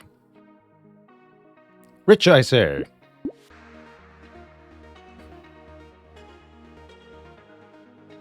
I think I want range damage here, if we want any chance at all at killing the elite. Although I will also take attack speed. Pretty happily, actually. Peacock into the elite wave. How about no? I'll take improved tools. Just for 10 more attack speed. I'll take Beanie for more move speed.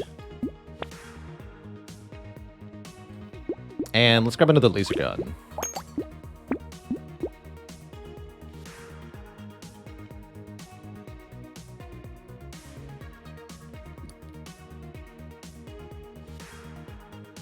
Okay. Can I explain not taking the rocket launcher? I actually didn't even notice there was a rocket launcher, honestly.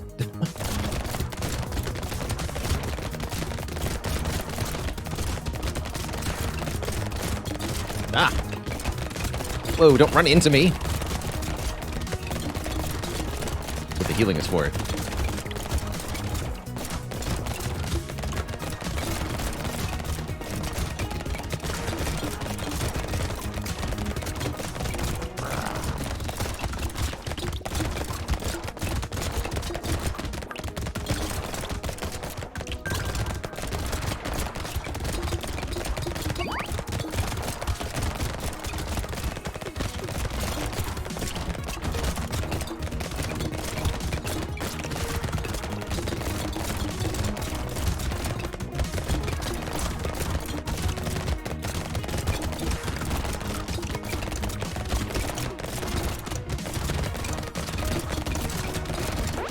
Whew. Thought we were toast at the end there. Thankfully, we were saved by the bell. Good. Good. We survived the first elite. Now we can invest in damage and try to kill the next one. I like it.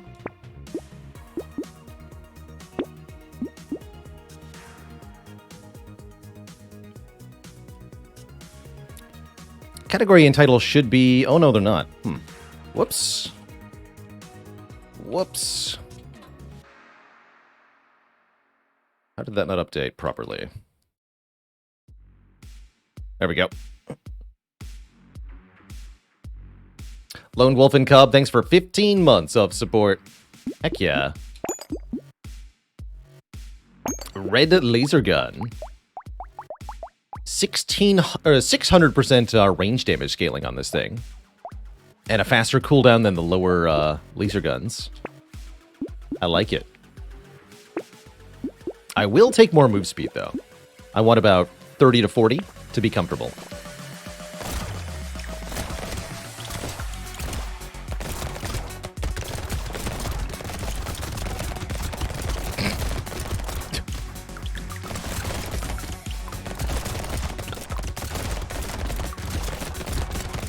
You stay in the corner where you belong.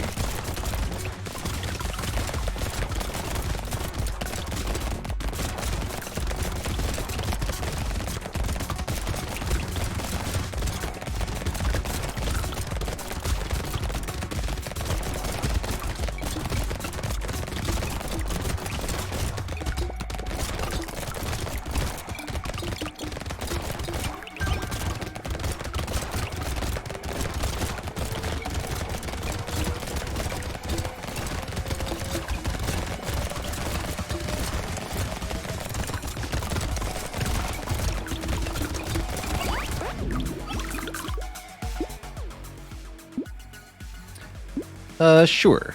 I'll take 5 dodge for effectively free. Bonus range is tempting. I think we need more ranged damage, though. This other was +1 there. I'd want more than +1, though. 8%, sure.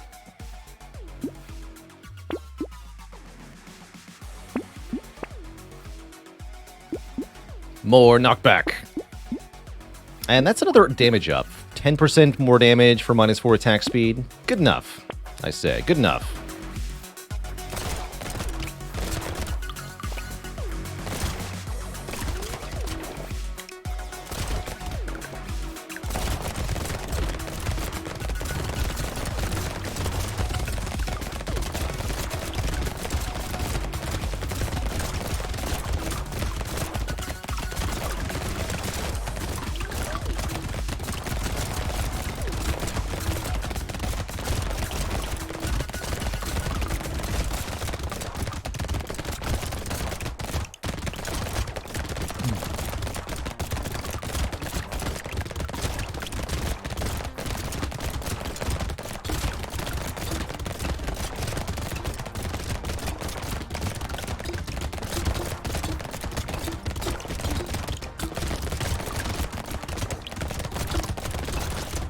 Whoa, whoa. Wow, did that to myself there. Ran basically face first into the only 3 things that could have hit me there. All I had to do was stand still and we were alive. Rip. Yeah, I definitely just did that to myself. The triple whammy. All right, let's roll a new random. I think we had a pretty good run going otherwise there. Speedy with a shuriken. Cool. That sounds fun. Speedy as a character has more speed, and the faster we are, the more melee damage we do. Shurikens do scale off your melee damage stat, so excellent.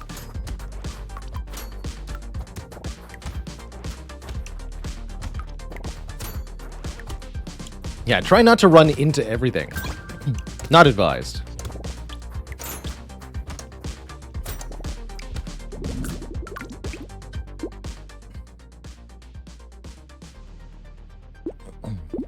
Probably want to go lifesteal here.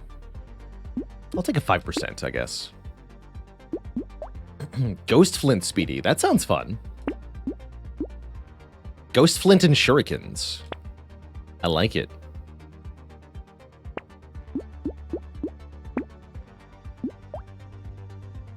We have -3 armor. Okay. We can fix that. Let's go combine both of these for the moment.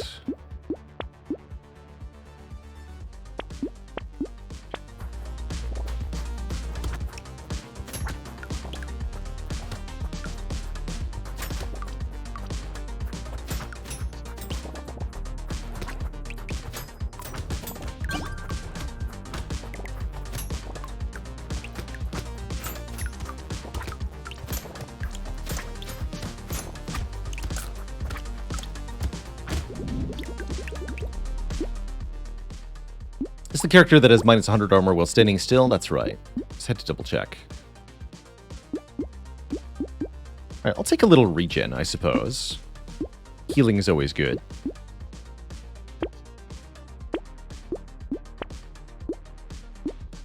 No knife. Just shivs and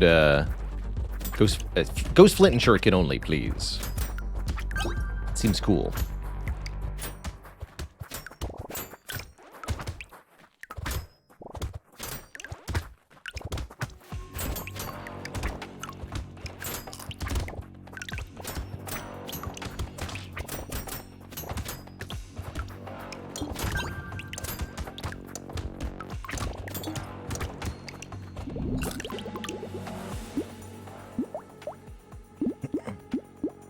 Still at 0 stat gains, kind of sad. That'll change, though.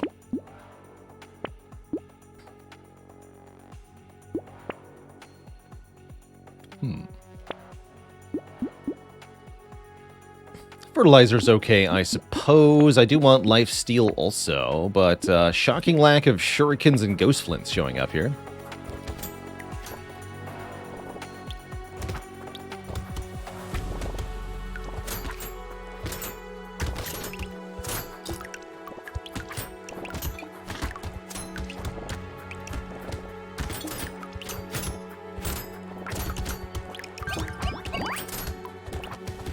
Attack speed, get.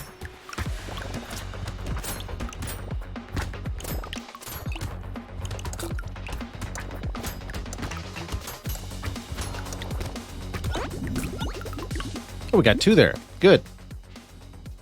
Heal on crit. Excellent. I guess we probably want to invest in crit chance here. Although, getting some early armor is a good idea, too. I'll take crit. Excellent crit. There we go.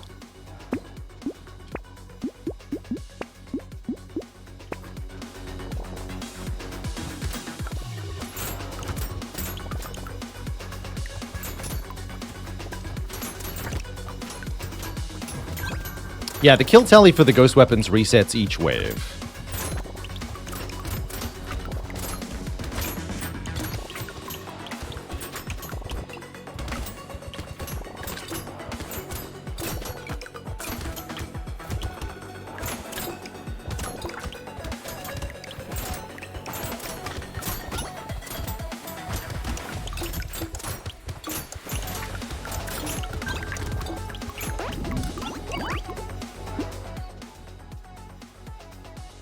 Minus crit is bad, but all the other stats are good here, so I will take a medal. And just look for more crit ups, I guess. Take some armor.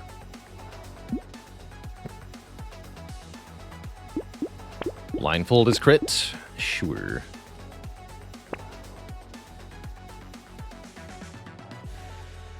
Speed's good.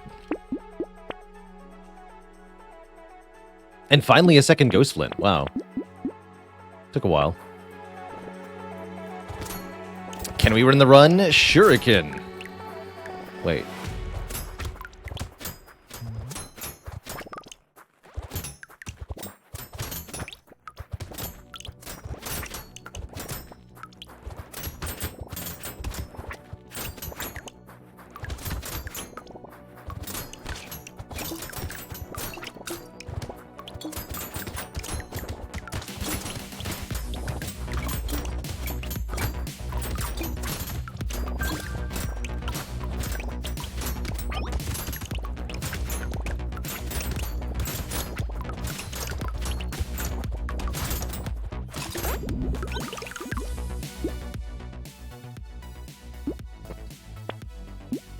More range.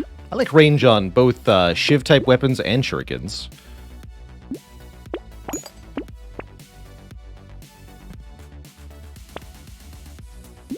More trees is fine. Sure.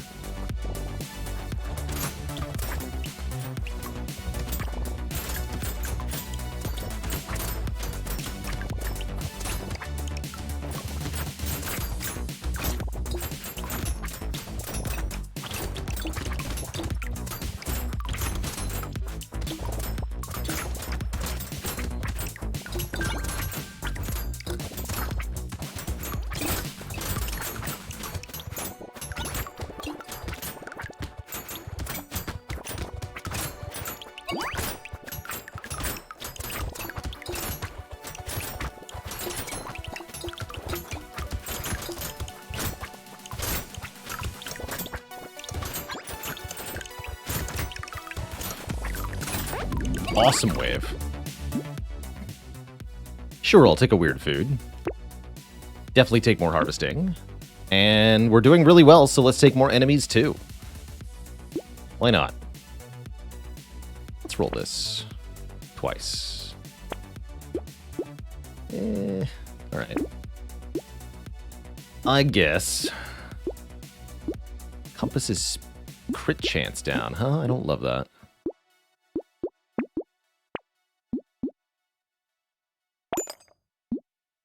Gentle alien number 2? Sure.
Another pretty good wave. Our trees gave us more trees. Now we have good reason to invest in luck here. Although crit is sweet. Here's luck. Let's take some luck. If we're going to get a lot of crates, we want a recycling machine, too. Let's go 3 flints, 3 shuriken. Buy that for the free reroll. Buy this for the free rerolls. I don't think I want a beanie. Was I able to do a melee streamer run? We made it to wave 18, starting with both sticks and I think fists? No, lightning shivs. Fists and lightning shivs. Sticks and lightning shivs both made it to wave 18. But I was not able to get a win. Need a bit more practice, I think, with melee streamer. Shields. Oh, I could see shields, because then you get the armor from structures and scale it. That's kind of cool, actually. Huh. That is cool.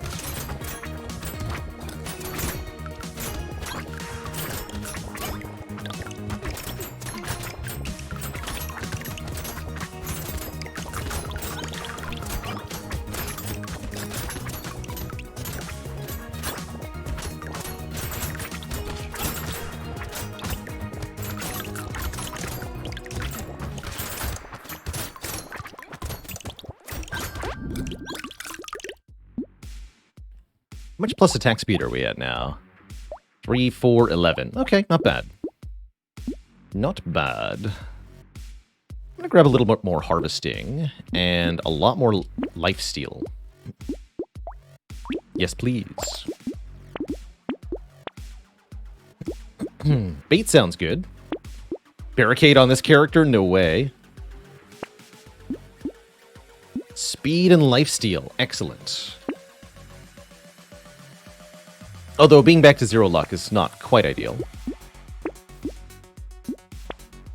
That's alright.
Blood Leech. A lot more healing, a lot less harvesting. I can get 60 materials for this. I'll just recycle it. And let's start taking armor. We have -3 armor, and I don't like that. Not one bit. But I do like more aliens and more speed range. Oh dear, we're at 59% move speed. Do tons of damage. Blood donation. If you can take blood donation and make it work, you're going to win the run. And let me tell you, I think we can do it. We got good healing here. Projectiles pierce. It's kind of cute. How about a ghost axe? I like it, actually.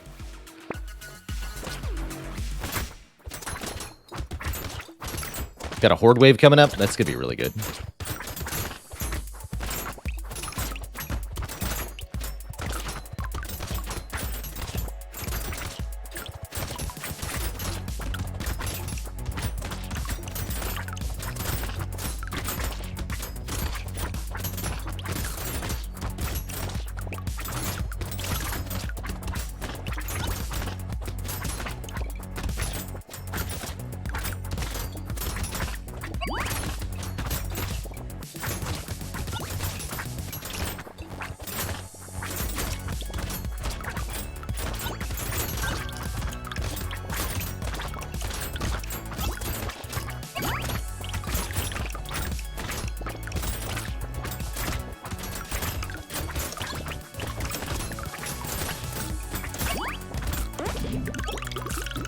We're rich. A second fin. Excellent. More speed, more lifesteal, more crit chance, and more luck. All stats went up there, essentially. We have a perfect amount of move speed. We should never change it now. Oh, you can't even see it. Hold on. There you go. Let's take some attack speed. Probably should have taken armor, but nope, not today.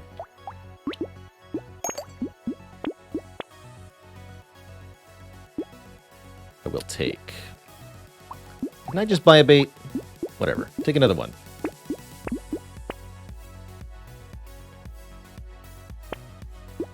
Doesn't matter.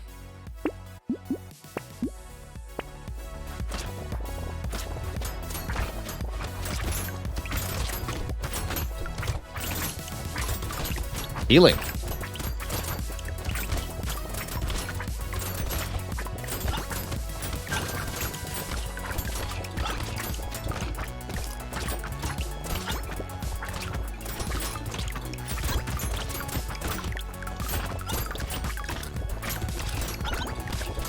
Whatever we do, don't stand still. I'm too fast.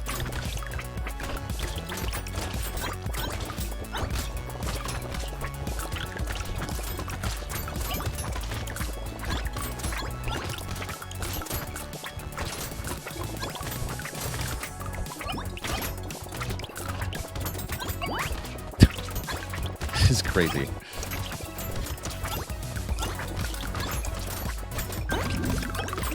Love it. Absolutely love it. Sure, more healing, more crit, and more armor. These are all important things. And more bait. Hey, minus speed. Actually, that seems kind of helpful. We are a little too fast at the moment. Too fast for me.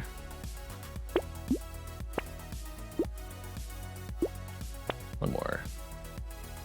Alright, just go wave 13. How much did the axe get in that one level? We got 9% damage up, and we're now at 23 and 26 from the Ghost Flints.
character's awesome.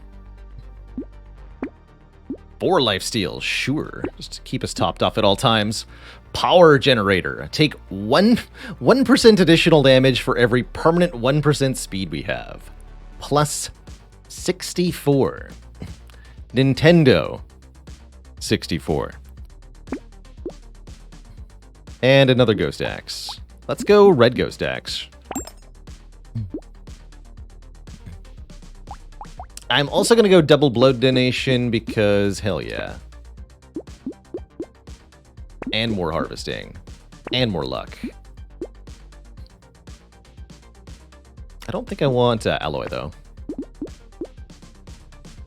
Speed is capped at 64. I don't know about that. Speed is still good.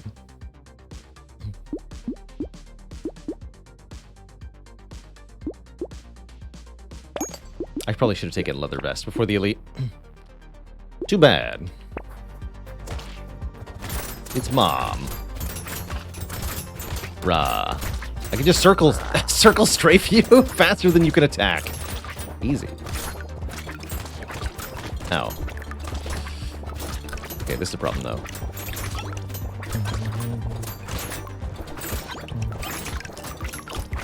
Mom! Definitely should have taken leather vests. Ugh. Oh yeah, we're taking 2 damage per second. Terrifying. Yeah, we're dead. Dang it. Any other elite, that wave would have been no problem, because we could have killed it before it started spawning a giant horde, but I did that to myself with double blood donation not taking the vest. We went 2 glass cannon there. Classic. Classic. Yeah, second blood bag was certainly a mistake. Hunter with a cacti club is our next random run. Maybe I'll actually win this. I'm just messing around though. This game's fun.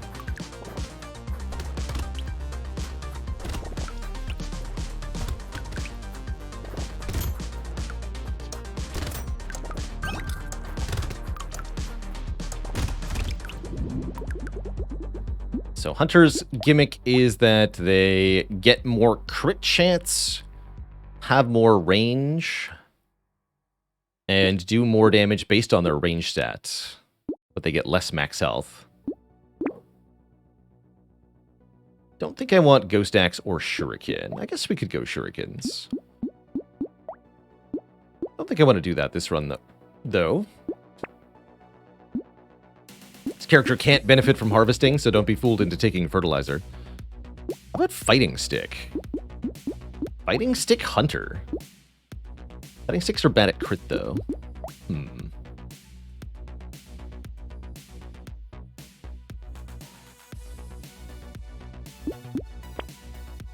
Could go regular stick. Just Stick Hunter. Seems so basic. Sticks have double crit, though. You know what? I'm going to do that. I'm going to be doing sticks on Hunter. Just because that's not a weapon you can even normally use on this character, so I think it's cool.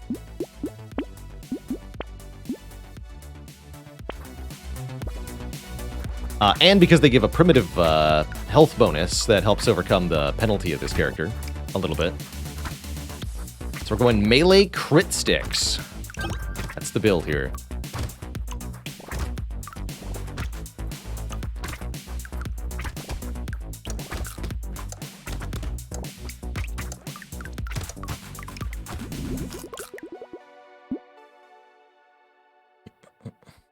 That means we're going to want regeneration, armor, move speed.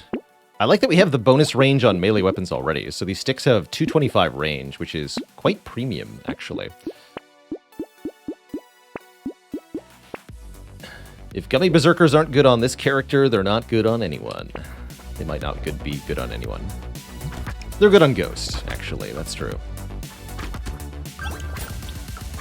I want Gummy Berserker to be better than it is, usually.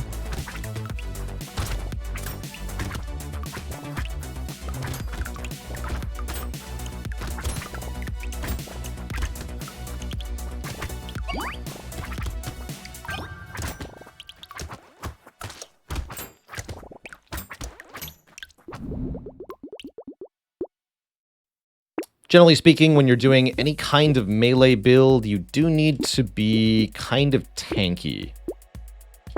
Range characters can definitely get away with being a glass cannon a lot more than melee characters can. One more. I'll take a second Berserker.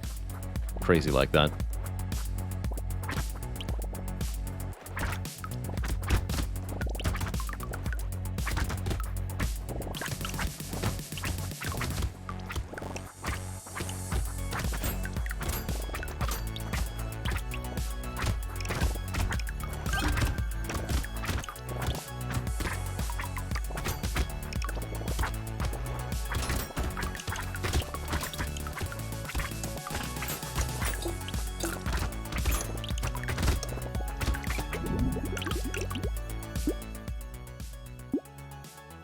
Fix the armor.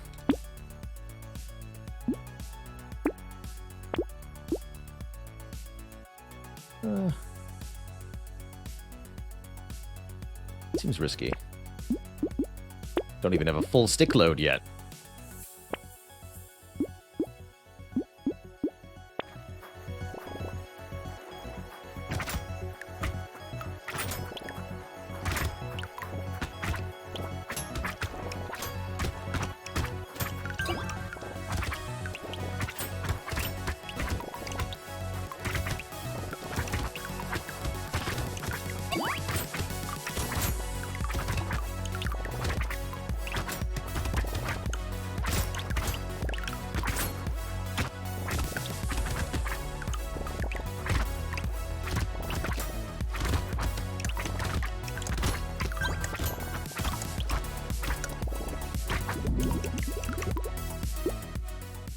Okay, speed ups are going to be good. Take some more regen. Don't want lifesteal. 9 move speed or 10 attack speed? 10 attack speed, very nice, but 9 move speed, very hard to get. Let's take that. Let's take an injection. And let's have an ugly tooth too. I think that makes dodging elites a lot easier. No lifesteal for me. Okay, now that we have 6 sticks, we mostly want to invest in our survivability going into the first elite here. Again, the goal is 20-ish move speed, 30 to 40 max health, and decent healing, so we can heal any hits we take.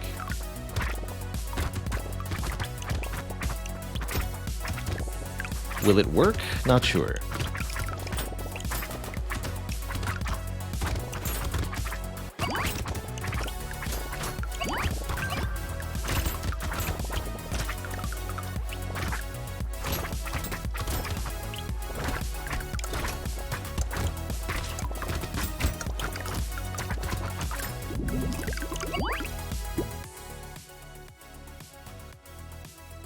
Currently we have negative luck, but I'll take this just in case we find luck ups like that.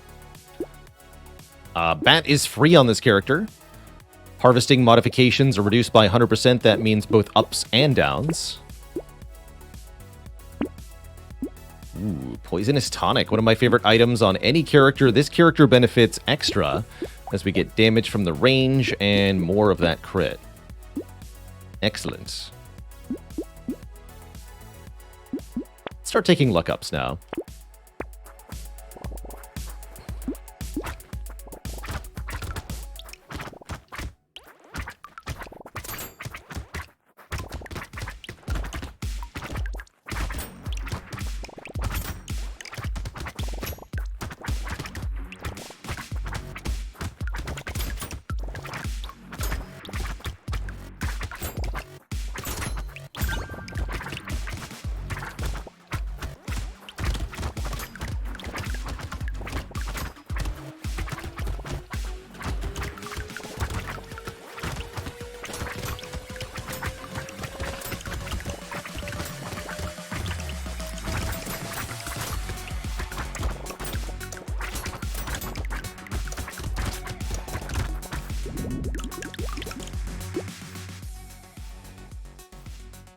Okay, 25 move speed sounds great.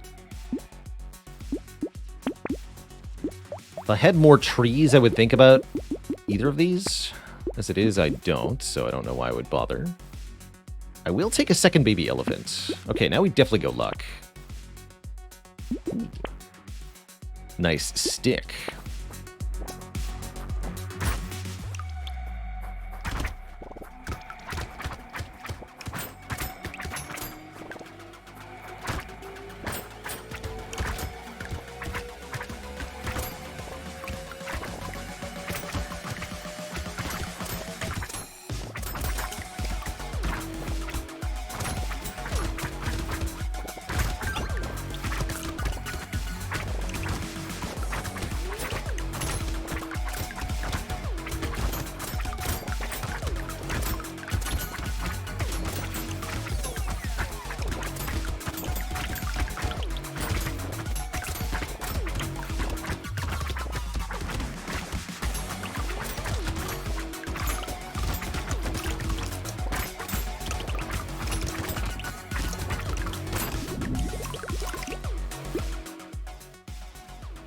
Armor, probably. 45 range, also not bad. Again, on the range character. But let's get some more armor. As we've got an elite coming up real soon like here. Don't think I'm going to try speccing into dodge. At least not immediately. Keep taking regen. And a bunch more max health for that elite sounds good, actually. Okay, I'm feeling pretty good.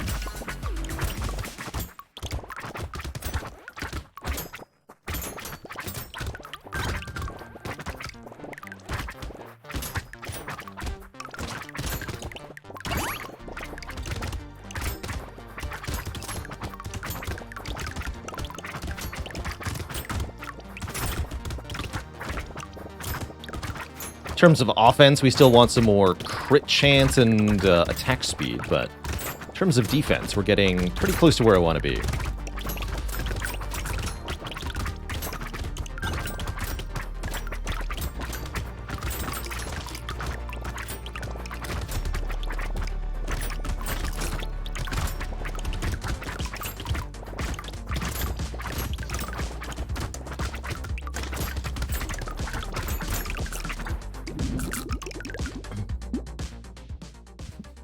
Chat really needs to branch out from the stick jokes. I think there's value in finding a gimmick and sticking with it.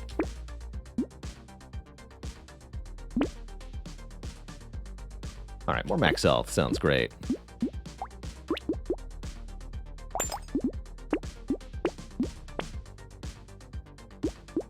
Two more loot aliens during the next wave. Sure. And a bag to go with it. The bag will give me immediately $30. Triangle of Power. We don't get hit often. Let's grab that. Nice 20% damage out. Very juicy.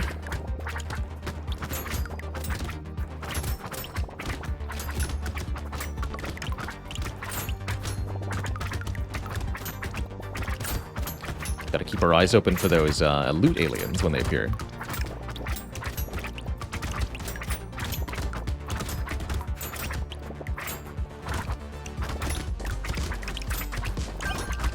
One.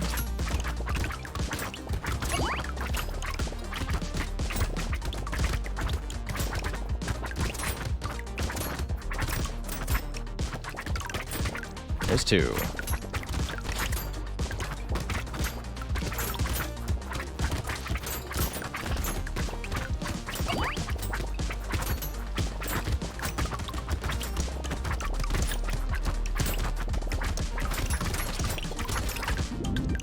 Good. Meh. Also meh. Nope. Wow, 3 recycles, huh? Bummer. Let's grab a bit more luck. And speed. Not gonna take spicy sauce. I will take another stick, though.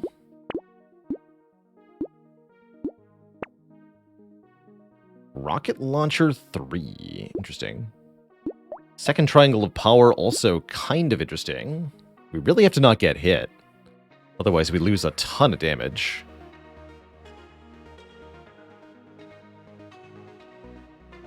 Let's go the Vigilante Ring first, actually. I guess I'll lock Triangle of Power. Let's do that.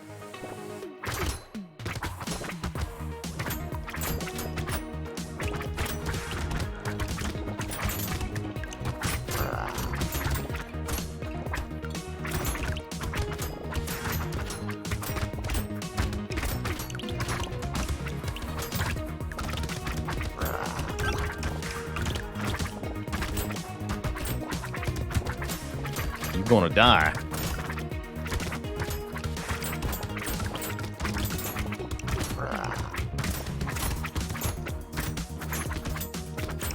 Find you. There you are.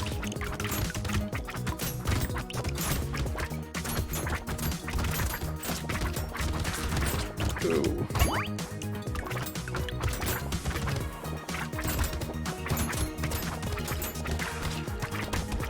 Ew.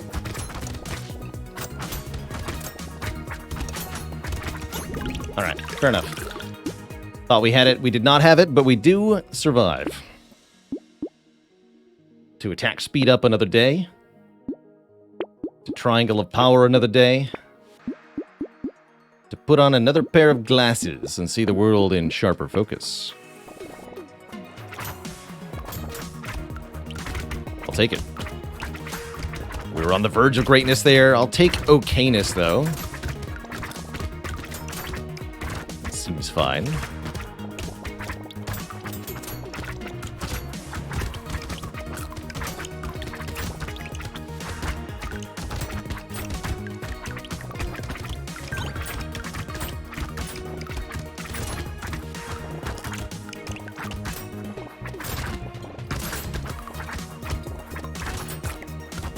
I think the elephants are definitely chipping in at this point.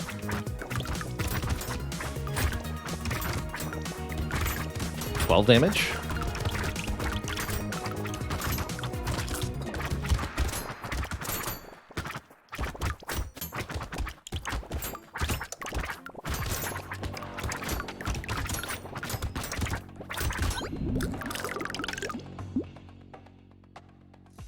I'm gonna grab more attack speed because I'm greedy.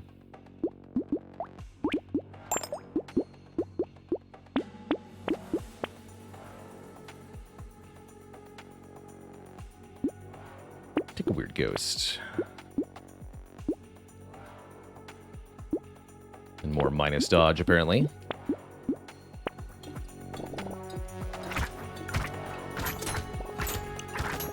Oh yeah, that attack speed was a good idea.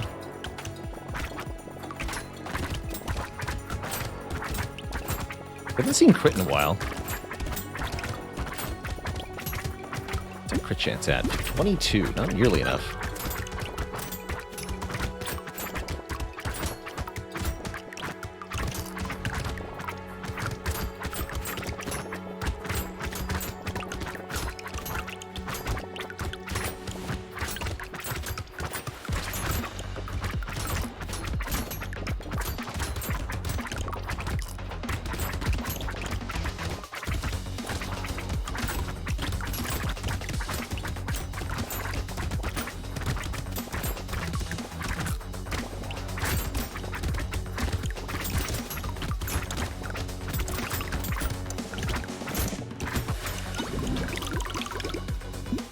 Decent wave.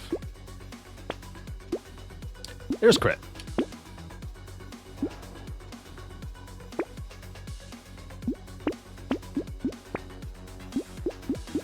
Community support is even more attack speed. I kind of like that. I've got 12 armor, so I don't mind the speed down, and we'll have it just in time for that horde wave, too, actually. Wave 15 is a horde wave.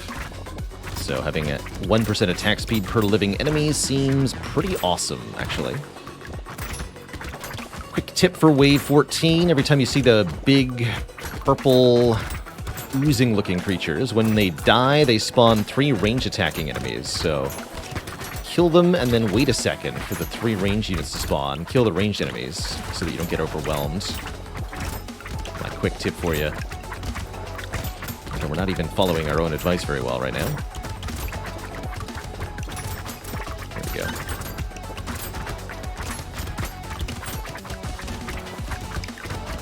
In the second half of the wave, the ranged attackers will also spawn on their own, so you can't completely stop them all, no matter how good you are at killing. Ow. No dying, please. Thank you. Let's take luck. I like luck. Didn't get much money, though. All right, community support into the Horde.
Slower enemies sounds good.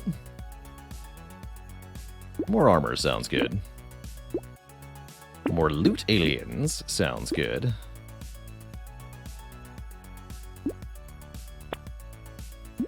Stick. Armor dodge, yes. Lock up, yes.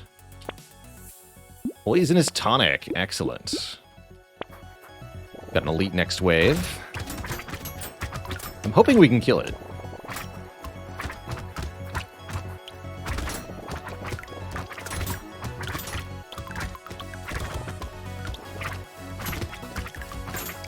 I'm a little worried we aren't that strong for the end game here.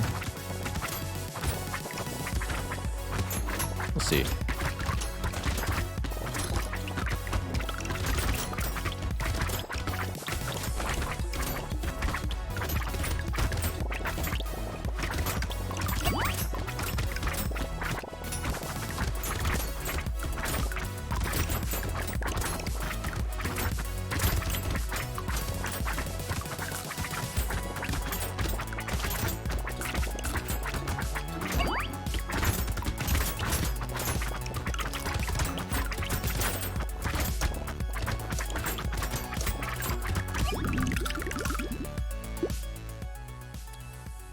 %, crit chance and 50 range. Remember, we're the crit and range character. So, yeah. Bouncing. Wow, we found 2 red crates. That's crazy. We don't get any bounces, so recycle that. Shotgun. Crit chance now at 53%. Oh yeah, I think we have what it takes to kill this elite. It's a very late hunting trophy. It might pay for itself. I'm not expecting it to, though. Oh, focus. That's good. Focus is very good. 30% damage up, minus 3% attack speed. Easy. Yeah, this guy's not too bad. Unless mummies spawn next to you. Ow.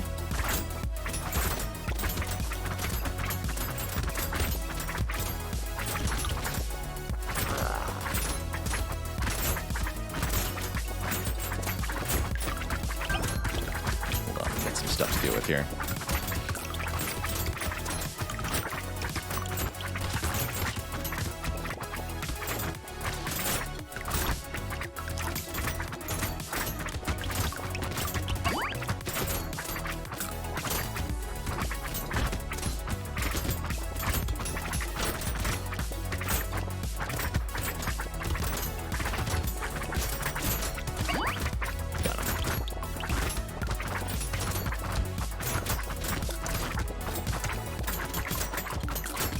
Good wave.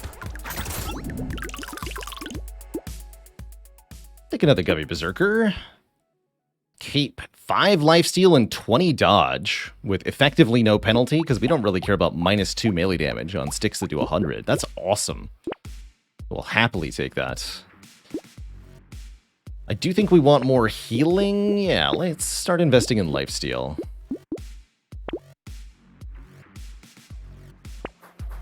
By focus, so we now have 114% damage mod.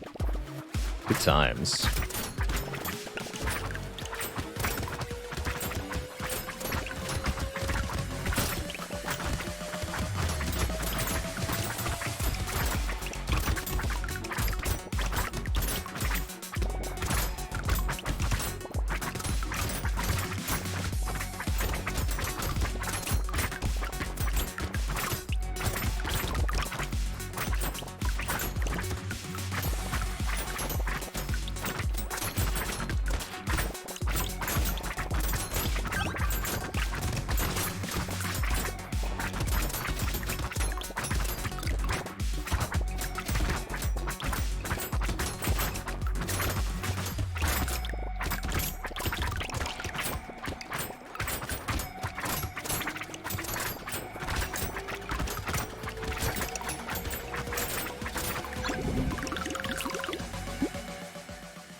I want to be even faster to evade wave 20. Tardigrade seems awesome. Lock the stick.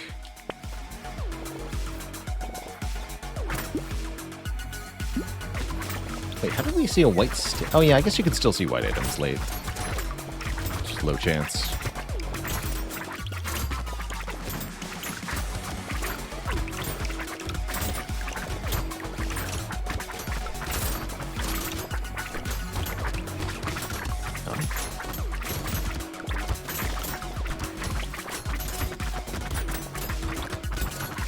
Buffed tentacles are kind of spooky, actually.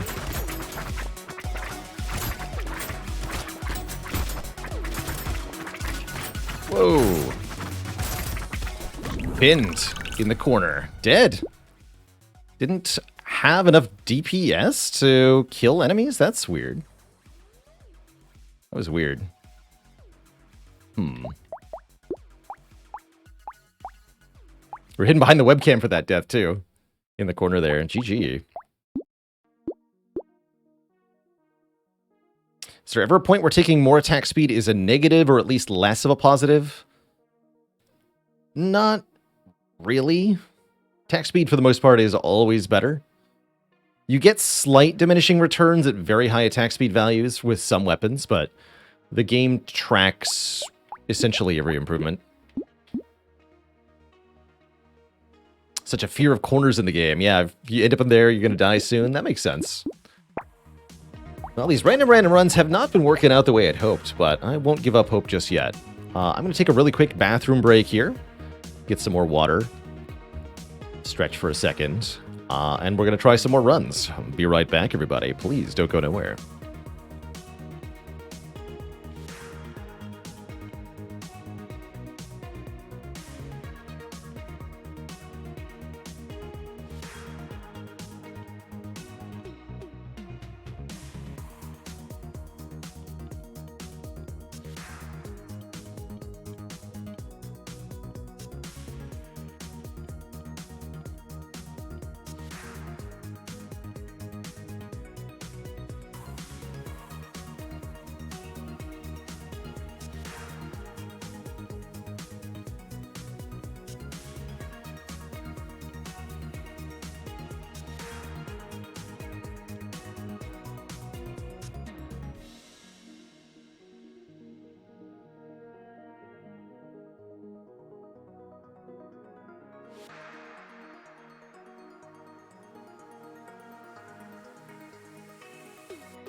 All right, Twitch chat, we're back. We're back.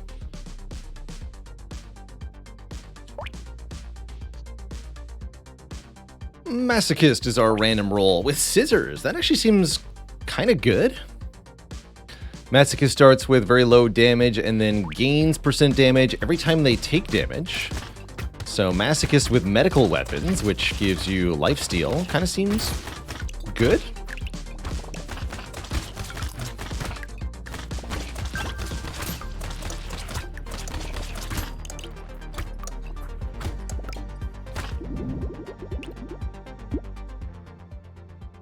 Let's call it good. Thief daggers and scissors. Let's try it. I have no idea if that's a thing, but we're gonna try it.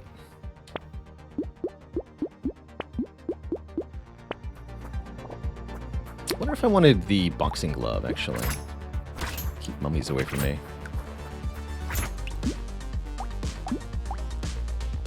You can take dodge as Masochist.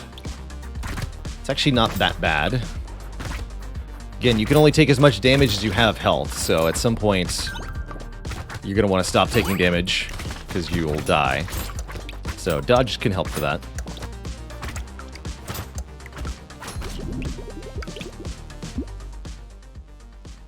That said, armor is going to be really valuable, as is any sort of healing source.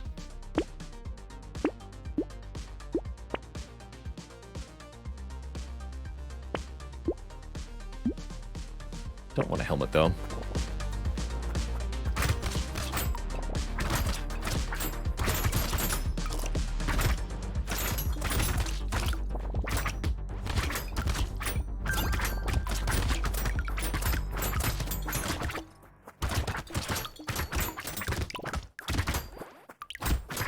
I'm angry!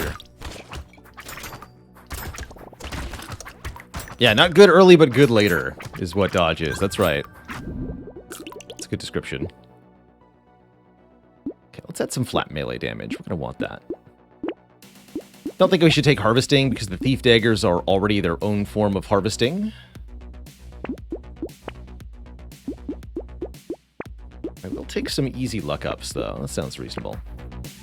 Luck means more health drops, which is good.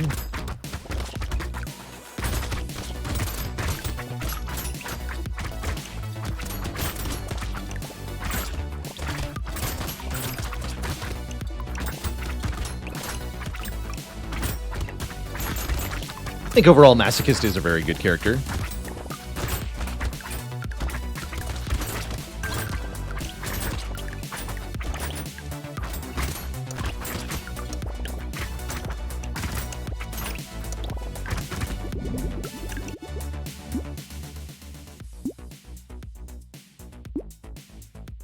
What? Critter melee damage. Or attack speed. Attack speed's great.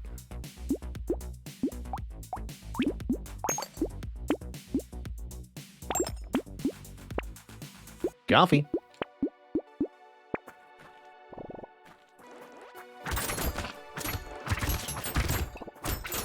Probably makes sense to have fewer, more highly upgraded thief daggers, huh?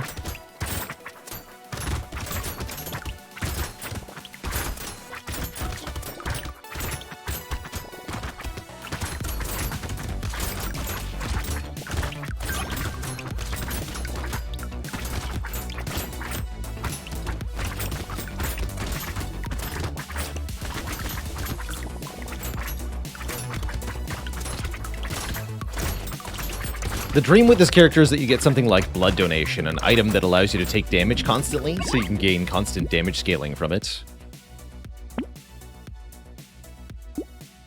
Armor is going to be good.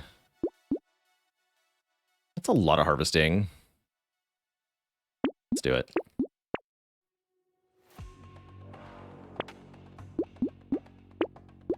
More trees are good with a reasonable luck stat. I like it. I think Masochist can benefit from lifesteal. Yep, you're allowed to lifesteal, so I'm quite sure this character can get the Bloody Hand, or the Scythe, also very good. The Scythe legendary weapon.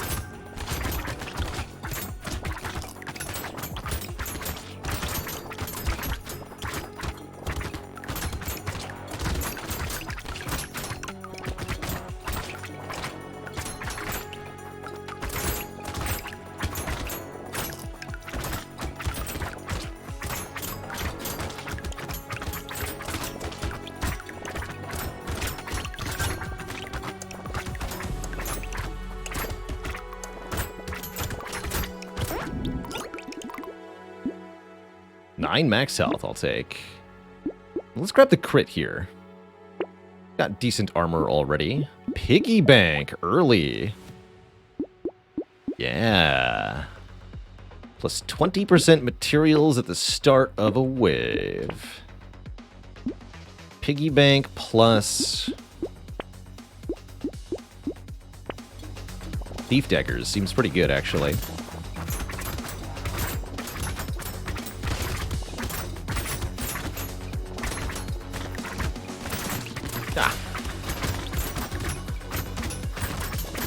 Weird Ghost is quite bad on this character, actually, but we should be able to survive this wave.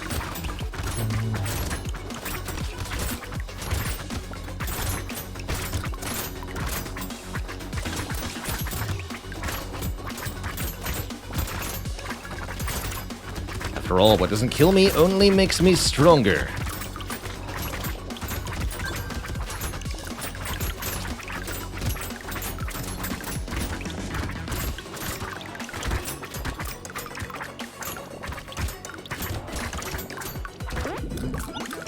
Great wave. We are rich.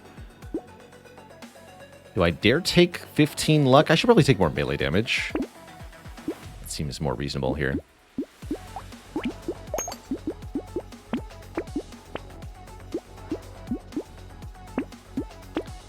Give me that crit.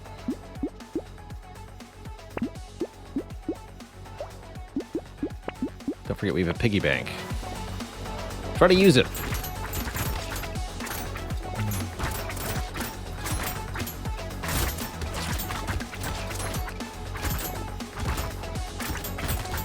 I need some more move speed soon.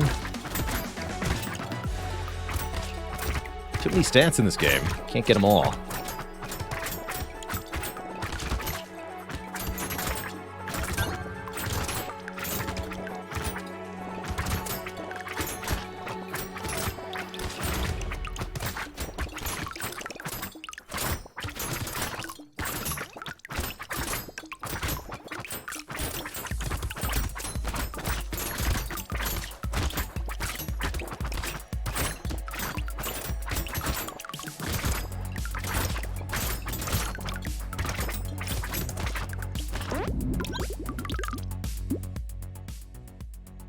More crit.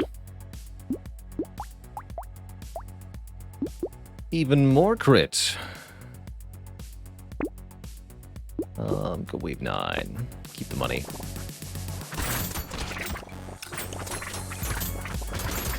Need to build up a horde for the piggy bank.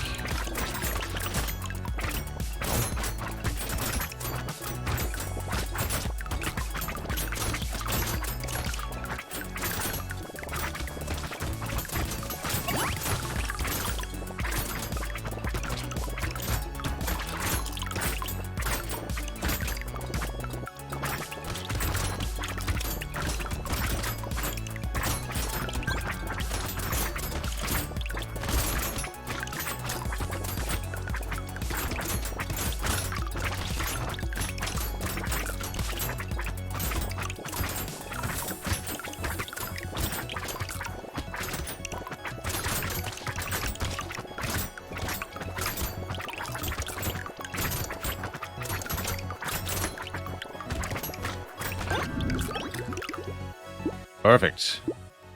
Recycle it.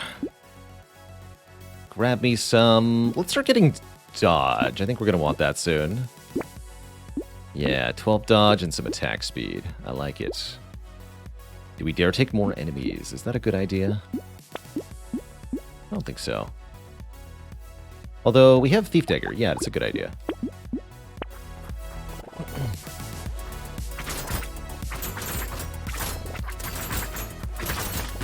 Win-streaking Brotato is appealing to me. I haven't been able to get my wins to be consistent enough to try to do that yet, but we're working on it. We're working on it.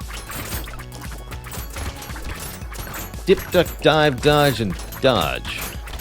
Or something.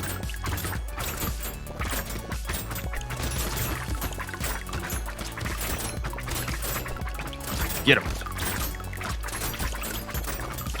There we go.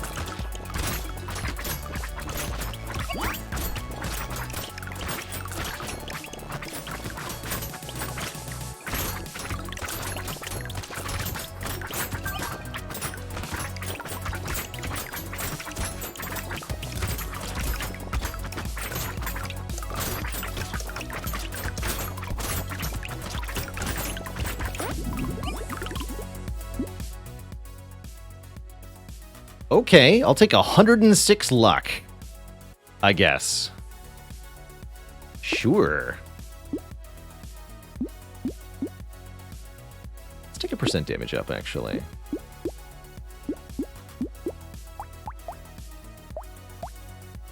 Yeah, that was a very nice roll. Oh, here's the better Thief Daggers. Excellent. Go to red Thief Dagger.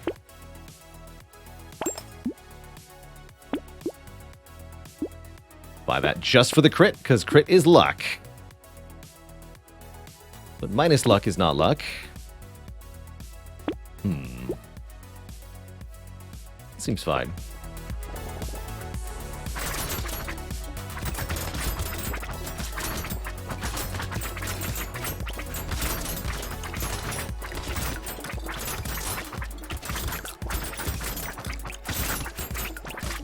Trying to run into the lowest damage enemies so that I can take damage as many times as possible without losing all of my hit points.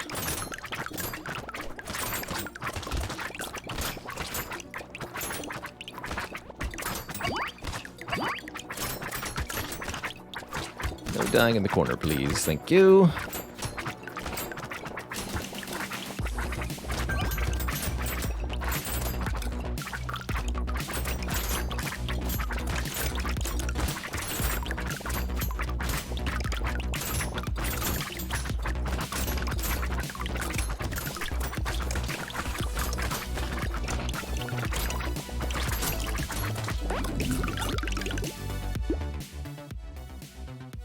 Sure, we have a ton of luck.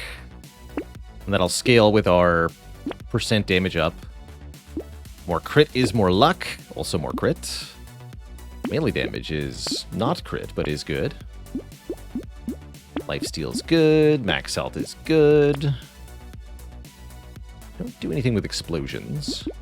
Starting waves at half health, I'm not sure about that, although more regen is good. Don't think we want to start waves at half. Do want % damage ups, that's for sure. And more luck ups. Also, we're rich. You are allowed to take Triangle of Power on this character. You're still positive when you take damage, although I don't recommend it. I'll take 6 armor instead.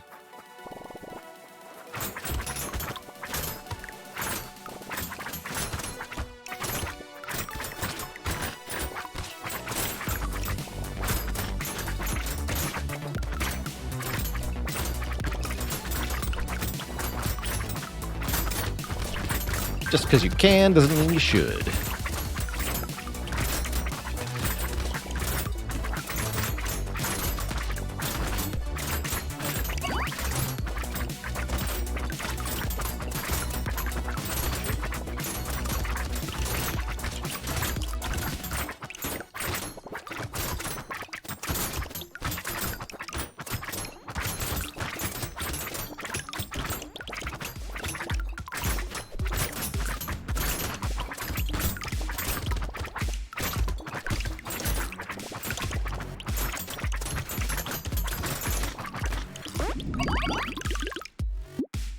Very good wave. Sure, I'll take riposte. We'll recycle the bandana. More melee damage. We need it. And more percent damage. I take circular saw. No, it's not precise. Do not want. One more wheelbarrow.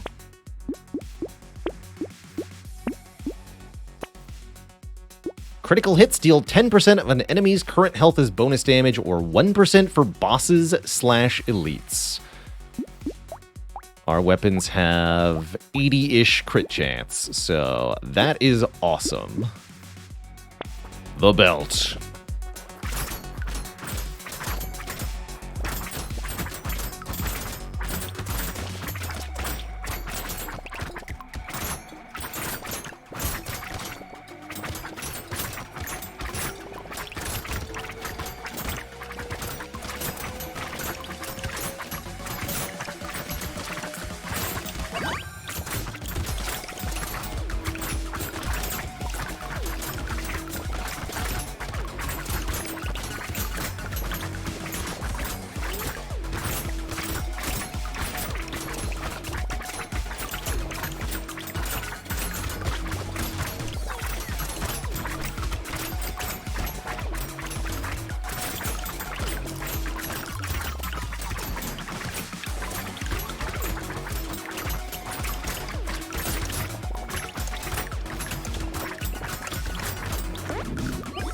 What do we get in terms of bonus materials from this Thief Dagger that's red? 615. That's quite a lot. Let's take some more dodge.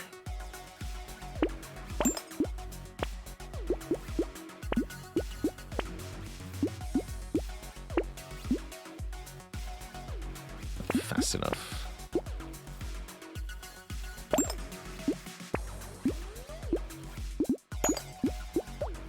Red scissors. Hunting trophy. 33% chance to gain a material when killing an enemy with a critical hit. And the alloy gives more crit chance. I'll take it. Hell yeah. Give me the money. Yeah, this is a blessed run. We've got insane income plus the piggy bank giving even more money. So we're going to be able to outstat the whole game at this point. Late game scaling solved. Something that's put a couple of our runs in the dirt lately is not being able to get the late game strong enough. Not going to have that problem here.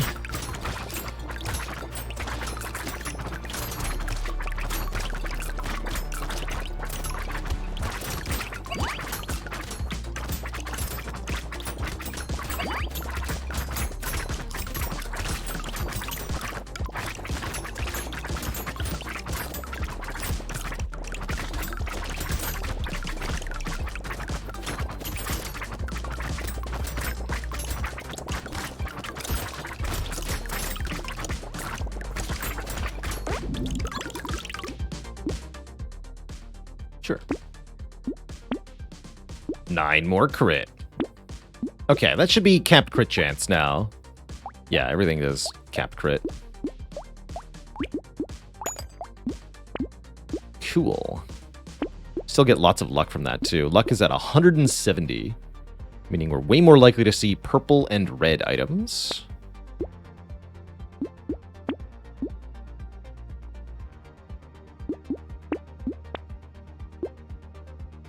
Padding could be cute. We could definitely hoard a ton of money.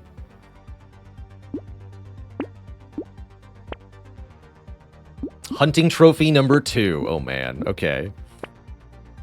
Oh dear. Oh my.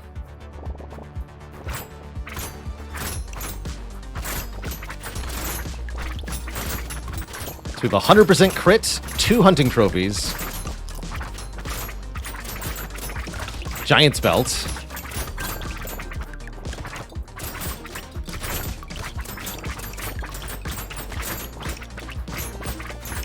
That is some nonsense.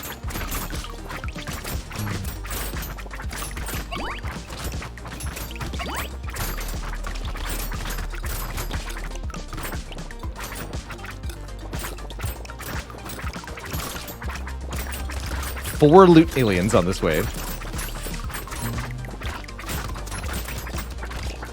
The 2 I summoned plus 2 random ones. Oh, 5. 5 loot aliens. So we got 3 random ones there. That's cool. 6 total crates. Blood donation. You take 1 damage per second. Excellent. That's exactly what we want. Still a luck up, sure. And now I can have Sad Tomato because we are not attached to enemies hitting us anymore. Even more regen, sure. This is 20 luck minus 1 armor? I don't think so. Bloody hand! Does that stack with blood donation? Let's find out. If it's 2 damage at the same time, or 2 separate procs. I don't know, actually.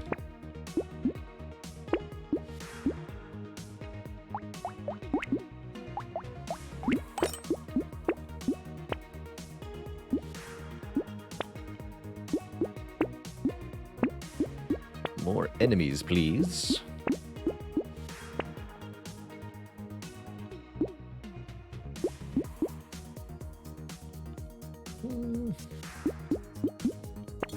That's fine. No, it's 2 damage every second. So we gain 5% base damage per second now.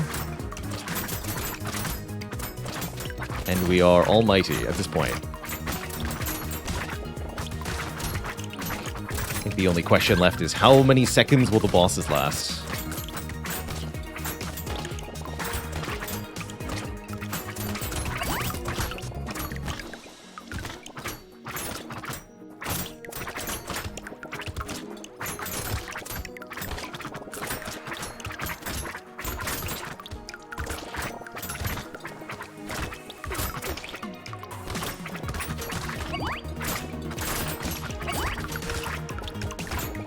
The luck items are doing well over 100 damage when they activate.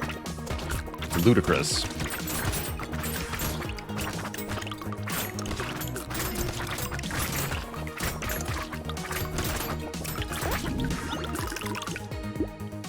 We're getting like 1,200 materials per wave. 743 from the hunting trophies so far. I'm gonna recycle this vigilante ring. And this pocket factory. I will take more attack speed though. Cyberball.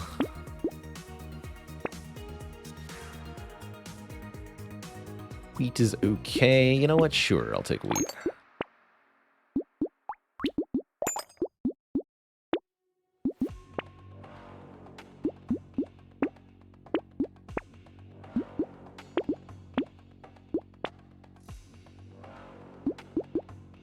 Lifesteal is damage.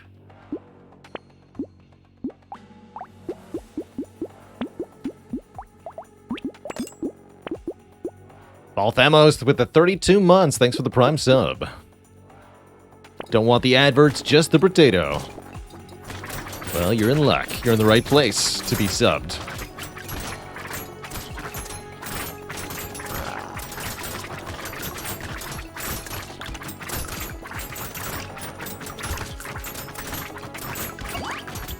Good fight.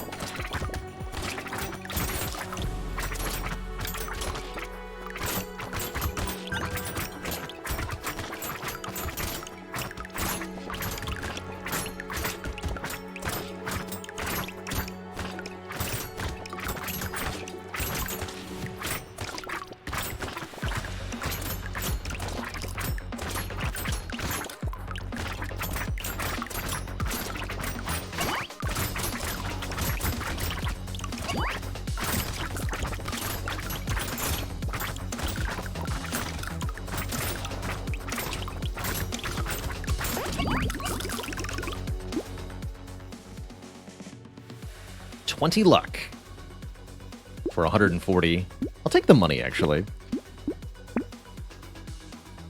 We can take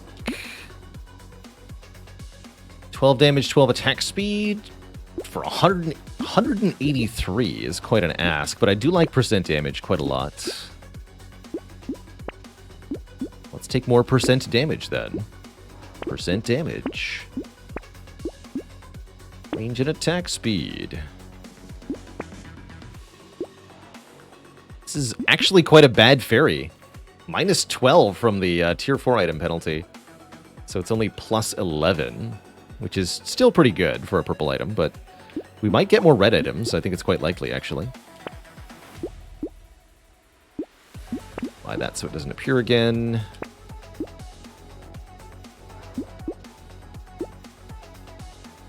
Let's take the handcuffs and the injection.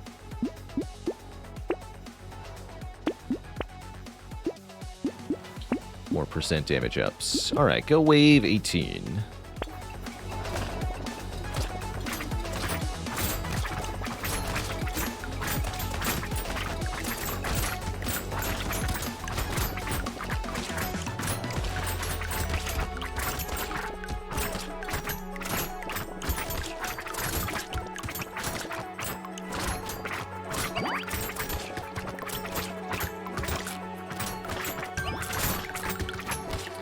I actually don't have a bot command to list the current potato yet. Feels like something I could probably improve on. Which potato are you? We're playing Masochist right now. Really wish the game made that a bit more visible.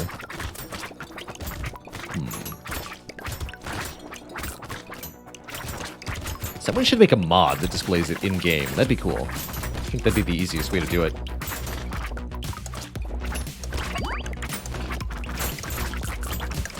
For 500? What is happening here, man? We have... Oh, it reset my percent damage. Why are we critting for 500, man? Rip and Tear seems hilarious.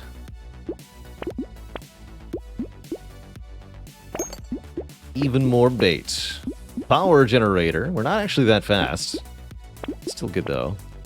Obliterator. Interesting. Obliterator with 100% crit chance. Actually seems kind of good. Let's recycle this Thief Dagger. Pick it up. We'll take an Obliterator. Why the heck not? Yeah, look at all these green stats. Every stat in the green. And then some.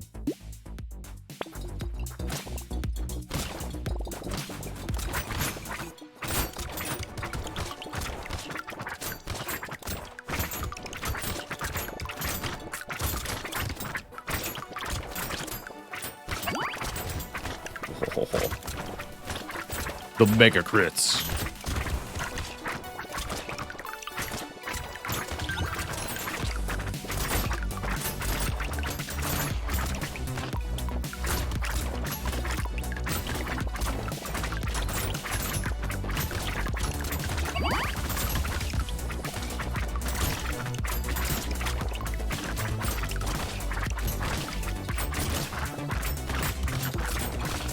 $2,000 damage.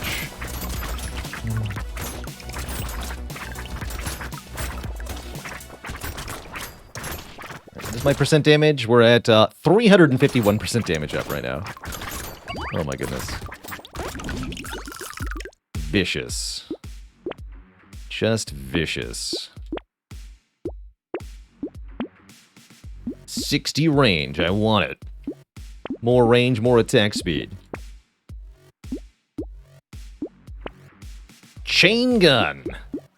Legendary gun. Skills with range damage and engineering. 0.05 second cooldown, piercing 1, has a 3-second cooldown every 100 shots. Let's do it.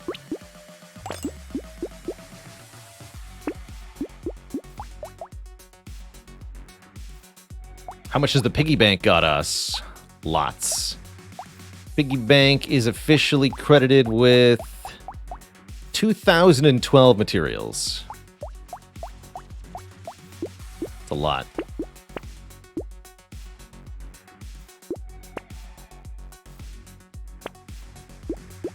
Bullets.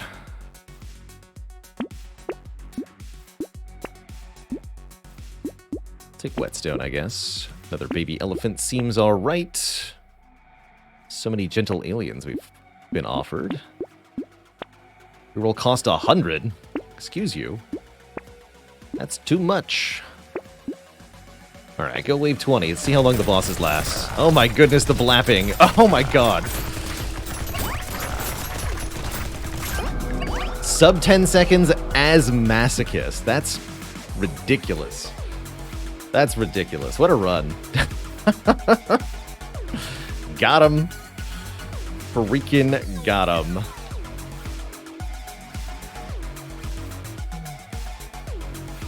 Dang.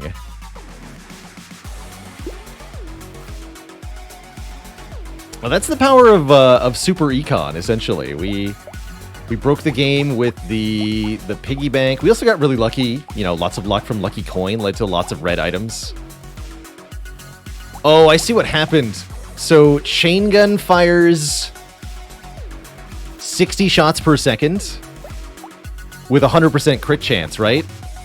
And each of those crits takes off 1% of the boss's health. So, the chain gun crit procking just completely shredded everything there. 41,000 damage. Nothing else even really got to do any damage. That was entirely the chain gun. Nothing else even got to work. All chain gun all day. Holy crap. Really underestimated the power of Giant Belt with that chain gun. Dang. Oh man, really cool, really cool. I don't even think we got to reload it, right? They just died.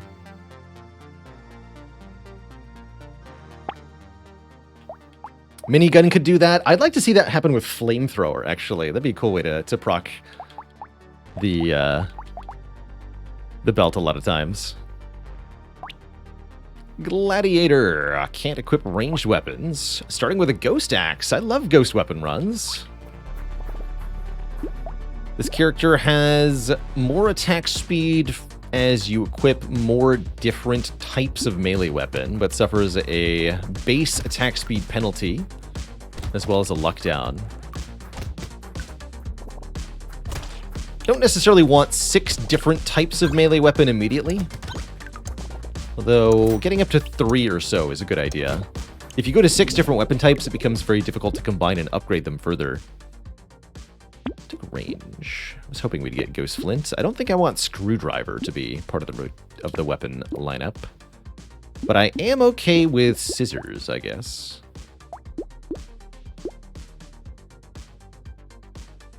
Ghost Axe, Ghost Flint, Scissors? Yeah. And if we have ghost weapons, then Gentle Alien is surely good too.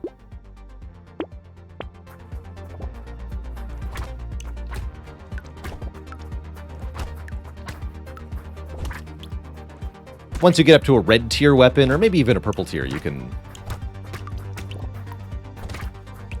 start trying to get different weapons.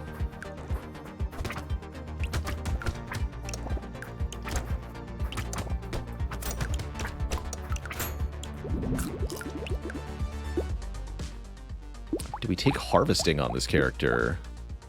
Any character with an easy early game is a good candidate for harvesting, actually, so sure. Let's do it. Thief Dagger is the last weapon. You know what? I kind of dig that. I'm in. No, ranged weapons will not appear in this character's item pool, so you'll never see them.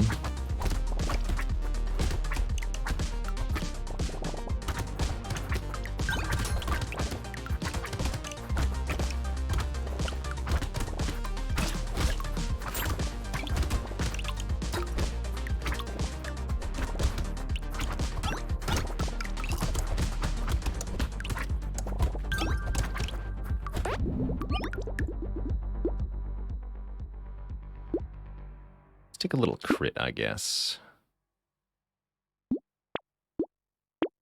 Harvesting.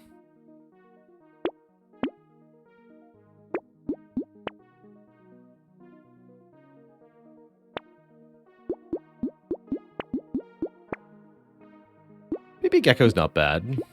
I think I can do better, though.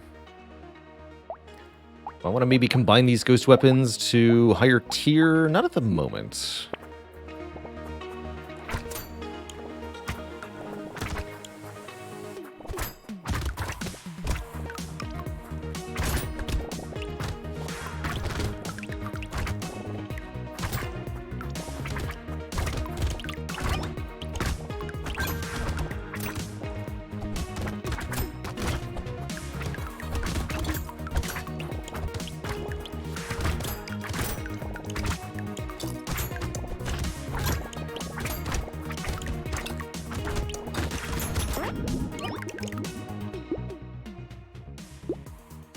probably take the speed. I'm going to take the harvesting. We have a horde wave first. That's good for ghost weapons.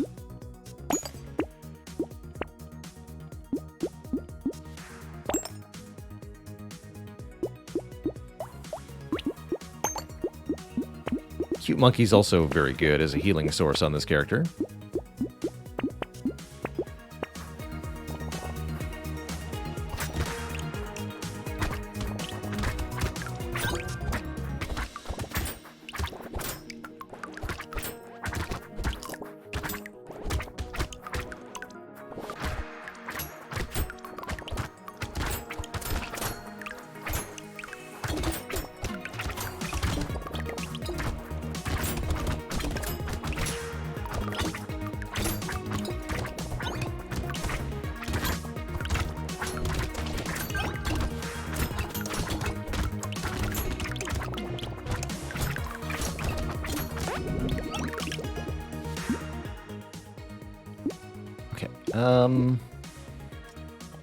Start taking speed.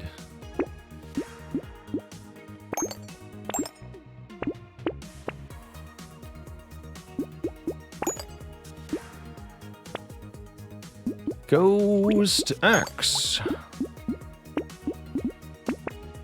I want both of these. More range and more experience. Both helpful.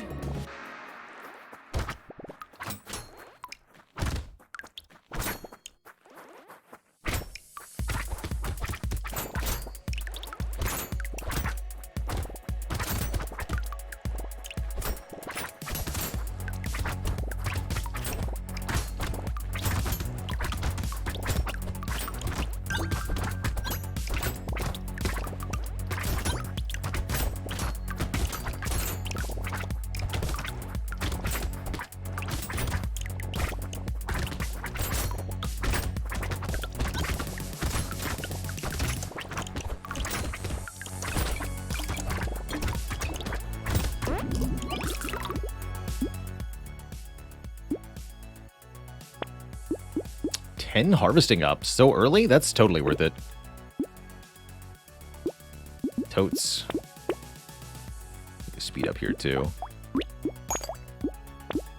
As ever, buying all 4 items in a shop makes your reroll cost drop to 0, which is quite helpful. Oh my, those are nice. Although we have weapon slot problems here. Can't actually pick these up for the most part. That's kind of terrible. Oh well, we can swap the whites for better tier weapons. Or I can lose the Thief Dagger. How much money has that made me? 18? Alright. How much do I value getting out of negative luck on Gladiator? Not that much. Not that much. I'm okay just buying a lot of white items. Ow.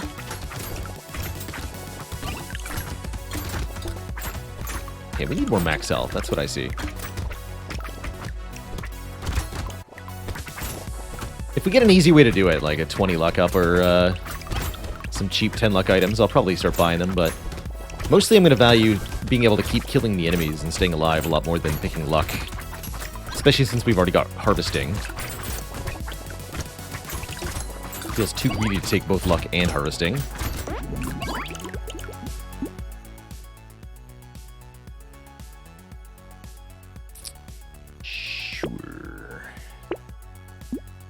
Crates are pretty bad with low luck. Our armor is way too low. Holy heck. Do I roll for armor? Move speed is also good. Max health is also good. Guess I'll take attack speed. Shame that stat's too good to ignore.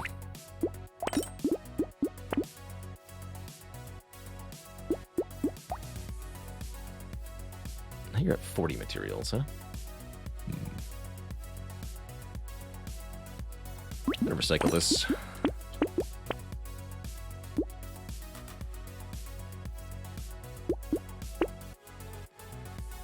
I don't mind taking even more minus luck, actually. On Gladiator.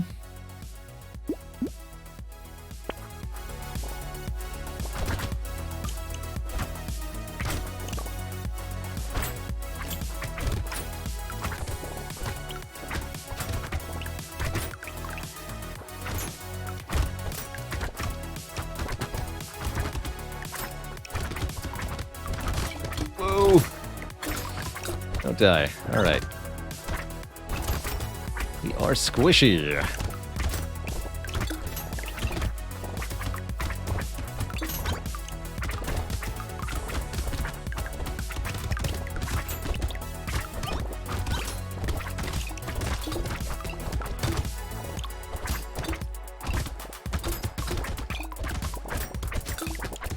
Terrifying.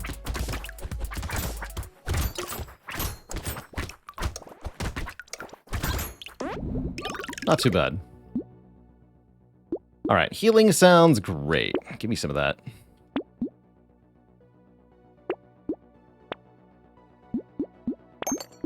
Okay, now we can combine these axes and pick up another weapon type if we want to. Ghost weapons give armor down for multiples, that's correct. Sure do.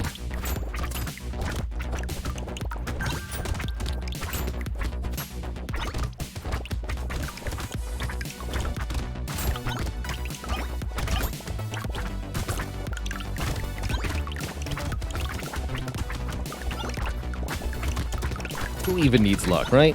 Crate out of the first tree, every time.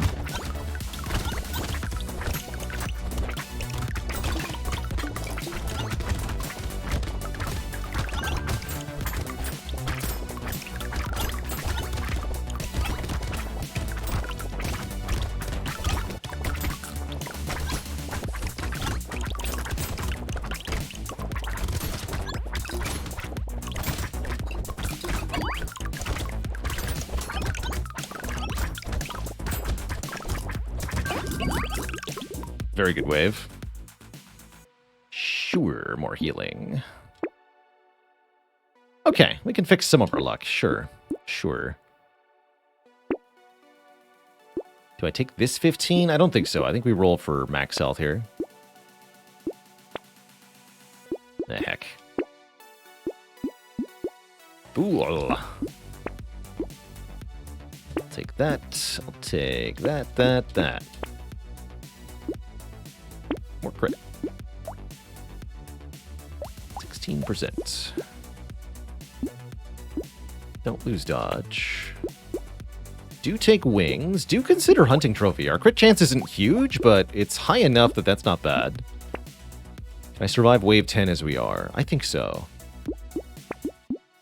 Let's try hunting trophy here. And we'll start building crit more aggressively now. Still think we're a little squishy, though.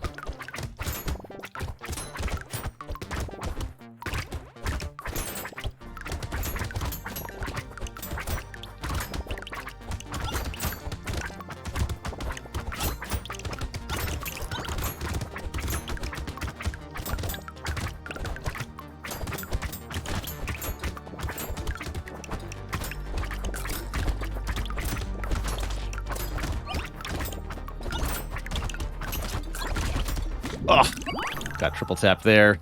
Dang it. Couldn't quite kill that little enemy that spawned right next to me. So often you get hit by enemies that spawn just half a second before. Bummer.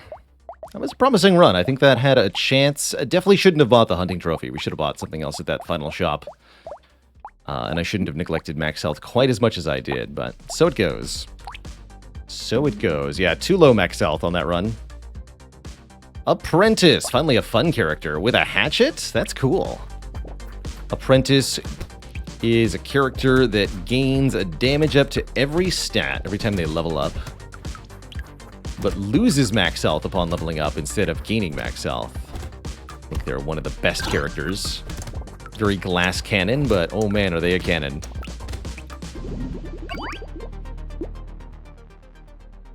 Sure. I think Hatchet's actually just fine on this character. With Hatchets, you want some range. Fighting Sticks are also really good on this character, because they scale with your level. This character wants to get lots of levels.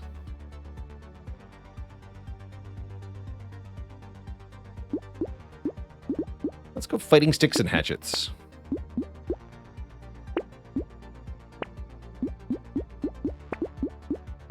We're also going to grab experience ups, because more levels, more better, for sure.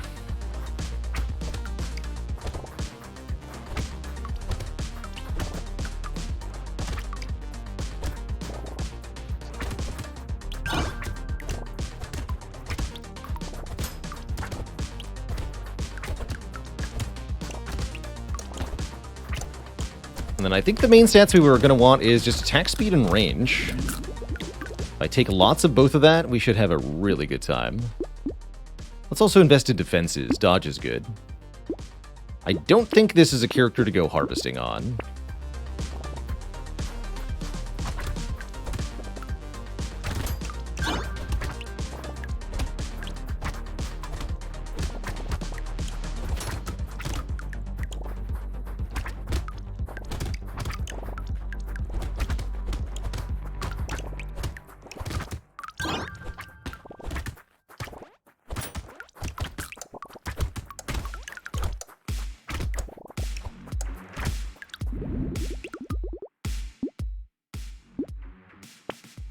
Dodge.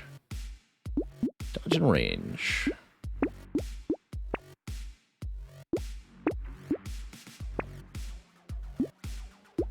Mastery's okay.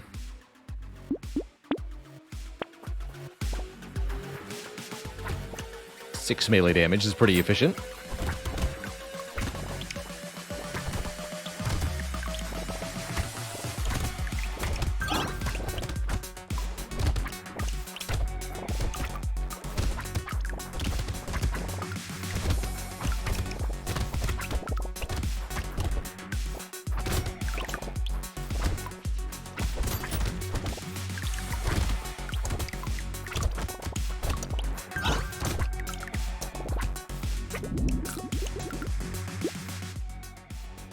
When Apprentice gains stats on leveling up, it's instantaneous. So as soon as it happens during the wave. One more roll. 2 armor, there we go.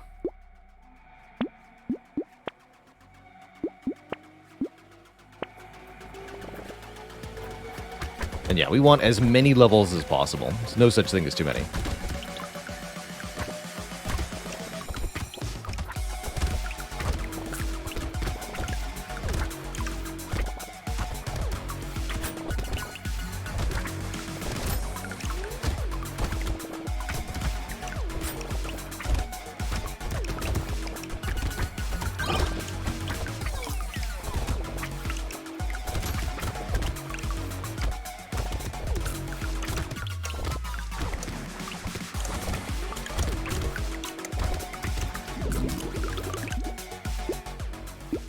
More range. Let's freaking go. We also want to be preferential in acquiring max health where it's available. Hello? There we go. This is 10 move speed. That's got to be worth it.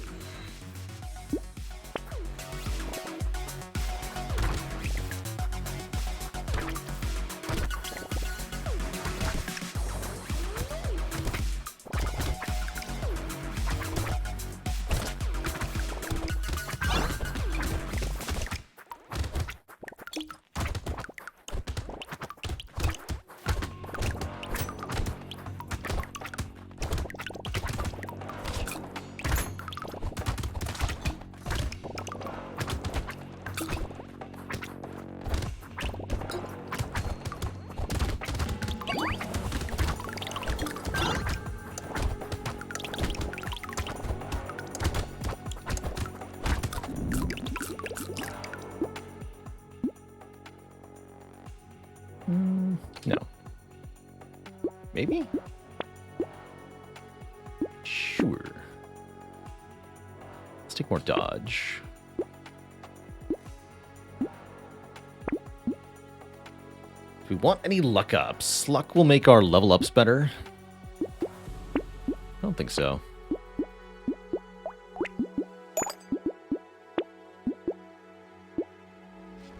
I guess Peaceful Bee is pretty good. 4 harvesting, 4 dodge for very cheap. That's pretty cheap. We definitely want to max health up.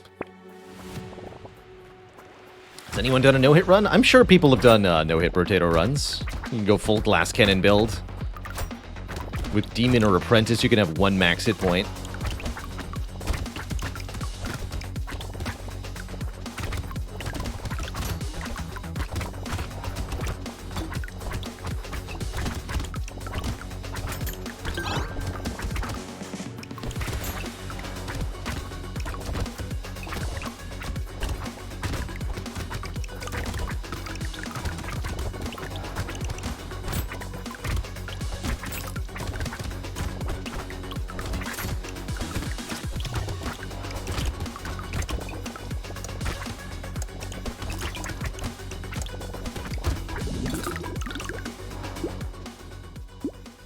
speed is something we desperately desire.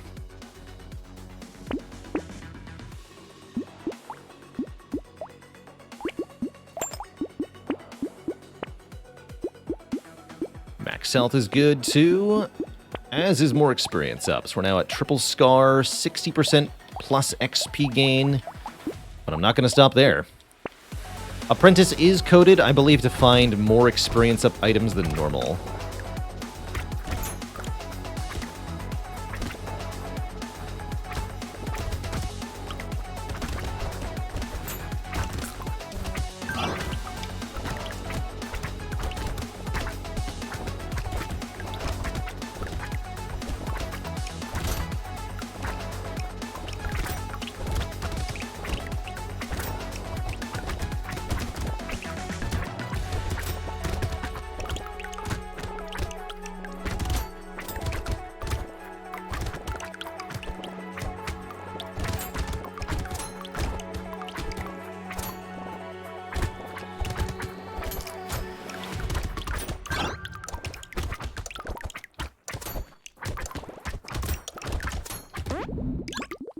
Very good wave. Are there more such bonuses to finding specific items on other characters? Yes. Recommend checking the wiki for that. Oh, take a 12% damage up.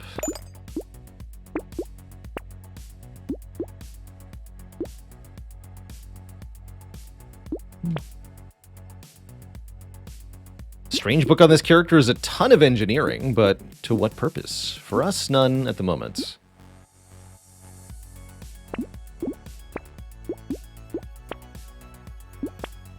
Lock all that, I guess. Not the gentle alien. Not the gentle alien.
Sure?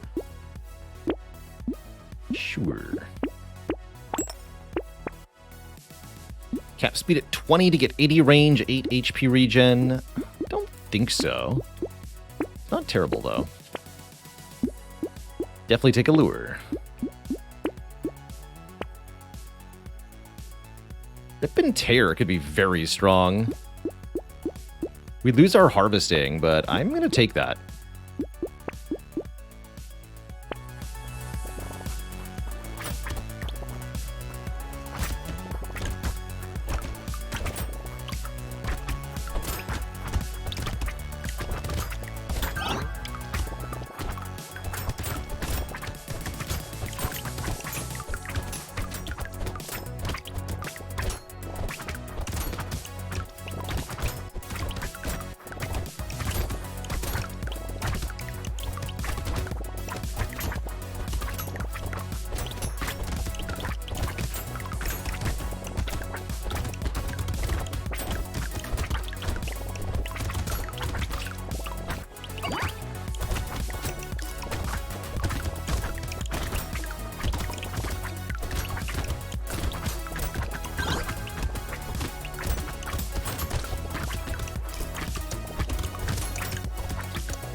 Got him.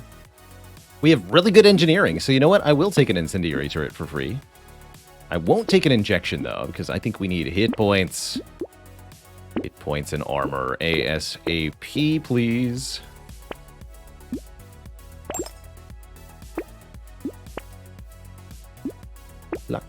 Regen. Whoa, a nice drops here. 2 fighting sticks, including a purple one and a hatchet. Excellent.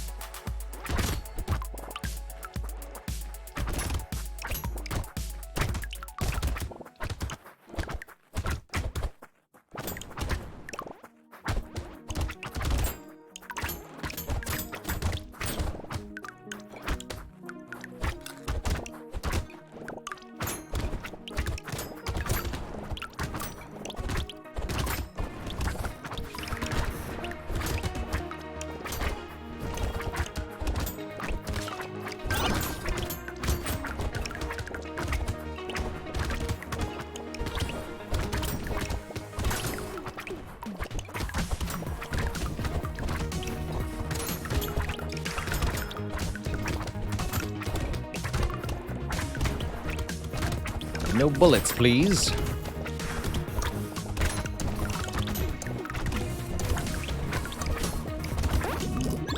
Really good wave 11. I think we have a horde next wave. No, we have an elite. Fair enough.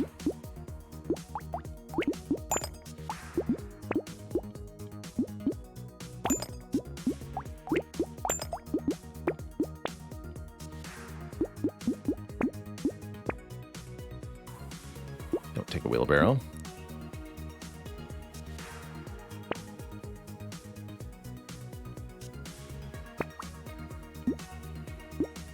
Crit's okay.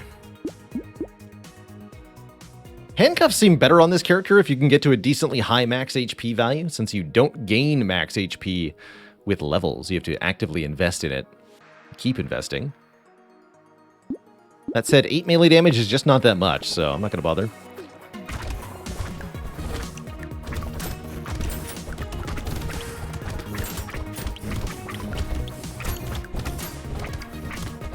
They have really good damage, so surely killing the elite is the way to go here.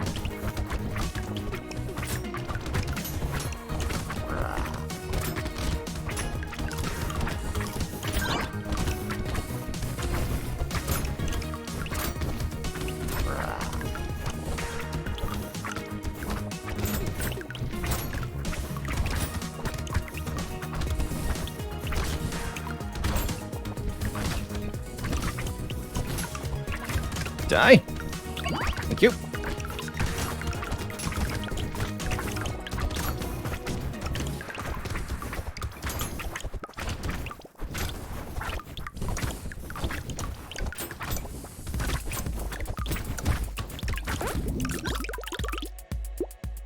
Brotato. Hard to say no to this. Basically, every stat gets better. We're already green in every stat, too, so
substantial damage.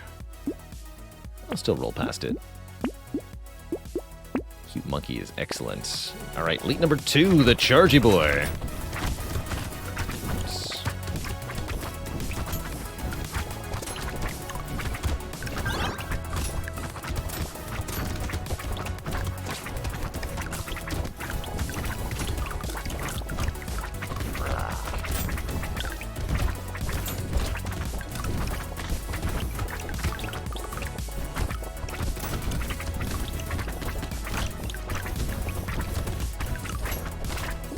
Ooh, got double time. Well, that's a way to lose. Killed as I picked up the red crate. That's funny. That's funny. Didn't quite get out of the way of that charge in time there. My bad once again. Almost had it. Man, the random runs have not been kind to me. I'll do one last run for today. Not as bull, though. I don't like bull. Mage sounds great. Mage with a plank? Interesting.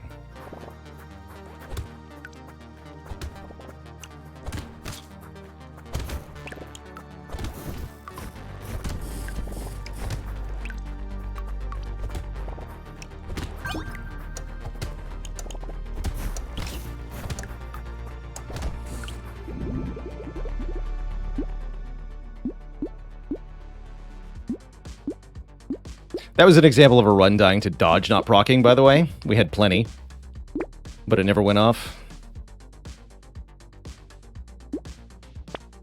That's why dodge sucks so bad.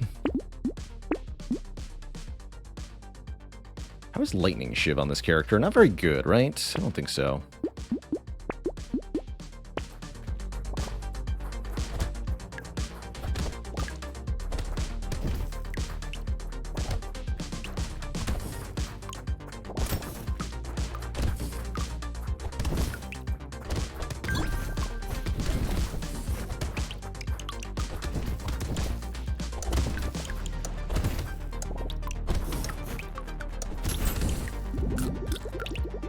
Come on, flamethrower mage.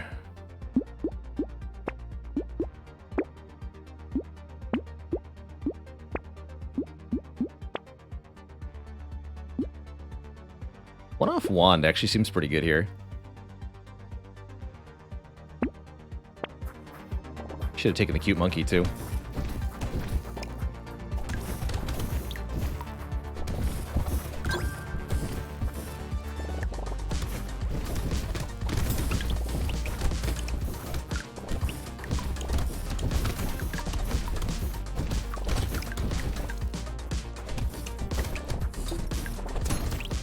No look for more snakes. Didn't I lock the snake? I locked that snake.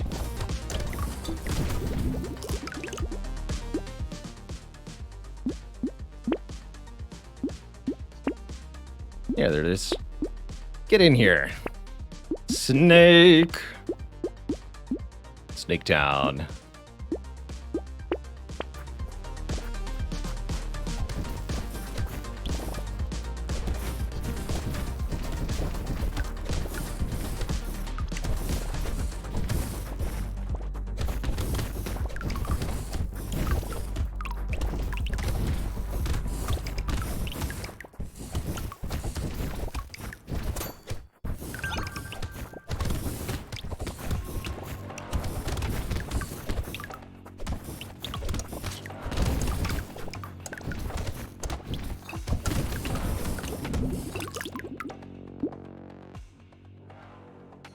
I don't think I want harvesting on mage.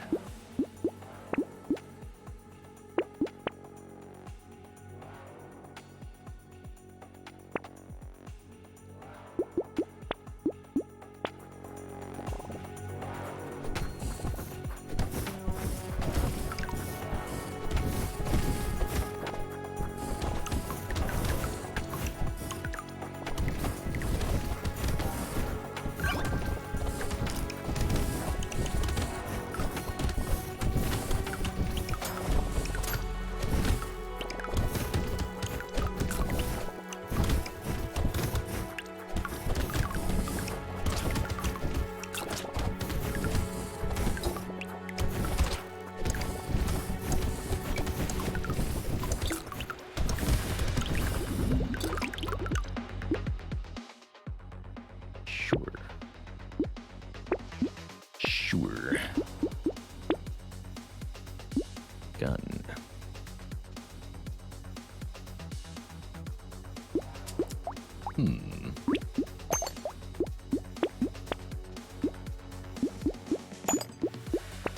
I should have taken that shotgun, actually. Okay.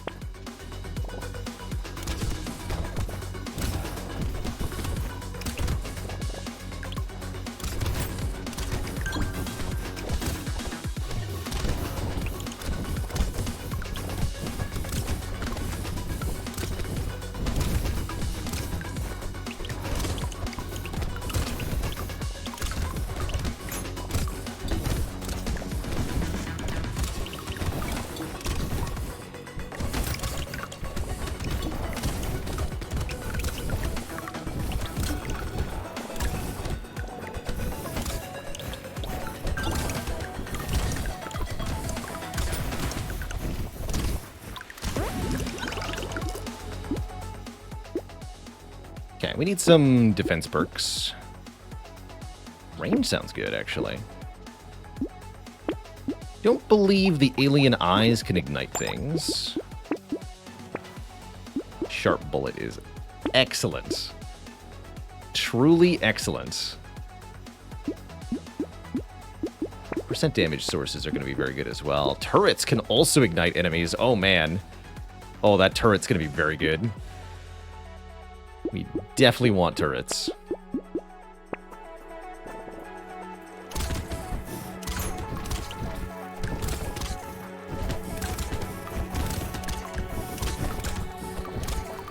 The goal for this wizard is burn everything on the map, pretty much.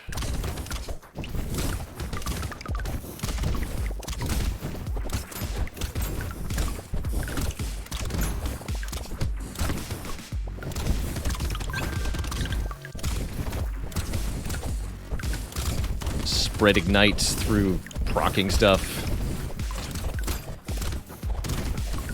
Hit enemies with as many overlapping effects as possible.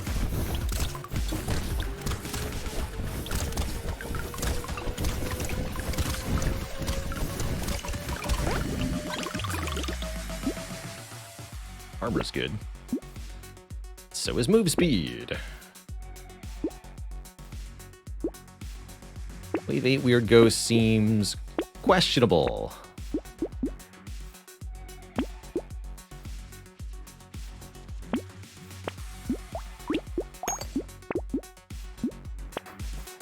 Too squishy for this. Be very careful.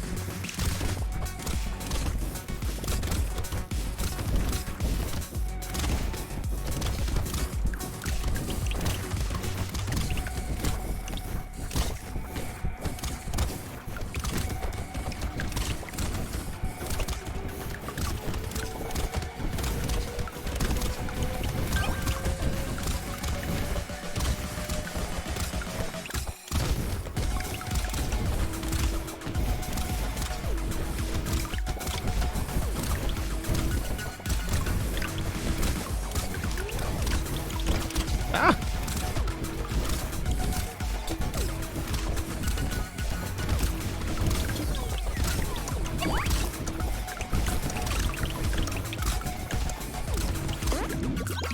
Good times.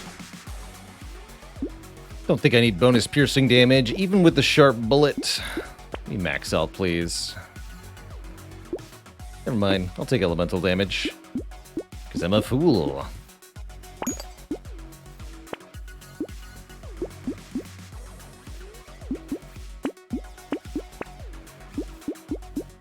Interesting.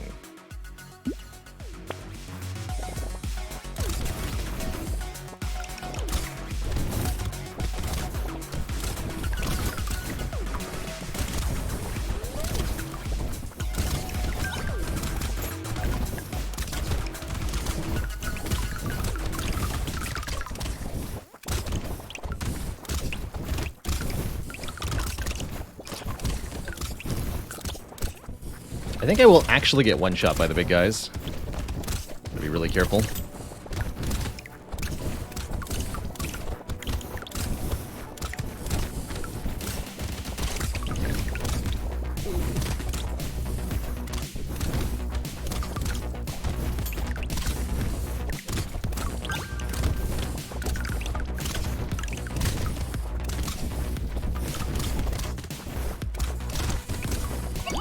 Whoops.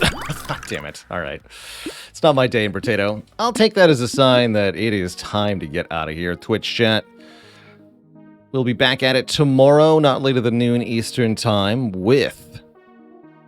I think some Against the Storm is probably what I'll open with. As usual, Spireless Saturdays are in effect. So we won't be doing any Spire tomorrow, but we will be doing some other stuff. Some cozy settlement builder. It's a shame. That run was a little bit too fragile. I really liked where we were headed, though, with multiple snakes and scared sausages to get a mass ignite off those shredders. Oh well. Till next time, this is Baylor signing off saying, stay cozy, my friends. Toodaloo. And good night. Bye-bye.